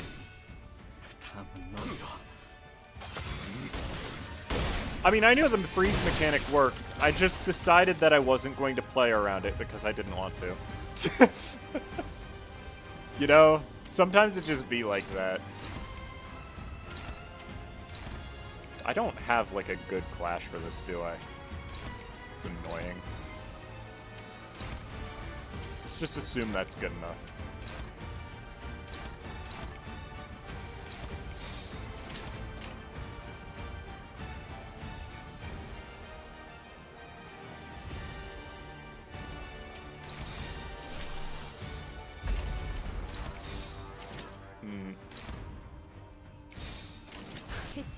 Hope it actually gets a chance to activate. That'd be nice.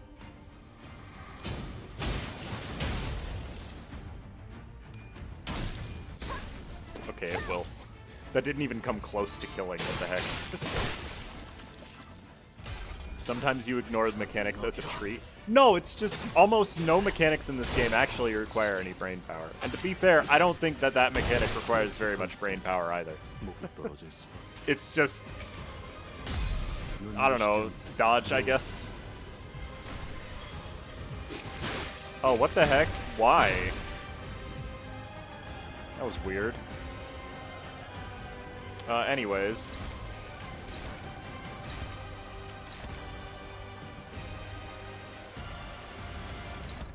Greg, you just power count. This thing is dying very quickly here, so...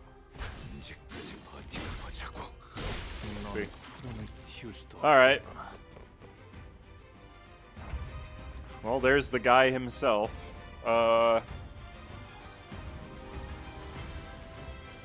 Why? Okay.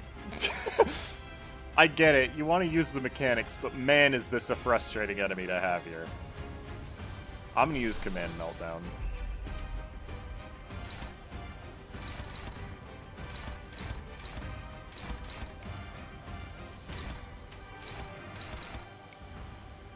It also basically guarantees that I'm not killing the shield this turn, too. I'm not clashing with this one yet. Change that. Okay. I can still try, because it'd be better if I did. Like, they just had to put one of these guys in here. They could not resist.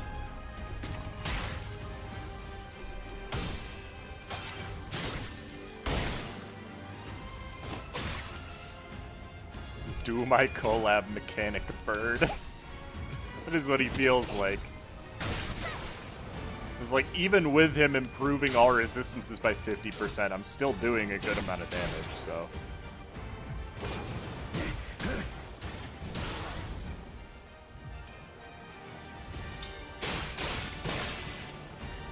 I almost broke it. Oh well. Burn up! This is my Roomba. The Roomba's a very funny mechanic.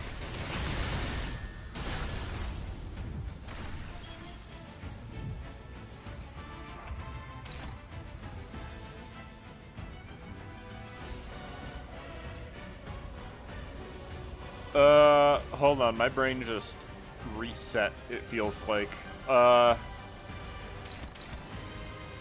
Is that 30 SP? I guess these guys do gain SP pretty quickly, so it does make them a bit dangerous.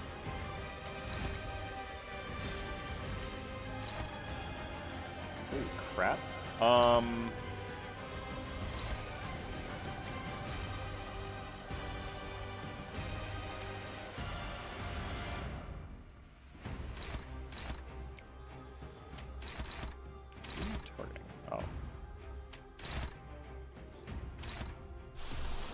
That's unclashable. How much is this gonna hurt? A lot. I want to redirect this. It's not, like... Why is it so... Oh, because it's not actually... Right. I forgot how this game works. And the answer is it kind of doesn't. Alright, can we get rid of this guy, please? 날개를 펼치고 발톱을 걸어.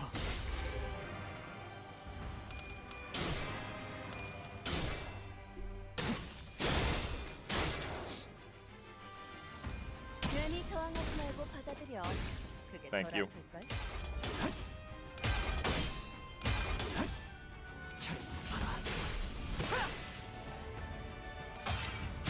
아플걸? The Monitor Ego is like... I would almost say it's the worst of the four. It's still really good, but it's definitely not as strong. Right? That's new.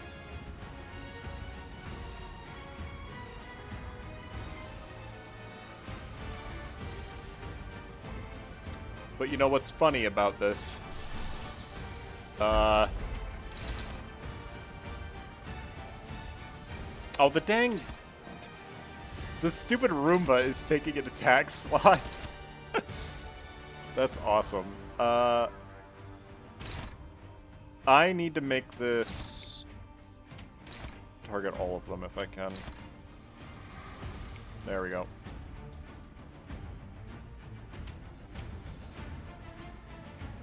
Faust can also blow up this turn. I'd rather not right now, actually.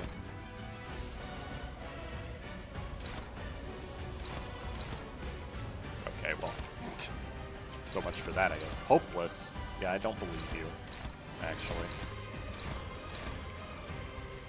But I'm also not going to do that clash because I don't trust it. Bonk. And then I have a feeling this guy's not... One of these guys isn't living through this. So,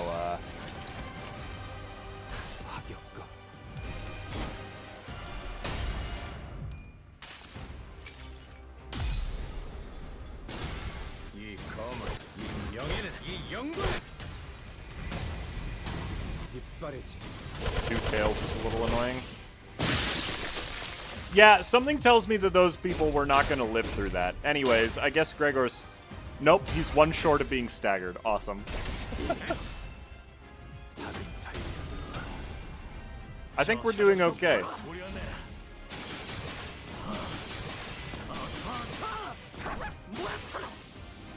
I hate that the Roomba was eating half of that attack, but oh well.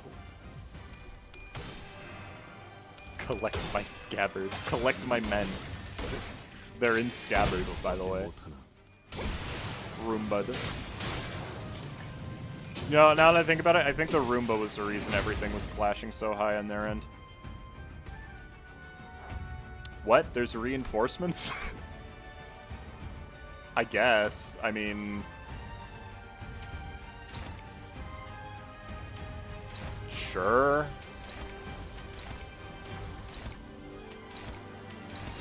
I suppose. Hey Faust. Can you just blow him up, please? Thank you. Mission accomplished. I'm glad that PM finally gave Gregor a VOV ego.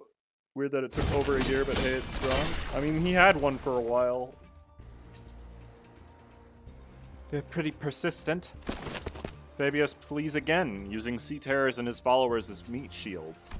Wait, no. I see it now. It's not Fabius who's putting them in harm's way to save himself. The Sea Terrors and the cultists are throwing themselves in our way, entirely willing to sacrifice their lives to ensure that Fabius gets away. But for all that, the only place left for him to flee on the ship, wounded and cornered by the sinners and Irene's lamplight, was the decks. Nowhere left to run, Fabius. I understand you can't help but continue to thrash and struggle to live, even knowing that there's no hope. But running will only make your pain worse. That's different. Fabi didn't run to live. A voice echoes from under the dark sky. Mayers? Mayers, appearing quite different from how she did a moment ago. She approaches Fabius steadily, slowly, her expression solemn and mournful. She looks down at him wordlessly. I told you that your methods won't win their understanding, Fabi. Haha, what a shame. I thought those with such wisdom and aptitude would. I hoped you would still be able to realize your ideal here even after I'd left. It will be realized. Fabius may die here, but we will remain.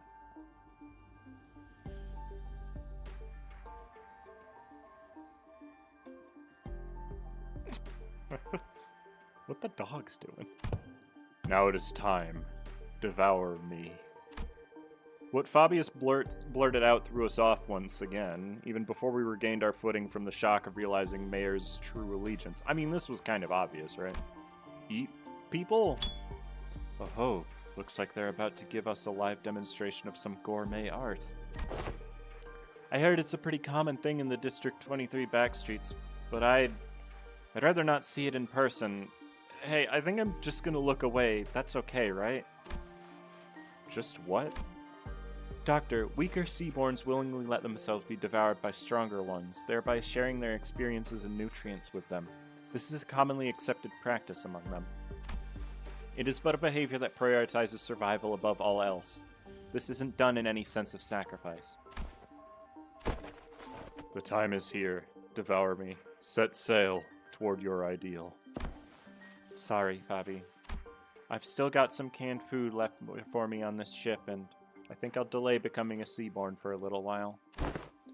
Why? I found a new destination. I'll gain a new power from there, and then become a Seaborn. So now is not yet the time. If that is your will, O Bishop. Don't worry, your flesh will fatten the bloodkin of the sea. Mayers waves her hand, and sea terrors climb up the vessel from the ship and begin tearing Fabius to pieces. Despite the way it looked, Fabius looked exhilarated, nary a look of suffering or pain wrinkling his face as they ripped his flesh apart. We turned away from this scene that could not be described as anything else other than cannibalism to look at Mayers. Kaltseat, is she... Don't need to ask questions when the answer lies plainly before you, Doctor. What is happening? Wherefore did young Mayers... It wasn't Fabius. Mayers was the Bishop of the Deep.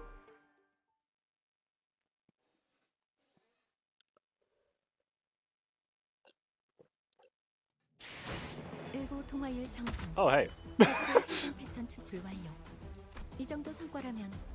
Thanks, daily login bonus. Okay.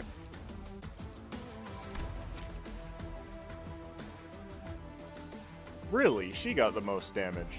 Okay.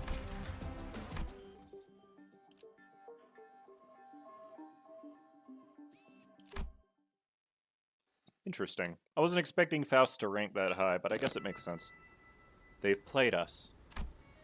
Don't despair, we still have the upper hand. We defeated Fabius and his cultists already, and even if they were to summon more sea terrors, we should be able to handle them without much trouble. Hey, Aegir. Just what were you thinking the entire time as you deceived us? I had a feeling I knew what she was going to say to that. She was either going to say it was for our sake, that it wasn't a deception at all, or maybe she'll give us one final gloating. But her reply, the words of which were carefully selected after gazing out at the far ocean, was not what any of us could have expected. I'm sorry. I thought this would be the better way to approach you, but I see how it can come across as nothing more than deception. You're sorry? Why? Dante wants to know why you're sorry. Huh? Well, that's because I did something wrong. Wait, hold on. You've been deceiving us all along, Mayers, and now you're gonna... Boy, what exactly are you after? You're after the same thing that Geezer was, ain't that right? Turn us into your bloodkins, that it was all for our sake, given all the kinds of ridiculous excuses to turn us into one of those monsters. I do hope that you would all one day accept becoming Seaborns. But I'm not about to demand that you let yourselves be transformed today, right here and now. I understand that we all need some time to mentally prepare ourselves. May I understand your statement to be implying that you will not be forcing this upon us should we refuse? That's correct. It'd be against manners to do what Fabius did, shoving sea terror cells inside your body out of nowhere. Manners, huh? While I was taken aback by the fact that Mayers was a Bishop of the Deep, It was also true that mayors had never tried to bring us harm, unlike Fabius, who attacked the sinners directly. While she did almost get us in big trouble with Irene while explaining things to us, it's also true that Mayors has been extremely helpful so far. It was her who led us to the Lighthouse, and it was her who stayed in that crumbling lighthouse until the repairs were done, as that terrifying night continued to assail its walls. What was your actual relationship to Fabius anyway? Just someone who also once strove to realize the visions of our ideal worlds. Our goals once converged, but not now. I was pretty taken aback, too, when they attacked you back at the village. Maybe he got greedy when he saw Faust and Otis repairing the ship. He got greedy? Fabius believed that welcoming capable people as bloodkin would expedite Seaborn's evolution. Cool, cool. So you're like some cult leader, but you don't necessarily want to antagonize us. You still haven't told us what you're after, though. I'm going to the city that lies beyond the dimensional door. So you're trying to flee to a different world where the Inquisition won't be able to chase you? This isn't running away. I just want to help the people of the city, that's all. So, I'm bringing the Seaborns with me to the city. Don't tell me. You're going to invade the city alongside those monsters, then. Ah! Then the foghorn suddenly blared, and the ship shook as it began to move. Vessel Massus has begun to move? Is this an automated sailing program? The vessel Massus will now sail toward the dimensional door. I'll let Rhodes Island and Irene go right in front of the door, so don't worry. Did you seriously just tell us not to worry? Faust. Please calm yourself, Dante. It has not yet been determined if that is indeed the dimensional door connecting directly back to the city. No, it has to be. The warm, shining light and the voice from within is getting clearer and clearer. Why don't we just let them into the city? The battles thus far have done well enough to demonstrate the level of danger Seaborns pose. However, I doubt they'll get very far even if they were to enter the city. Don't you agree?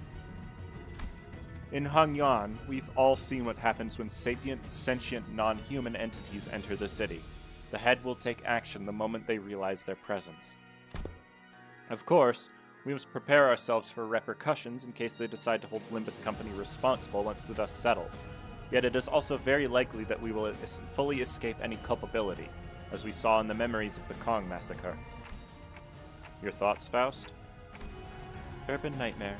However, considering their specific attributes, it will not take long for them to rise to become a star of the city-level threat. There is a reasonable possibility that they may be issued the Impuritas Civitatis classification. Is that not an acceptable risk? If not the head, they should be manageable by a wing.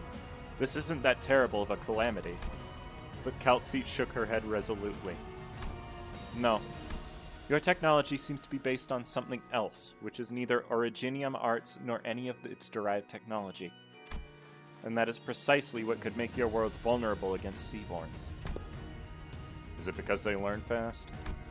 Yes, those on the front lines of the war against Seaborns stubbornly stick to using traditional low-tech weapons. Deploying high-technology weapons against them is only going to make you an enticing meal. Then can't we just let whichever unfortunate wing that ends up fighting these... Do take into account that it may take a significant amount of time to earn their trust.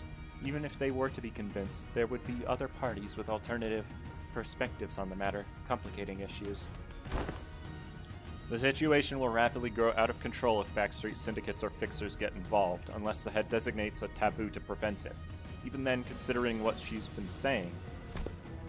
Yes, we must consider the possibility that they may be capable of absorbing the head's technology as well before they are expelled from the city. How do you plan on helping the people of the city, Mayors? By giving them a chance to become Seaborns. What are you on about? Become Seaborns? She ain't all there either, eh? What kind of help is that? Mayors, you know that's no different from what the Church of the Deep is doing here. No, it is different. Because someone showered the city with the light. The light? The beam of light from the White Nights and Dark Days incident. How do you... Could it be... Becoming a Seaborn is to become a part of what a great will called We Many. By doing so, one can be reborn as an altruistic life form, but at the cost of ego, the sense of self. And that's always been my issue with it. Everyone has beliefs of their own, dreams of their own. It feels too empty to lose all of that when they inevitably lose their sense of selves as they become Seaborns. Look, I want each Seaborn to have their own wishes. But the light shining through the dimensional door to our world is too faint to push them toward that evolution. If only the light of the city could become more tangible, it just might be able to give every Seaborn an identity of their own to remain uniquely themselves. Then why is it that you advocate toward those of the city to join the Seaborns when one could simply learn more of the light before returning here? At first, I thought all I needed was the clue to a better evolution, but Don Quixote's tales of adventures changed my mind.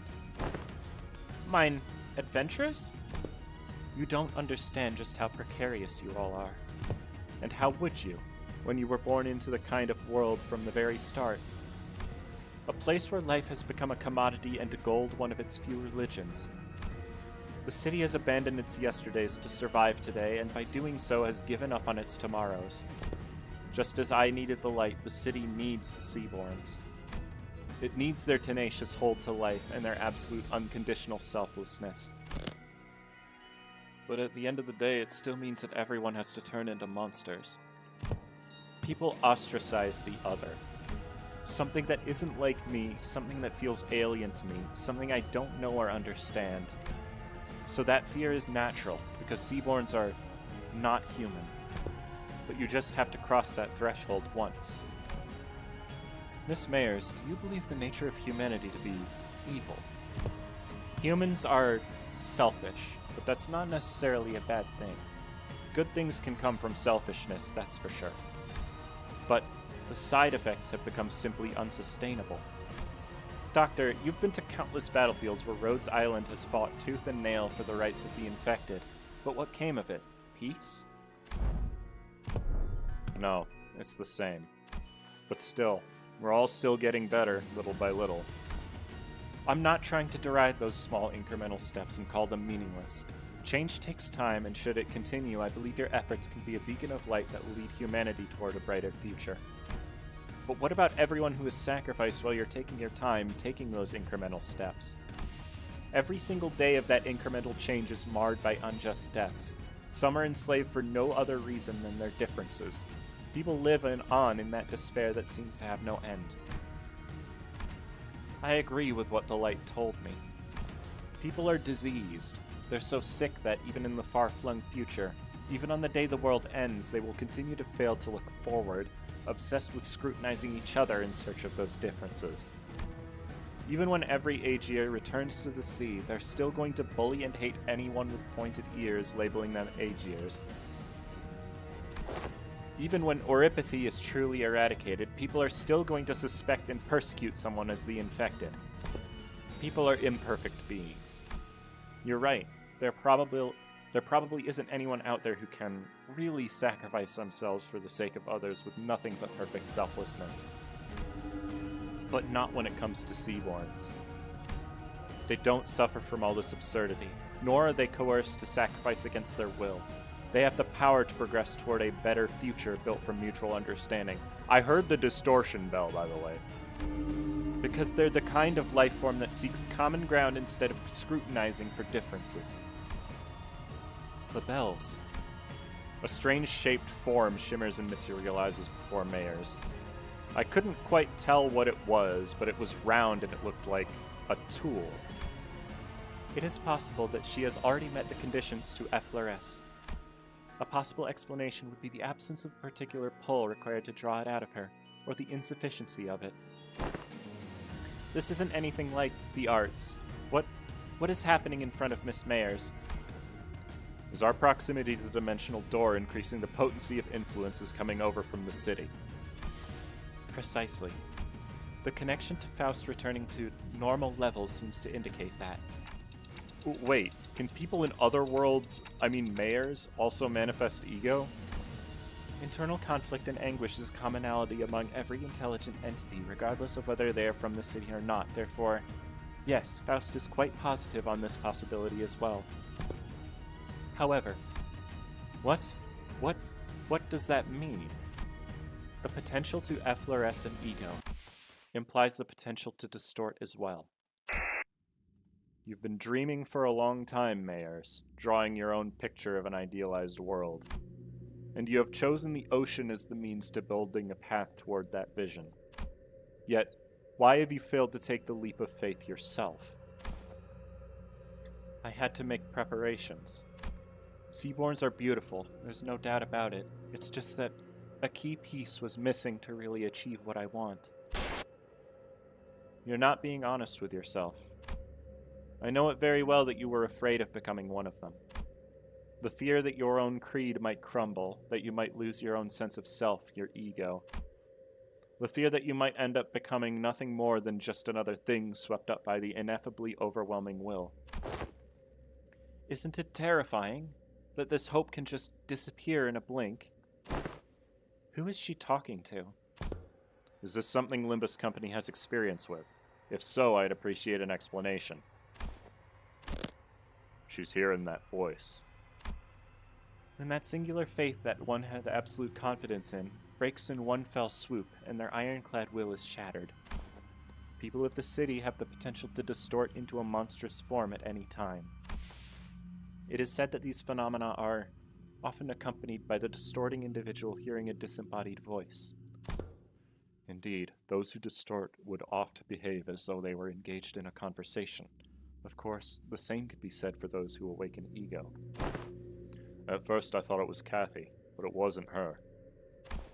The voice was beautiful, comforting, and even cozy. The kind of voice that puts all deep contemplation to sleep, so calm and so warm. No. There is more to the sunshine than its warmth. The sunshine? You don't share your interest with the other devotees. Survival isn't what you care about. What you really care about is giving everyone a chance to experience what it feels like to live in a world of warmth, ephemeral it may be. Right, we have to be about more than just prolonging our existences. Yeah, I know. Merceau saying that is very ominous, to be fair. What really matters isn't survival. It's what we leave behind for posterity, our legacy. Because isn't Merceau the third strongest member of Limbus Company? Before they all joined up, right? And he kind of just revealed that he's had been on the border of distorting at some point. At that point. Because Heathcliff is the only other member of LCB that has had that experience, if that's the case. As long as there's a guarantee that the light can indeed protect the sense of self, it'll be more than enough to convince people to become Seaborns. Please, you don't have to concern yourself with what other people might think, Mayors. But everyone has their own wishes. I can't just bulldoze over theirs to force mine upon them. But that's not what you really believe, is it? You know that better than anyone. While you hesitate, countless people who are bound to the inescapable bridle will continue to suffer. That might be true, but it's okay. You don't have to hide the shape of your heart, its colors. The only thing you have to concern yourself with is how you can lead the people of the city and then Terra. Okay, we can't just sit here and let this happen. Operators to positions. Operators unable to approach. She's surrounded by a strange field, Doctor. Whenever someone would distort due to reasons other than the monolith, a strange pressure would prevent our approach, as though to stop us from interfering. Looks like that applies here too, all the way over in another world. Love is our collective destination, after all. So please, let go of this tool that might break your heart. Don't force yourself to walk the path of thorns. Your pilgrimage needn't be that of suffering. No, You don't believe in any recourse, do you? Other than this, anyway.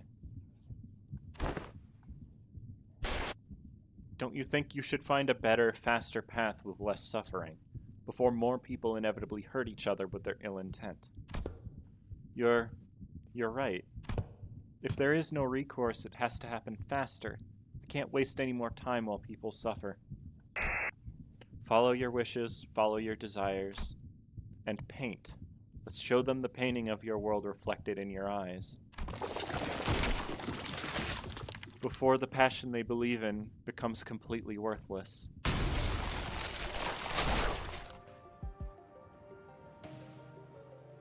The yearning flotsam. I understand the shape of your heart and what makes you want to enter the city. But we still know so little about the Seaborns, about Terra, about Iberia.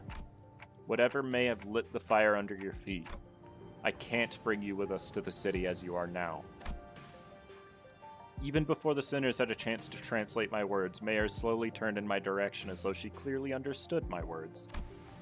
But I must, Dante. Your adventures were full of exhilarating tales, and I saw kindness in the every word and action of you and your friends, but that's not enough. You don't think they'll change?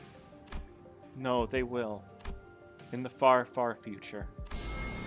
An incandescent brilliance burst forth from before Mayers. Past that light, I saw the ocean.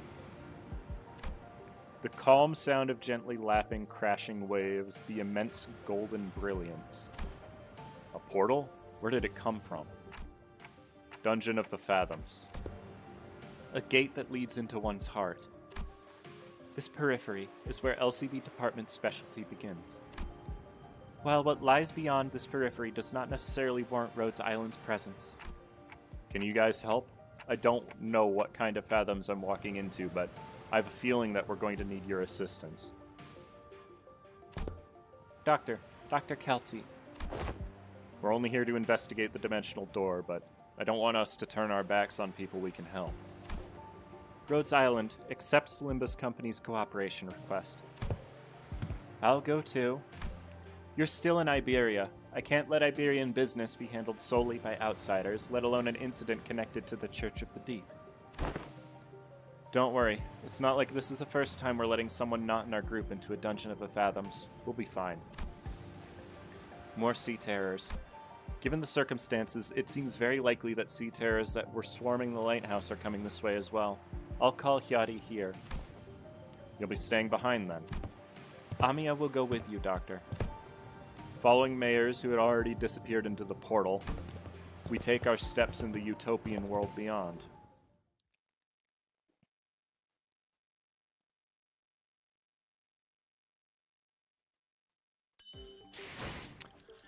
Okay, there's a dungeon. I was kind of hoping there wasn't a dungeon, but okay. I mean, yeah, I'm going in with this team, right?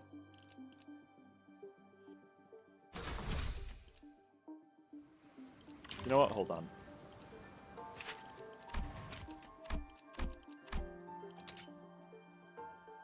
He deserves it. And if he ends up on the field again, I probably want him to be able to clash at a standard rate. News of the war is getting grimmer by the day. The sea terrors are coming, swarming.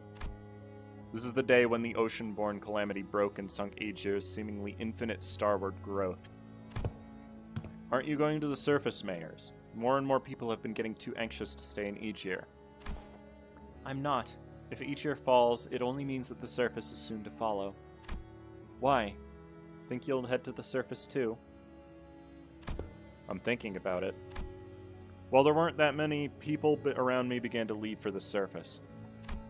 I considered some of them to be close acquaintances. They all tried to convince me to leave with them. But fleeing my home in favor of the land didn't feel right. The foretold calamity descended. It dealt a heavy blow to Aegir, but the surface suffered much worse. I had to help them. How could I not after hearing such a terrible thing has happened? I think I'll head to the surface. Seriously, the surface? Think hard about it before you go. If you leave now, coming back might no longer be an option. Every day must be a struggle for them. At least I don't have to fear the immediate tomorrow. So it's my responsibility to provide help as someone who is better off than them, even by a little. I know, but if I don't go there to help, things will only get much more dangerous for the land dwellers. Maybe that danger is the very thing that'll hurt you. I still think I have to help them. I procured myself an Aegirian research vessel at a cheap price to bring me to the land.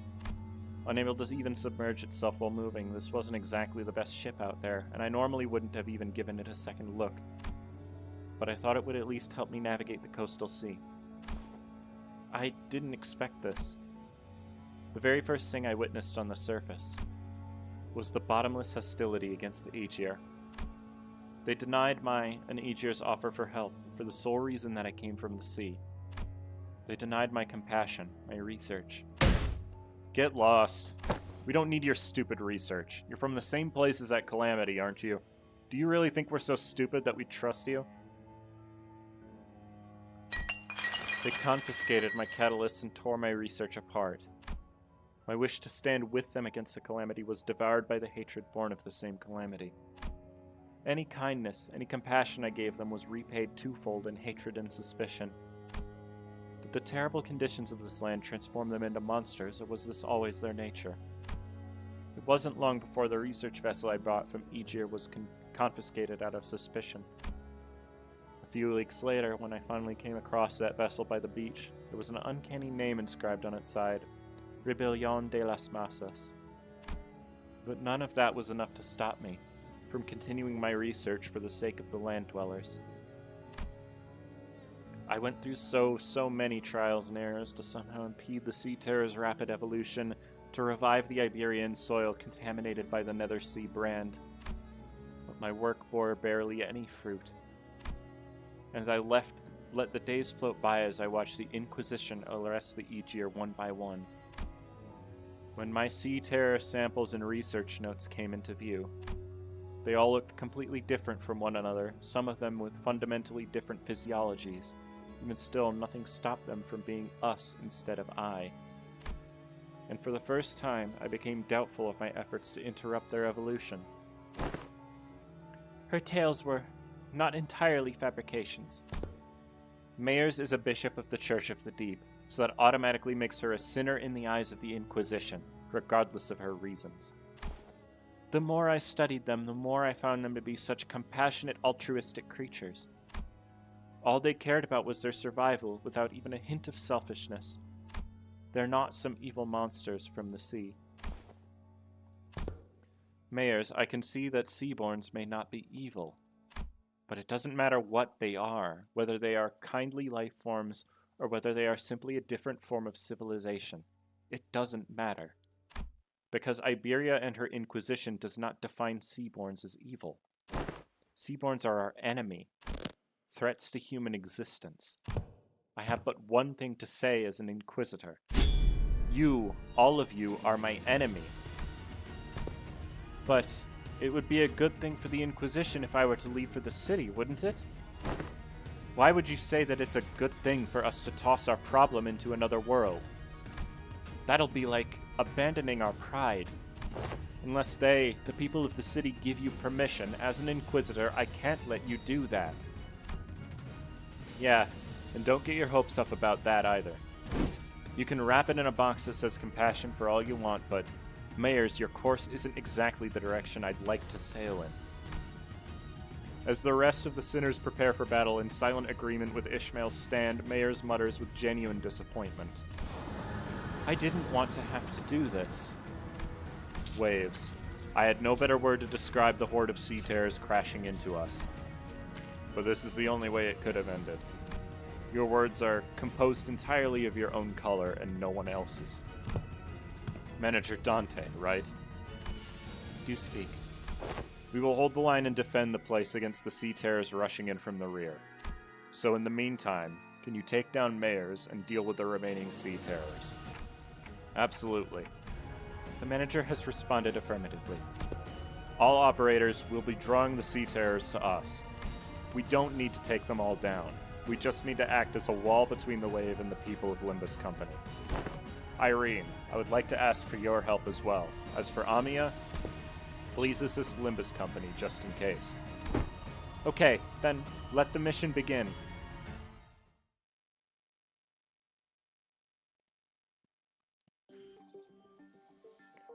Okay. Oh, we've got a forced elite battle. Okay. Interesting. Before I continue, I'm going to quickly go up and get some soda because I've run out. So I will be right back.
I'm back.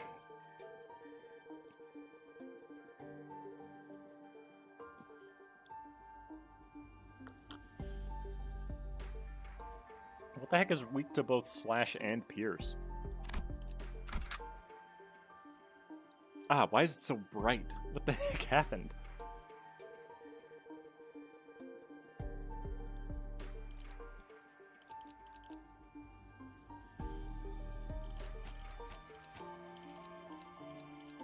Like, genuinely, why is it so bright? This is really hard to look at.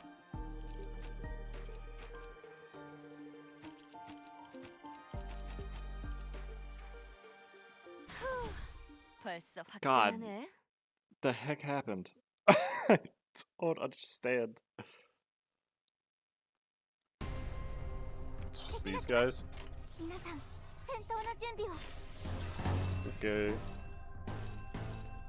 I don't know, I feel like dungeons are usually the easiest parts of these events. Honestly, because they don't... You get to start fights that aren't the first one at full sanity. What are y'all talking about, by the way?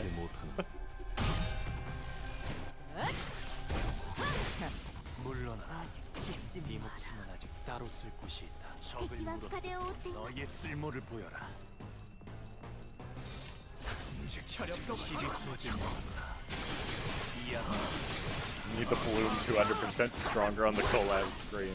It wasn't even that much stronger, but yeah. They are resistant to gloom and wrath.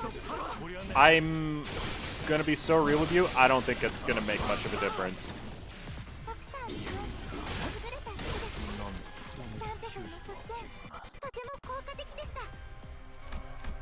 Also, there's a decent amount of enemies per wave. That's fine. You're still gonna knock them out pretty quick. Why did Merceau stop clashing when I selected his skill?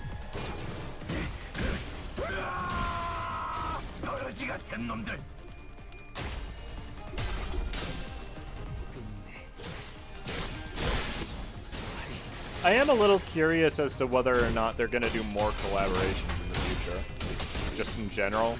I don't know what else they would even collaborate with. The thing about Limbus and Arknights is that they have very similar universes and world building levels.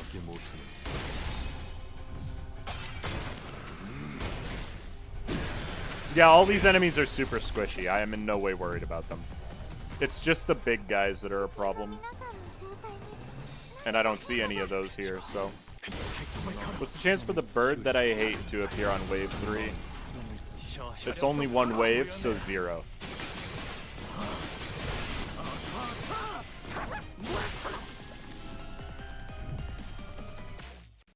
Mission accomplished. Yippee! Mission accomplished. Yeah, it was not hard. Oh, wait. I'm just realizing that I don't know what these mean. Now that I look at it closer. Come across a cavern full of sunken ship remnants and golden treasures that have washed up inside. There are all kinds of unfamiliar sculptures and twinkling golden coins. There's a whole pile of treasures here. Hey, the records here say that this used to be a ship that sailed all across Terra. It must be a ship built for conquest, built during the Golden Age of Iberia. Look, it says here that this is a golden chalice made in Sargon. Combine an armada of tall, proud sails, unparalleled technological innovation, and a certain king's greed, and you get this. It's the kind of glory we can barely hope to retrieve now. These items would be extremely valuable outside, but none of them seem very helpful for the situation at hand. Should we continue to look just in case? Yeah, why wouldn't I? Gluttony and gloom? You are the most likely to win. I was wrong, Sinclair was. Sinner Honglu picked out a golden compass from inside a weathered bag. The inscription on the compass indicates that it is an artifact created during the era of grand expeditions. How is this artifact still so intact? This place is only a bridge made of items pulled from the group unconscious that are most appropriate for the Fathoms. It may truly exist, but it may not be reality. Irene stares at the compass for a moment, tempted, before turning around, having accepted the fact that it probably isn't a real artifact. Gold-forged compass. When using a plus coin skill, it really is absurdly bright for some reason. When using a plus coin skill, heal 5 SP. When using a minus coin skill, lose 5 SP. Each unit's SP can't drop below -40 from this effect once per turn per identity. Turns start at max SP or at -30 or less, gain 1 power up and 2 protection. This is an absurdly good gift. What the heck? What were they thinking? That's ridiculous. 입장을 알리는 음악 소리가 들리는군. Okay. Oh, and this one is a... God dang it. Of course it's a long fight. Okay. At least I don't see any of the big guys, so that's nice.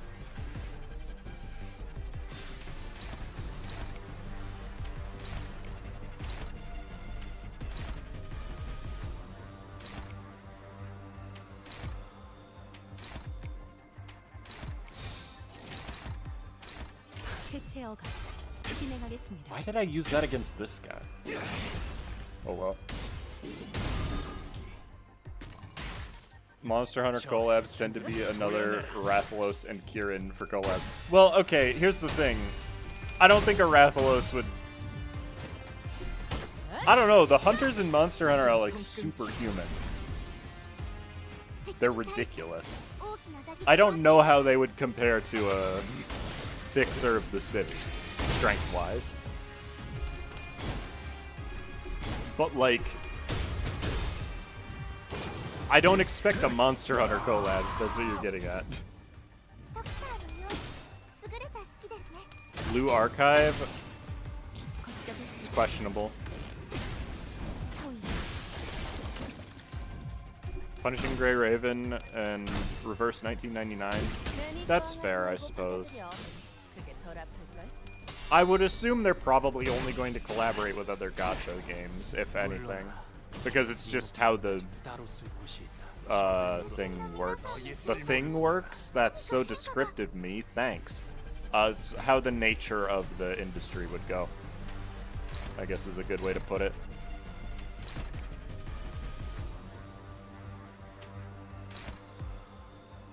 Oh, Sinclair is about to obliterate these guys, huh?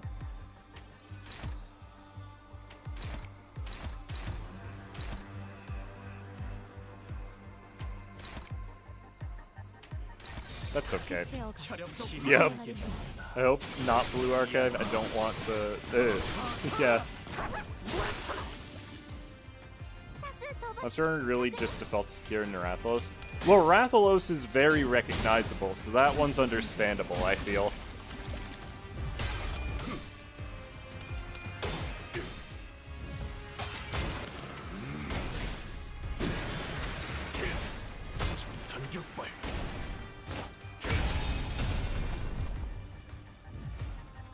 괜찮아. 이젠 안 아플 거야. Who wouldn't go for the classics after all? 다음은 어디로? エリートオペレーター並みの腕前です I'm not gonna say anything because I know as soon as I bring it up, I'm gonna see one of them show up. So, I'm just not gonna talk about them. They don't exist. They're not in this fight. Clearly. Yeah, balls. Alright, fine. I don't even care if this guy dies, really. It's just gonna slow me down either way. Decent non-gacha collab, too, if they're looking for the one-sided collab. That's fair, I guess.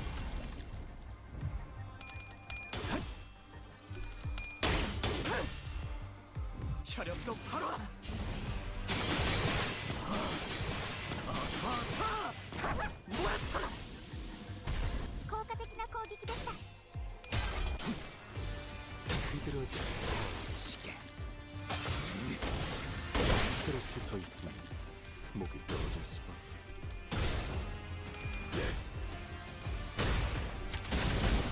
Oh, what the heck? Wait a minute. I didn't even... My brain didn't even comprehend that there's a second bird that I hate.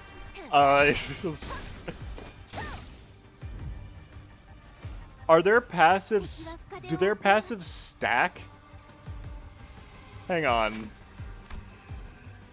No, they don't. Okay, thank goodness. That would be really obnoxious if they did.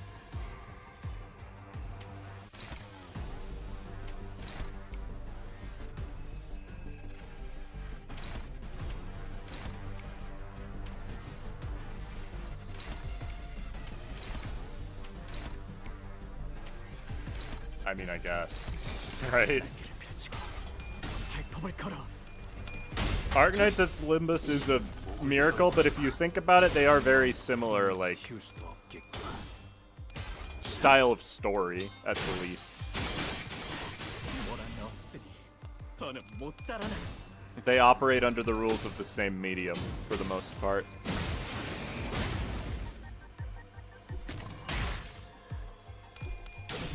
Petition to change Limbus Company to change that enemy to a bird that needs to be mulched.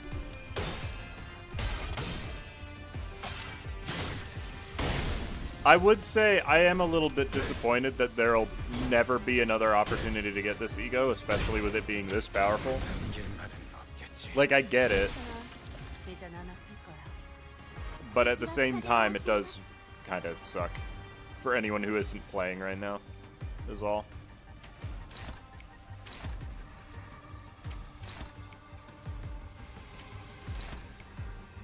Is it, like... Okay. What? We get 6 months down the line, somebody's going to get into the game and they're going to be like, oh, how do I build a Tremor team with the Thumb Gregor? Because that was the idea I got from my free 10 poles. And by free, I mean reduced cost 10 poles at the start of the game. And they're going to look up and they're going to see, oh yeah, he uses Unbrilliant Glory better than any other Gregor ID in the game. And it's a Tremor ego that works alongside the other Thumb IDs because it's both Tremor and Burn, meaning that Tremor Scorch gets full benefit from it. And they're going to look up, oh, how do I get Unbrilliant Glory? It's got a limited thing. And it's just going to say, oh, you can't.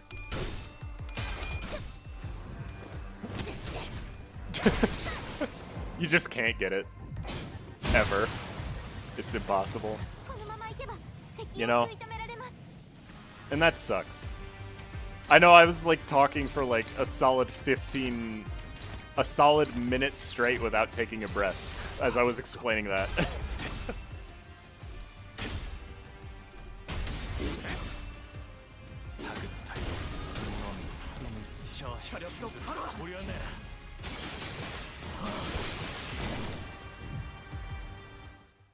Mission accomplished.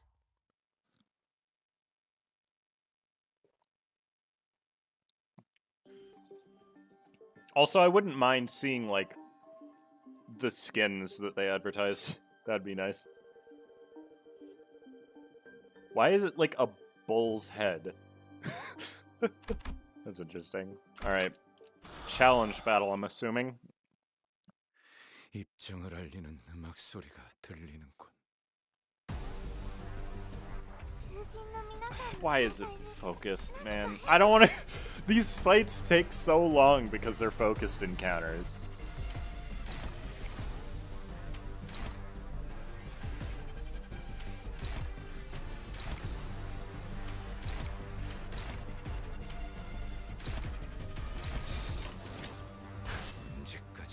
Also, Faust is slowly dying.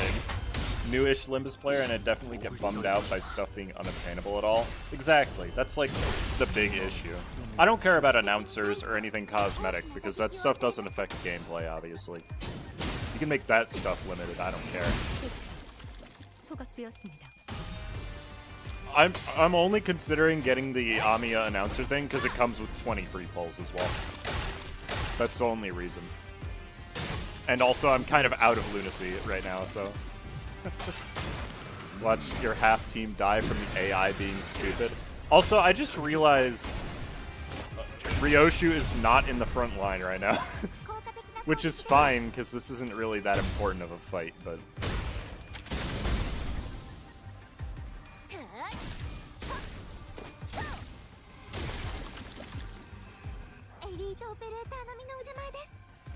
Like, I don't remember hitting them, but that's fine.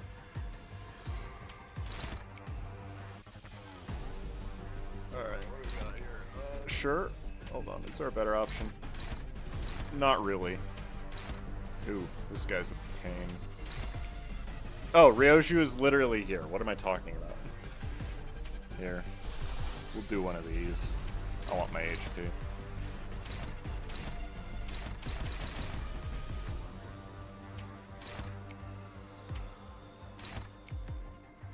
Yeah, I don't know why I thought she wasn't here, if I'm being honest.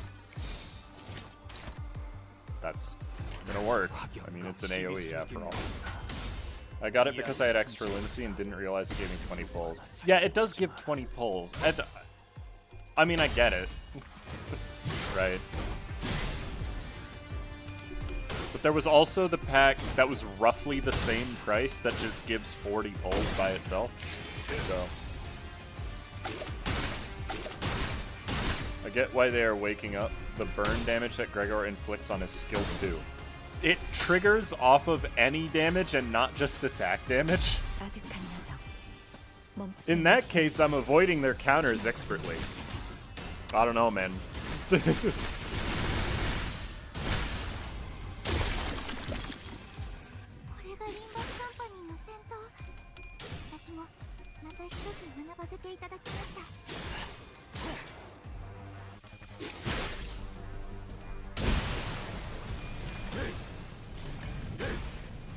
I wonder if V-Moon will release alternative to that same ego to remember some gachas do that, where after a collab ends, sometimes they have alternative Sigirin unit that does almost the same thing. That would be cool if they did that, I suppose. Yo, these guys are actually a problem right now. What if I did the funny thing? Oh, you thought I meant that. What I actually meant was...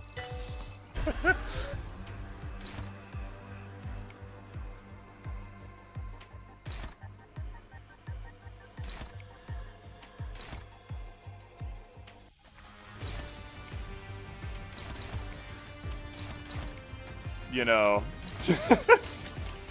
I haven't shown this one on screen yet.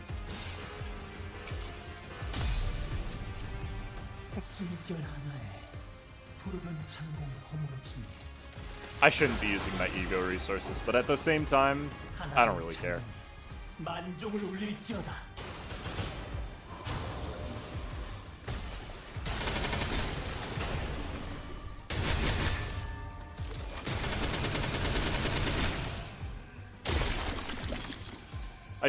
That did not do that much. I wish that animation was shorter.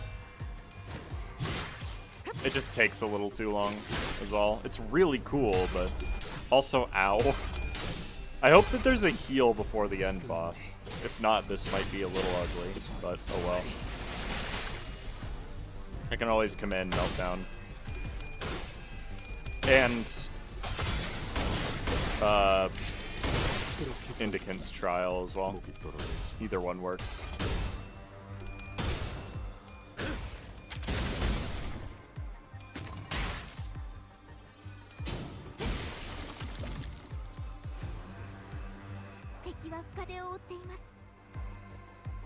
How far are we? Halfway? Okay. I still haven't killed any of the big guys. Oh, there's another one! Okay. Cool. How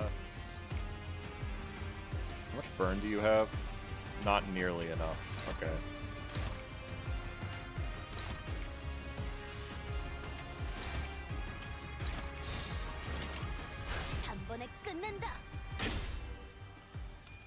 How is Command Meltdown compared to Fluid Sac? I think they have their own uses. Command Meltdown clashes way higher, and since it has 2 different status effects on it, it becomes better in Mirror Dungeon. It also heals more to each target than Fluid Sac does, but Fluid Sac obviously heals more targets, so. Plus, Command Meltdown gives passive healing, whereas Fluid Sac gives passive protection, which is not exactly the same thing. So. Also, they're fueled by completely different resources as well, so you have to keep that in mind.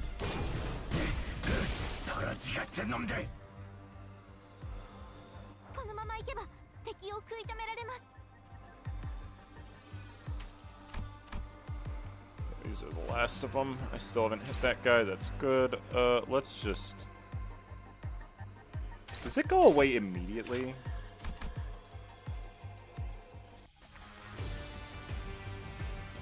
It goes away immediately. I should be hitting this as soon as possible then. Oof.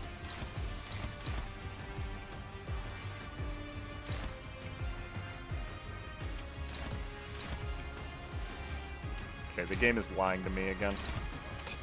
That's okay.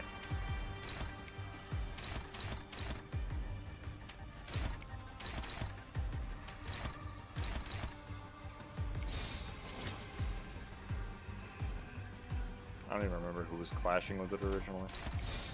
Not you. There. There we go. That's better, I guess.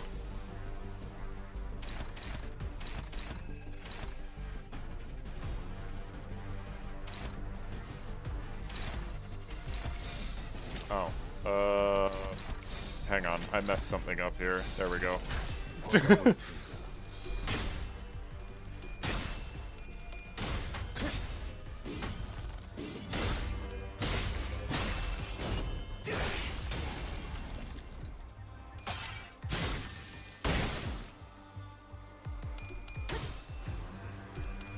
I forgot to attack the thingy. That's what happened. Oh well. I guess we'll just deal with it. Not much I can do about it now.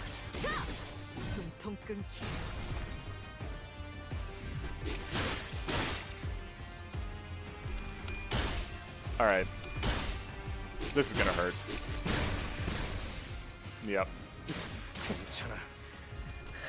Well. At least I didn't activate the other one, I guess.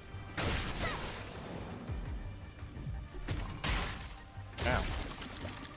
エリートオペレーター並みの腕前です。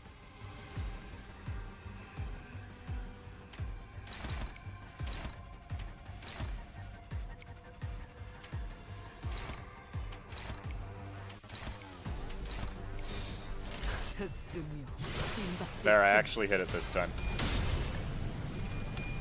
To be honest, them adapting to T-Corp time manipulation is far scarier than them adapting to a sword covered in flame. I mean, probably, yeah, but... Ow. They do a lot of damage, like, it's not a small amount. Because that effect just eats your HP. 소각되었습니다.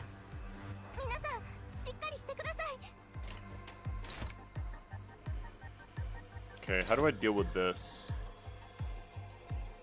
I guess Yisang has a lot of HP left, so it's not a big deal.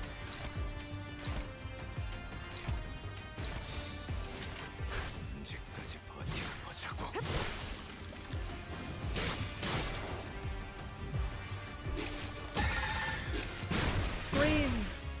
Yippee! Alright, now we just kill him. Is it okay if I link your video speedrun for Hollow Knight Silksong in my solution for one of the achievements? Yes, absolutely. Go ahead. 총알값 아까울려나.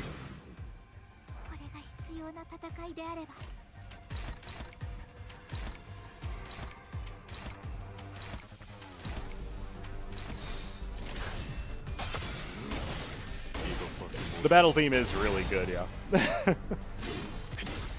There's been like 3 different battle themes so far. I think my least favorite one was the night one, honestly.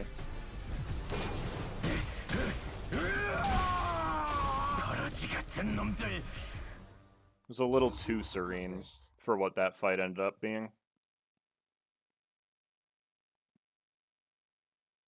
What will happen if you put the Seaborn inside the pallid whale? That would be very strange. I don't know. Atop a steep coastal cliff, an old man is staring out at the far ocean, peering through the gale. Approach him? We ask the old man what he's doing here, and he turns around with a good-natured laugh. I was once a lighthouse keeper. I used to bring the Eye of Iberia's light to the dark sea. So I'm looking out to the sea, watching the lighthouse beyond the cresting waves. I look to where the old man points, but I don't see any lighthouses there. Just tall, cresting waves mercilessly pummeling the cliffs. Why don't you share it in public? Because it's just a raw footage, that's why. The actual guide is public. The other is just the footage I got for the guide. I miss those days dearly, days of brilliance when I would illuminate the vast ocean. But yeah, you can still link it wherever you want. It is just a video at the end of the day. Once the profound silence came and went, Iberia became too quiet and too dark. The old man's fingers gently caressed the keys in his hand, eyes full of longing. Film a step away from the cliff, ask if the key belonged to the lighthouse. I don't know what these things have to do with each other. Sure. Ha ha ha. Don't you worry, the lighthouse was taller than even this very cliffside we're on. This site is nothing to a keeper, friends. Still, the day's getting late. I should be heading back soon. I bid you safe journeys. As we were descending the cliffs, after bidding the old man farewell in return, I heard the splash of waves coming from behind us. The old man was nowhere to be seen on the cliff. Okay, sure. At the center of what appears to be an arc symbolizing the city, at the center of that brilliant golden light must be Mayors. Let's take a quick break here. Are you alright, Doctor? I just need to take a quick breather. You should probably work on your cardio or Miss Amiya might have to piggyback you around. Yeah, well, once we get back, I'll start working out like Calceat suggested. Executive Manager, if it ever comes to it, you may trust me with the piggybacking. I'm good. Perhaps being in close proximity to Mayer's vision of Utopia in the center of the light did something. I'm glad to hear it. Seaborns near us only gave us a passing glance without attacking us. Something about the way they looked at us felt like they were concerned about us. The sinners couldn't help but look away with a funny feeling. I feel sorrow, regret. Maybe these feelings are denials for all those times she spent agonizing over this. Can we really bring back Miss Mayers? We'll help her return. That's what we're here to do, after all. Alright, let's rest up a bit before moving on. Okay.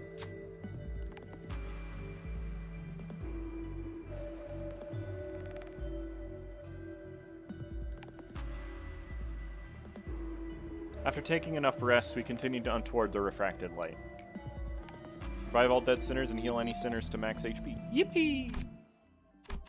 Alright. Weak to sloth and gluttony. Okay. I don't have a lot of either of those, but that's fine. Burn will take care of it. As it always does. Oh, we're just going straight into it. Mayer's is despair. The repulsiveness of people's ill intent. And the faint hope from the light found within. All kinds of emotions and memories rise to the surface of Amiya's fathoms, then sink again. You mean Mayer's fathoms? Those same thoughts seep into me as well, unfiltered. The sins that people have committed won't just go away. Humanity's ill intent will propagate unimpeded too. But the tides that Miss Mayers is trying to summon to douse it will devour humanity, their civilization, and the city they came from. So I don't think that's the right way to go. Not as long as Dante and the people of Limbus Company refuse. This isn't like the time I retrieved the ego. In place of the light, a speck of darkness casts a shadow. Okay. A strange power courses through me before radiating toward the sinners. Oh, time to show Mayers how we do therapy in the city. Thank you, Coffee, for the 5. I appreciate it. All sinners gain emotional connection.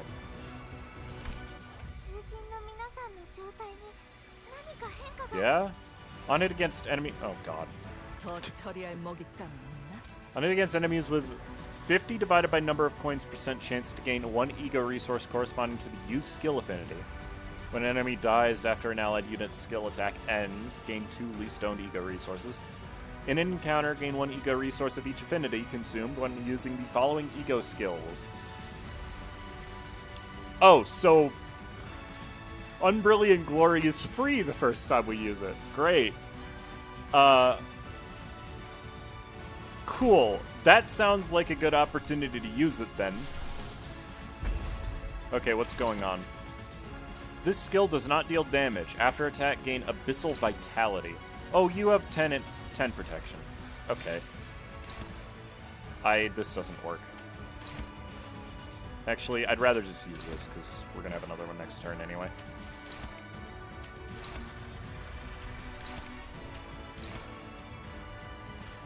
I can only get to 4... Wait, I have 27 Wrath. What am I thinking about? You know what? Maybe I'll start with this too, so we can have this damage bonus going.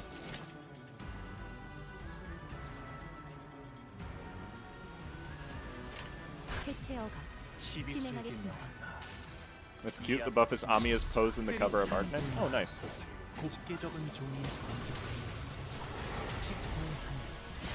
Yeah, she has 10 protection, so I'm not expecting to deal any damage here. I'm just activating stuff. Minus 90% damage from all status effects? That's true. I probably should have read her statuses. But that's fine. Alright, any burn count would be great. There we go.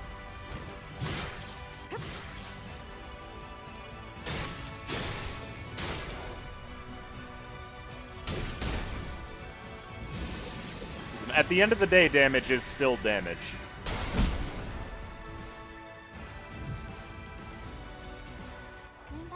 Ah! What? 本当に嬉しいです。 Targeting an ally, apply offense level up this turn and next turn for every 4 up to 5. When targeting an enemy, inflict 3 sinking and 2 nervous impairment. Okay. These all just hit the enemies, for the most part. Every time this effect is consumed, heal SP on self by the amount consumed. Oh. Great. I love that.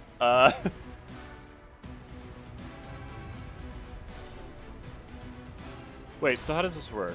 Consume Abyssal Vitality for every surviving ally. However, apply number of turns target survive damage up next turn to all allies. Clash lose does not apply damage up. So I want to clash with this.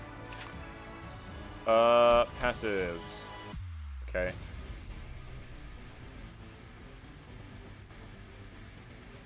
There are fewer than 3 runners or sliders on the battlefield. Randomly summon either of those units. If it isn't on the battle, consume 1. Every time a sea terror's unit summoned is killed, take fixed HP damage equal to the unit's HP. 50% or less HP immediately ends the combat phase and gains a new pattern. Disable the phototaxic procession. Huh? Which one is that? Okay. Gain 100 when gaining this passive or when covering from stagger. Gain shield equals the amount of HP lost. When gaining shield, activate Indelible Compassion.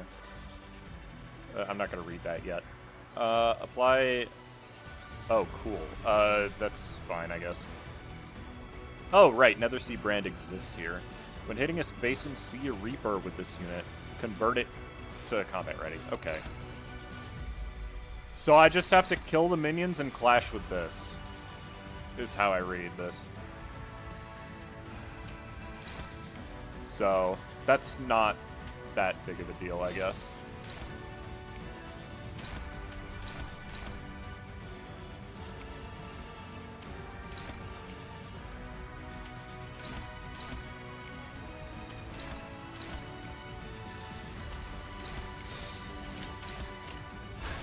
This seems like it's a fight that's gonna take a while.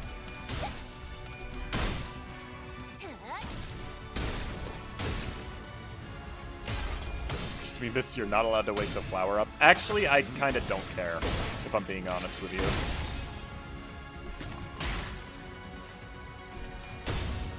I should have used to remain oneself again, so I had higher thunder for more damage.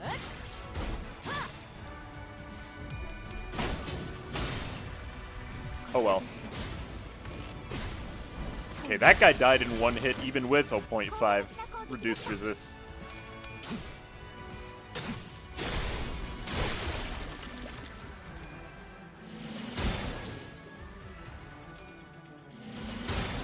Yeah, that guy's gonna have a lot of stats, but it is still just a guy at the end of the day. So... Why did she not leave? Did I accidentally kill the thing I targeted with the counter? Or am I not allowed to do that here? I must have, right? Because there's no way that should have worked like that.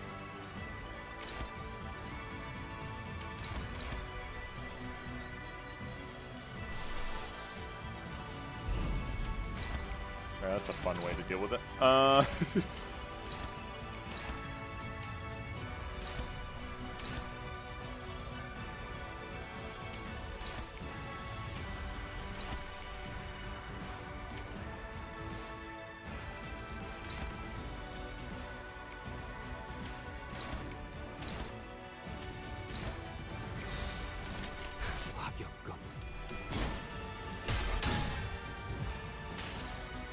Why would Hong Lu fit in a retro beat 'em up? Because he has double dragons. Okay. Sure, I guess. You know what? Fair enough, I suppose. That's technically true, yeah.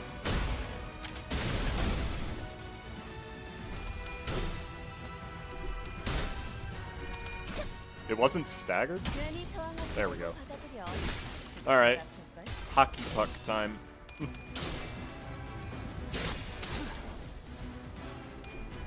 She is just gonna summon another one, though. That's how her passives work. The big damage to her is when we kill the big flower. 소각되었습니다.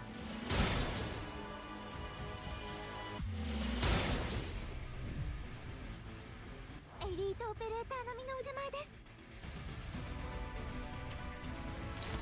Oh, what the heck is this? Clash lose. Gain 3 power down and 3 paralyze. Deal minus 80%. Okay, I have to win this clash. What's the best way for me to win this clash, I guess is the question then. Not really giving me much of an option, after all. Why isn't she leaving the battle? What's going on? That's weird. Yeah, I have a feeling.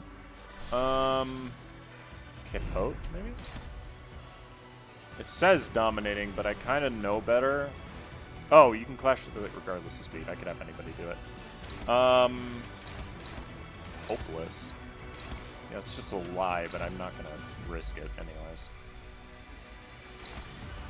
Does this deal damage to them? No, it doesn't deal damage to allies. Okay, I had to check. This would have been a great turn for Man in Scabbard, but I don't have enough yet, so... Wow! That's insane. I just saw how much that rolled.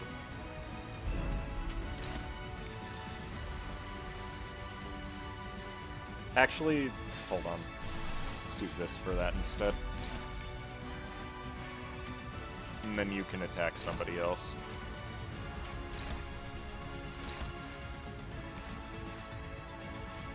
Here. Let's get some higher Thunderer really quick. And then the last attack doesn't appear to matter. So we'll attack the guy with the thingy. Alright, Capote. Merceau, you got this. I'm sure of it. If I get Tails, there is a 1 in 3 chance that I lose the clash. I did not check her SP. It might actually just be over if I get Tails. Honglu actually needs to use it to change units, but I've been trying to use it. That's the thing. It just hasn't been going out. I'll get it eventually. 아득한 여정, 멈추지 않는 시대에서 희망과 미래를 찾아. I think 1 heads with Capote is enough to guaranteed win against that. But I need to get the 1 heads. Technically, I'd need 2. Thinking about it, because the second time it rolls, it'll roll 21 at peak. Right.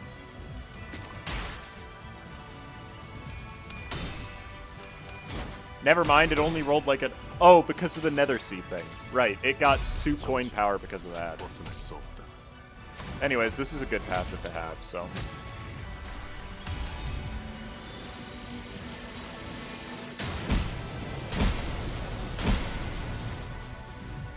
Yo, 10 damage. エリートオペレーターのみの腕前です Oh, it healed them. Alright, can I get Ryoshu off the field? Please. Like, she's good, but she's not really contributing much here. You know?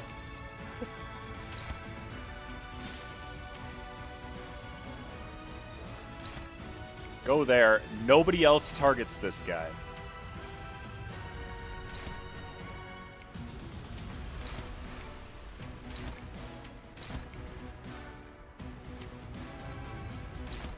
I don't need to target that guy either.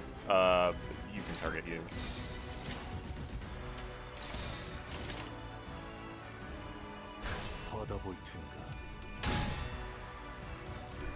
Ryoshu, no.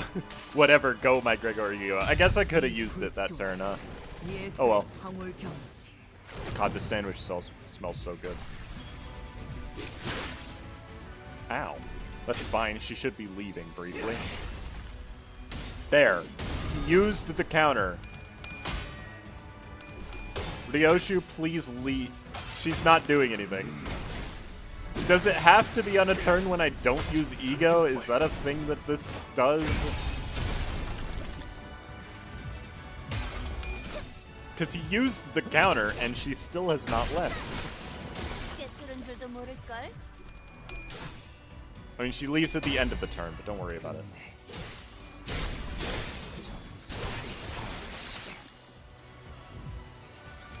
What kind of sandwich is it? Brisket. It's a beef and cheddar brisket with barbecue sauce and mayo. Yoshi was staggered? No, she wasn't. Well, she was this turn, but she wasn't the first 2 times I did it.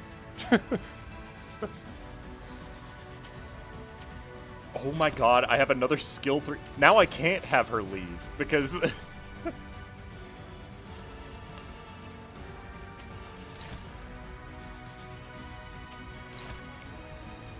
Oh, that is actually hopeless. Oh, it's because of this. I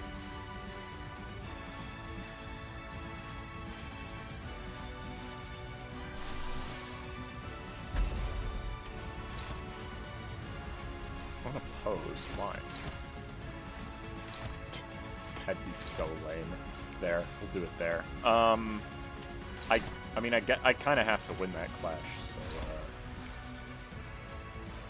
So, I know it's not actually struggling, but I still don't want to risk it.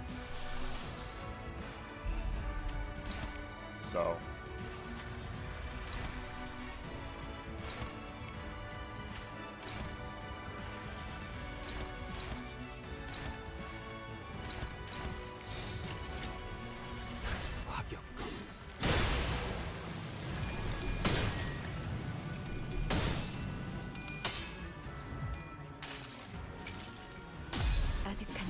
Yeah, she was staggered this turn, but I know I tried to use it 2 times prior to that. Regardless, for the next 2 turns, I won't be able to use it because I have 2 skill 3s lined up. So, there's that.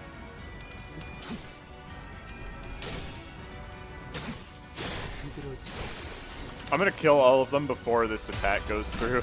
That's fine.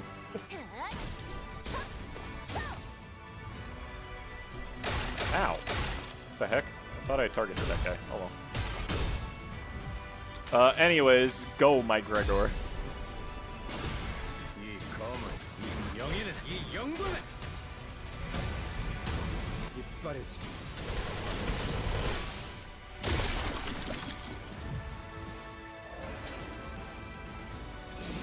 There's the phase 2.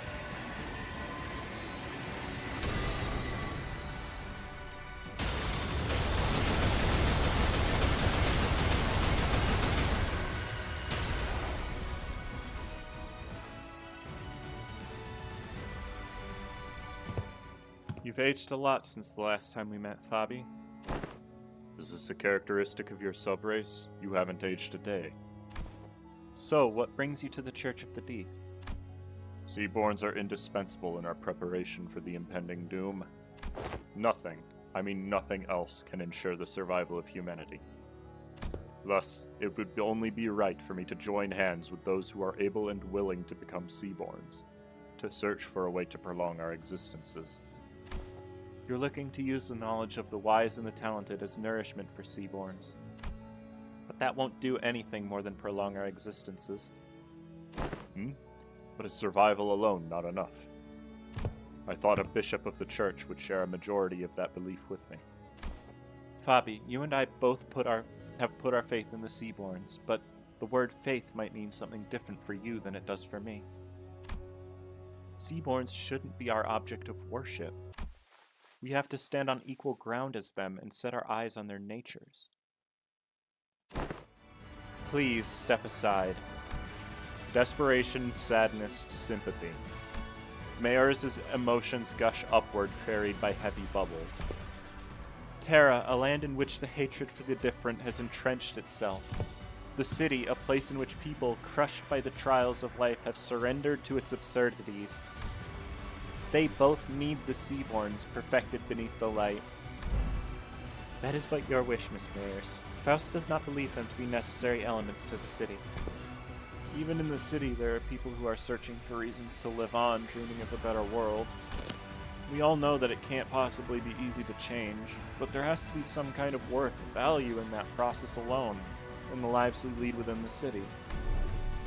What worth could there be life to a life of the unkind? The kind of life humanity is doomed to exist in, where all we ever do is hurt and hate one another. Listen, efficient order, natural altruism, they're both virtues humanity should never lose sight of. But there's no such thing as absolutes when it comes to the value of life. Survival is the right of all civilization, which means that it should never be up to others to define the worth of life to argue for it. But what if there's no other way? Can you even understand what I'm saying? Some time had passed since I made Ferro Muerto my home. Unlike my prediction, the Seaborn's evolution seemed to have lost its explosive progress, and Fabius seems to be content just observing their slow development. Maybe it's because they're directionless, without a specific wish. Even still, Seaborns were the key to changing Terra, the land. To stand against the incoming calamity, we needed their survivability and adaptability. And the humanity that has turned exhaustion into ill intent needed the Seaborn's blind, selfish altruism toward their own. So, while I never stopped my studies, something small but sharp continued to stab at my frustrated heart. Stultified and unable to be resolved. If we were to lose even our sense of selves and creed assimilated into the stagnated great will, for the sake of survival, civilization had to be no more. For the sake of us, I had to be no more. The realization of that paradox made the first crack in my confidence that Seaborns were the answer to the problem Iberia, the land, and humanity faced, and through the cracks the seeds of doubt were sown. But I'd already come too far to find a path more beautiful than the Seaborns. No more wasting time with these stupid ruminations. There has to be a way. Some kind of condition Seaborns need to fulfill to retain their sense of selves, to retain their individual hopes and wishes. I stood adrift atop the inundation of years I dedicated to this purpose, holding onto this precious hope and steeled my shaking heart. And that was the easy part. There are no better solutions. Don't look away from the answers that lie right in front of me. All I need to do is to find a way for Seaborns to hope and wish, to have them each carry a sense of self. I just had to repeat that to myself like a mantra again and again. But my drifting days came to an end when I found a new path, illuminated by the strange light from across the sea. On that day, yes, the day when that faint blue light shone, a whisper visited me. Who's there? Whose voices? What? The answer, sought through the aeons by people I didn't recognize, played over and over in my ears. The voice that spoke it was muffled but warm and beautiful. The light of the city? The hearts that were lost, the emotions that were forgotten, the sense of self that... No, that's enough of that, but I'd like to hear more about the light. The light that has sprouted from the 10 virtues. And the image those words drew in my mind was clearer and more beautiful than ever. Terra, the city, they've both failed to find a way out of this bridle. If they're going to be satisfied with living on as they are, then... You can't change what you see by standing still. If you want to bring about a better world, then even if you may be lost in the ideals, you have to keep walking. Survival, worth of life. As I've never been too certain about either of those complicated ideas, I had no unflinching creed with which to convince her. That's not to say that the city has no need of the altruistic nature Mayers wants to bring there. That's not to say that I have a better answer than the combination of Seaborns and the light. Even still, the emotions, the regrets, the conversations I found and collected over this journey alongside the sinners become my answer, and I tick on. Honestly, I don't really know the city all that well either.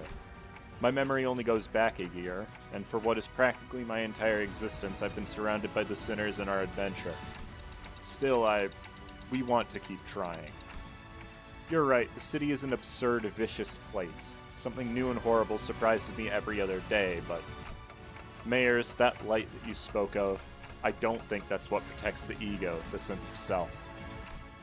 To protect it, you have to first look unflinchingly both ways, the path that lies ahead and the one that you've walked. Then you confront them both. That can't be right. the light. It has to. You're just working based on what you heard about the city and the light, ain't that right? How can you be so confident that the light will be able to protect the Seaborn sense of selves? Ain't that just what you want to believe? I think it's a distinct possibility. Even if the light can do what you hope it does, Mayors, it won't change anything. Turning our nature's kind by transforming us into Seaborns? A convenient method like that isn't our path. Because a sense of self protected like that, the kind nature attained like that, wouldn't be our own. It'd be yours, Mayors. Protecting your own sense of self while being compassionate and kind, it's a path of unbearable suffering. We might fail some days despite our best efforts. Some days we'll be forced to confront the sins of our past and suffer. Verily, not one of us that we are now may see the culmination of that path. Yet, I can hardly find it within myself to simply leave it all in thy hands without so much as trying. You're saying that Seaborns can't be the answer I've always sought. It doesn't make much sense if you think about it, Mayors. Those sea monsters don't even know what self means. That's why they show no hesitation before sacrifice. If you were to introduce the sense of self to those sea monsters, that selflessness you want will be no more. She's a Seaborn-shaped distortion who is not a Seaborn, an endlessly anguished contemplating distortion. If Mayors' wish is to achieve an altruistic world, then her desire has to be that she doesn't want her efforts to become meaningless. Seaborns may be the perfect answer for some people. A recent example, Fabius. It seems clear to me that that was precisely his wish. But that doesn't seem to align with yours. Find a new answer, Miss Mayors. You're telling me I have to go back to wandering for so much time again, in search of that new answer? You won't be alone on that path. Walk it together, relying on one another, and it won't feel as long. Trying to carry such a heavy burden all by yourself, Miss Mayors, it's such a prideful thing to do. Alright, now we actually fight her.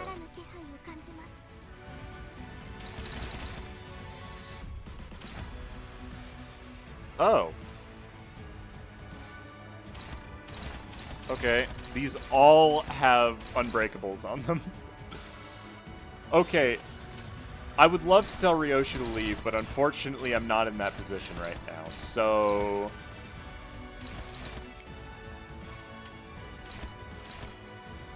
I was gonna say, it's not actually struggling. I know better at this point.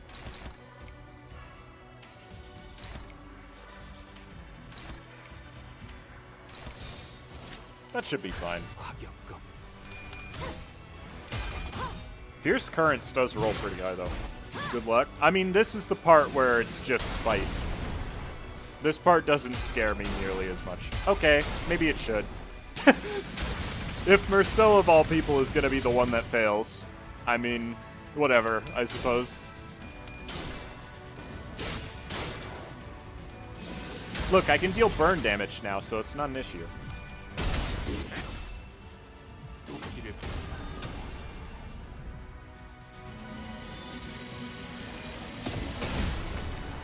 Ow. Whatever. Yo, fourth match flame. That's a really good hit, if only it did more than 100 damage.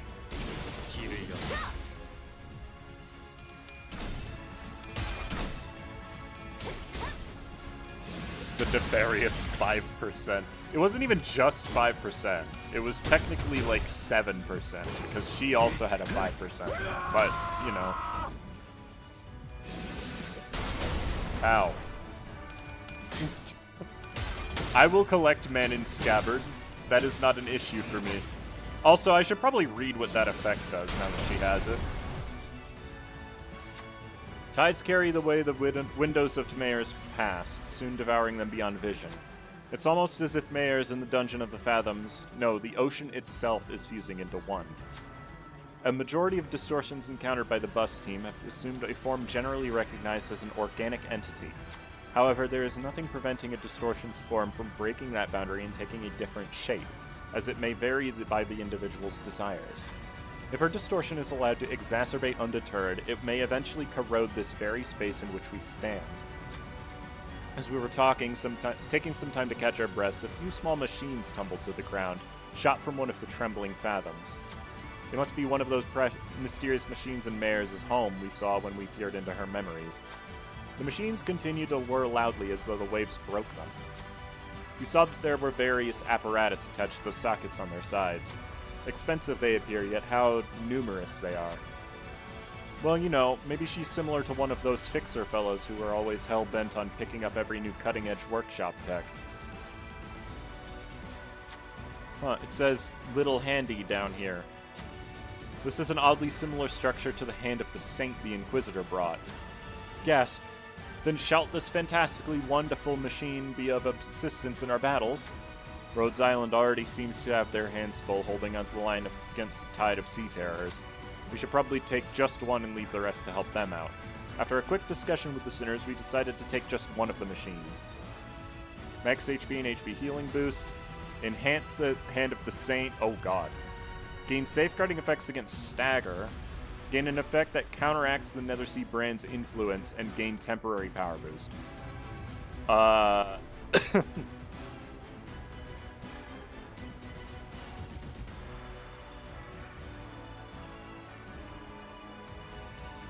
I mean, there's really only two.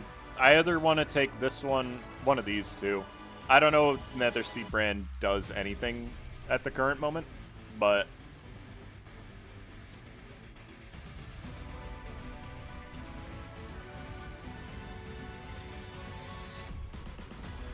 that being said, I don't like staggers. I'm just going to gain safeguarding from staggers. Incremental motion firmware detected, activating blocking command.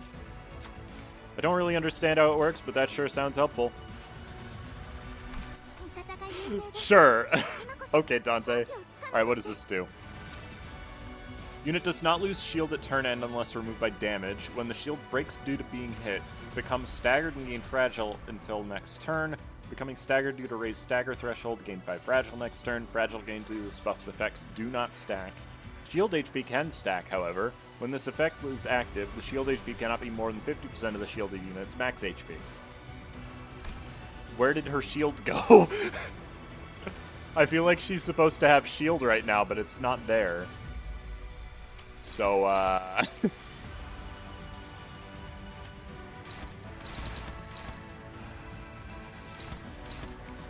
you know, it's not actually hopeless. Where did her shield go? It's so strange.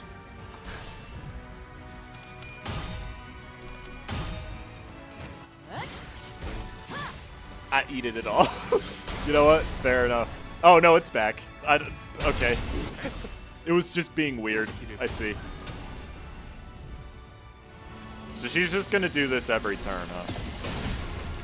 Ow. Wait, I thought I was protected against stagger. What the heck? I got staggered anyways.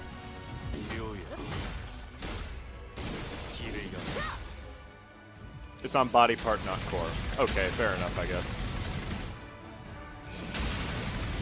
Does it not protect against forced staggers? That's really annoying. Okay. Whatever, I guess. Thanks, Yisang.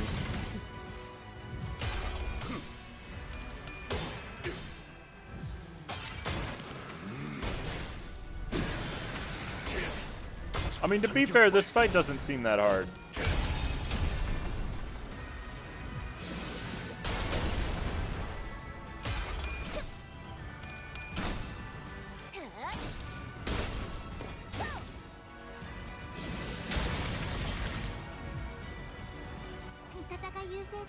Yeah, what the heck?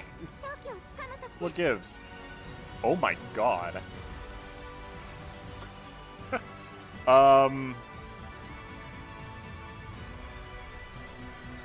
Remove one highest stagger threshold. When staggered, immediately recover from stagger at the start of the next turn. So why didn't you?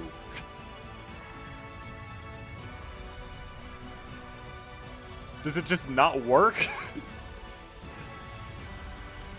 What the heck? Okay. That's supposedly good enough, but always 45% chance, I guess.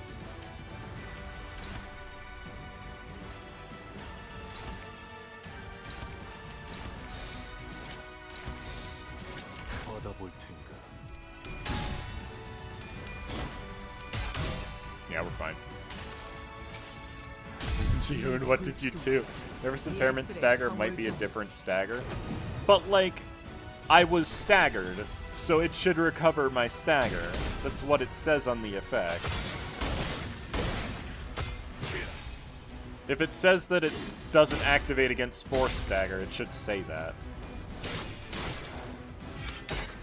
Okay, anyways, she's staggered now, so, カンパニーの皆さん、この勢いに乗って勝ちに行きましょう。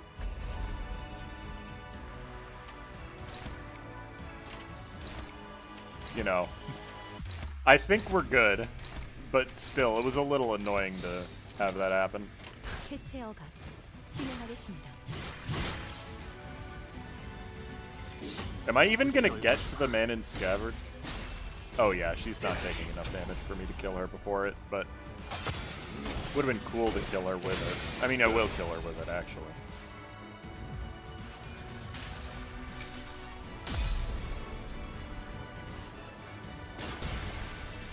이 검은, 이 명예는, 이 영광은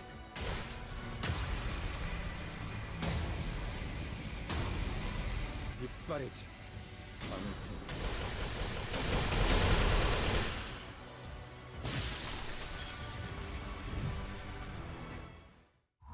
I couldn't attack the robot.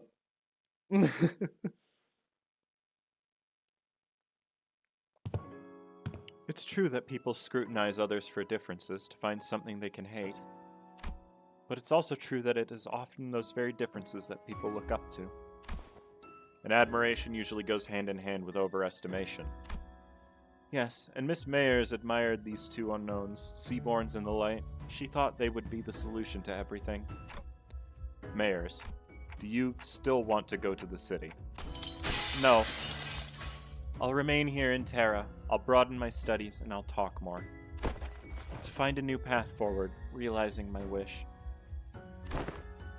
As for what will happen now, Miss Mayers, we're going to need to have a long talk with the Inquisition, but we'll help too. We'll help you in search of that path if we can. The great arc built from the city crumbles. Light fades and gives way to shadows, and we found ourselves back aboard the vessel Massas. Battle complete. Vessel Massas is slowing down. How's Miss Mayers? Here, unconscious. The mental strain seems to have taken its toll. It all happened inside the Dungeon of the Fathoms, but it can't have been too easy on her mind to send so many waves after us. What'll happen to Miss Mayers now? First, we'll wait for the Inquisition's ruling, then bring her to Rhodes Island. Her efforts were misguided, but she also had Terra's best interests at heart. Together, I'm sure we can discuss a better way forward. How was the boss? It was fine, actually. It was a pretty decent boss fight.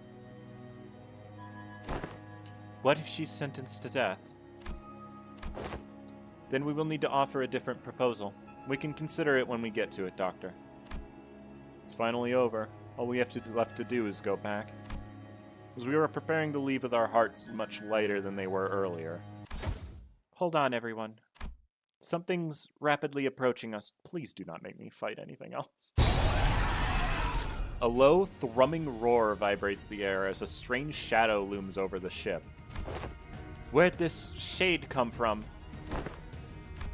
Wait, is that... Almost as if driven by instinct, Ishmael takes the radio from Gregor and runs into the control room. Something must have clicked in Otis's head as she also turned and ran after Ishmael. If those two are running into the bridge... Brace! Grab onto something! Oh, bollocks. Mucking it up right before the finish line. Doctor, Dante has advised that we grab onto something. I see. They're preparing to turn the ship around. Everyone brace for impact. Stay alert. Something's coming.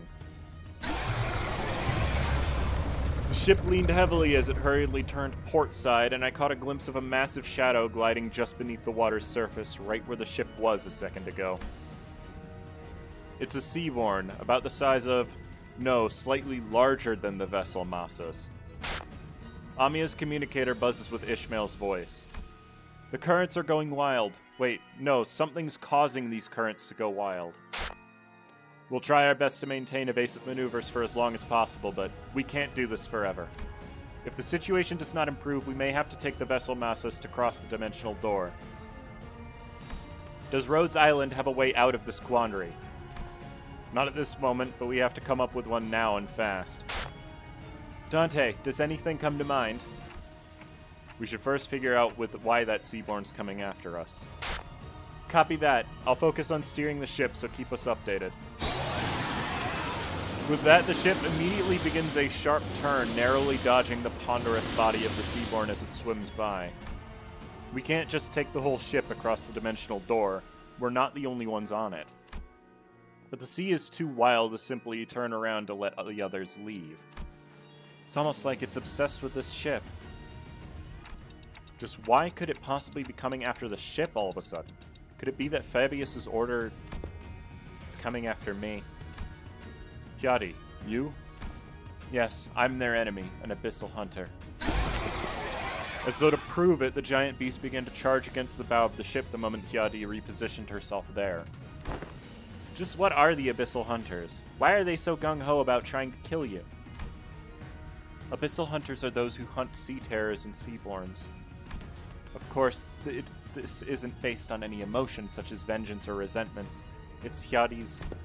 Well, that's not important right now. What matters is that they're solely targeting Hyadi. Operators of Rhodes Island are heavily fatigued at this moment from their long defense against the waves in the Dungeon of the Fathoms. The same could be said about us and Miss Amiya, who battled Mayors in the meantime. To engage that Seaborn in this particular circumstances... Huh? Something shakes the vessel Massus once again. What's this now? There's more? There are indeed multiple entities surrounding our ship, however. A violent, destructive sound crashes through the waves toward the vessel Massus. Past the sudden wall of mist there was... We're lucky. Or was this simply how it was supposed to go? Isharmla. Sir Knight? 2 Seaborns? It's going to be fine, Miss Inquisitor. If he's the same knight we fought earlier, I doubt he'll be able to stop himself from charging at that giant of a sea monster. Like Honglu said, the knight charged straight at the giant, rough wave, at the great Seaborn, as though he hardly noticed our presence. If we can help the knight repel that Seaborn, we just might have a shot at sending Limbus Company back through the dimensional door and escaping aboard the vessel Massus ourselves. Can everyone still move? I'm almost at my limit, but I can still move. I've got a plan, and I'd like for everyone to trust me on this. Things weren't so bad outside after you'd entered the portal. Now's the time for the hunter to get to work. The bright ray of light from Irene's lamp shines upon those atop the deck while Hyadi leaps tall into the air using the ship's bow as her launching pad. The operators each scatter to their appropriate positions as commanded by the doctor. Ishmael and Otis both exited through the decks as well, presumably having found someone to steer the ship. Is it okay to have you two out here? Miss Kelsey seems to know enough about seafaring to take over. While this crisis is far from over, she was good enough that it was reasonable for us to leave the ship steering to her and descend to the decks for our return. It doesn't seem like we'll be able to bid you goodbye.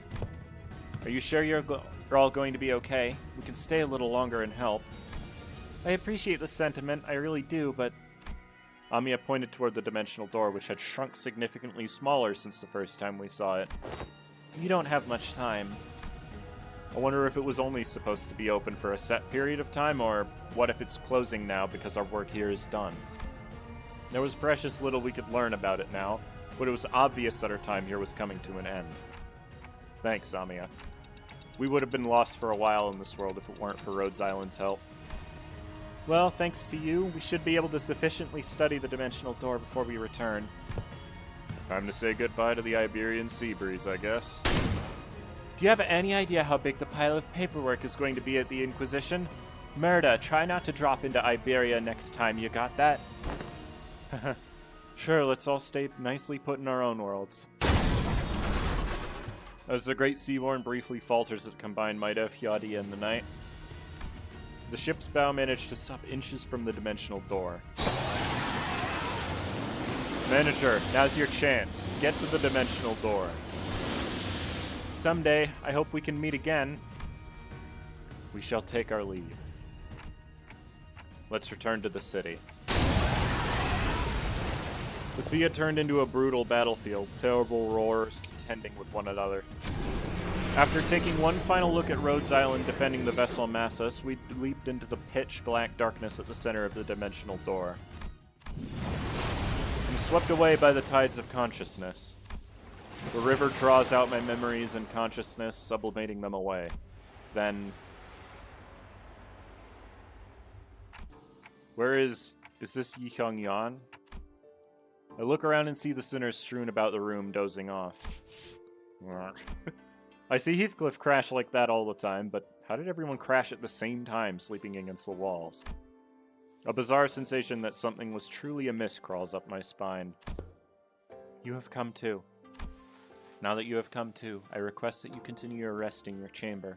Your presence here makes it difficult to conduct cleaning activities in areas adjacent to your body. Huh? What? You just came through the dimensional door after Rhodes Island... Rhodes? You were transferred here after the LCCA discovered your company unconscious at the entrance of the Lobotomy Corp branch. I feel like I just went through a memorable experience, but I can't recall what. There was a hole in my memory, and this strange emotional tug at my heart and ego I don't ever recall extracting. Roshinante, prithee avail me but 5 more minutes of... Scheduling wooden training dummies to wake you in 5 minutes. But the bizarre sensations naturally settles. What was that abnormality? What just happened? I don't have any answers to either of those questions, but... Wait, where's Saud? She said something about how there's been a delay or something. I couldn't find Saud, who'd been giving us odd jobs here and there during our stay anywhere in Yihongyan. But on the desk I did find a note filled with various requests in a letter, both presumably left behind by Saud. We've got a distortion contract. Come on, time to earn your keep. You weren't going to lounge around until we got a message from HQ, right? Are they allergic to giving us time off or something? In that moment, a certain voice briefly surfaces from the abyss of my memories before sinking back again. There's no such thing as absolutes when it comes to the value of life. Which means that it should never be up to others to define the worth of life, to argue for it. The worth of life. I don't quite recall who said that or even where I heard it from. Honestly, I don't even understand what it means. You can't change what you see by standing still. If you want to bring about a better world, then, even if you may be lost in the ideals, even still, some of those words left a lingering impression on my heart. You have to keep walking. Unable to sit still, I got up from my seat and began walking up to the sinners one by one. Yeah, it's not like we're getting anything done here. On your feet, guys. Time to get to work. The sinners each began waking up, some of them looking around to get their bearings, like they were just pulled out of a long dream.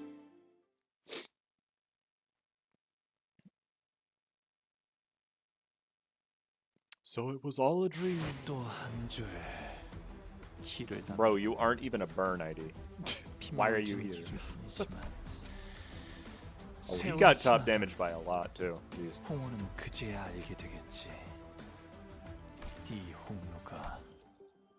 Yippee! Alright, let me claim all this lunacy, because it is here. And hold on, I already know this part. Gotta claim the ones on normal difficulty, too. It's nice that they give us twice the amount of lunacy for this.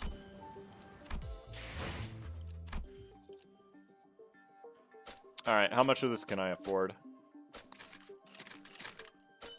In order of importance. Oh, I cannot afford all of it. That's fine. Don't really need all of it.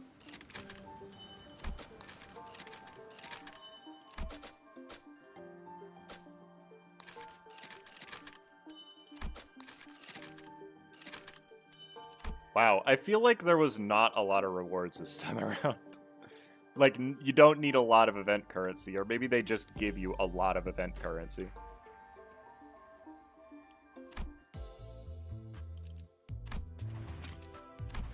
Oh, right. I got the ego.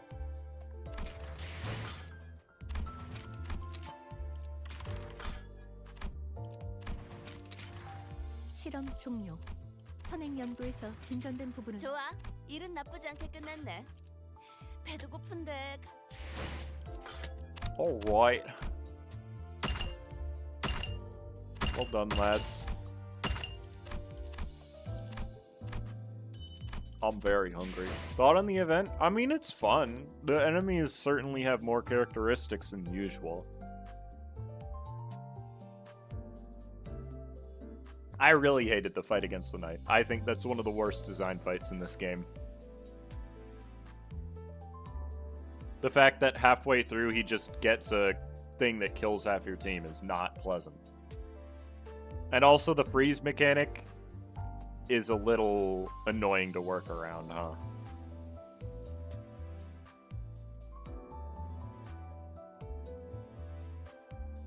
Good showing on Arknights' part, but I'm still not going to play it. What are you grabbing to eat? I got a sandwich next to me. I gotta eat it. But I'm gonna start working on the, I've already got the whole script recorded. I'm gonna start working on the, overview of the new ego tonight, and hopefully I'll get that out by Saturday.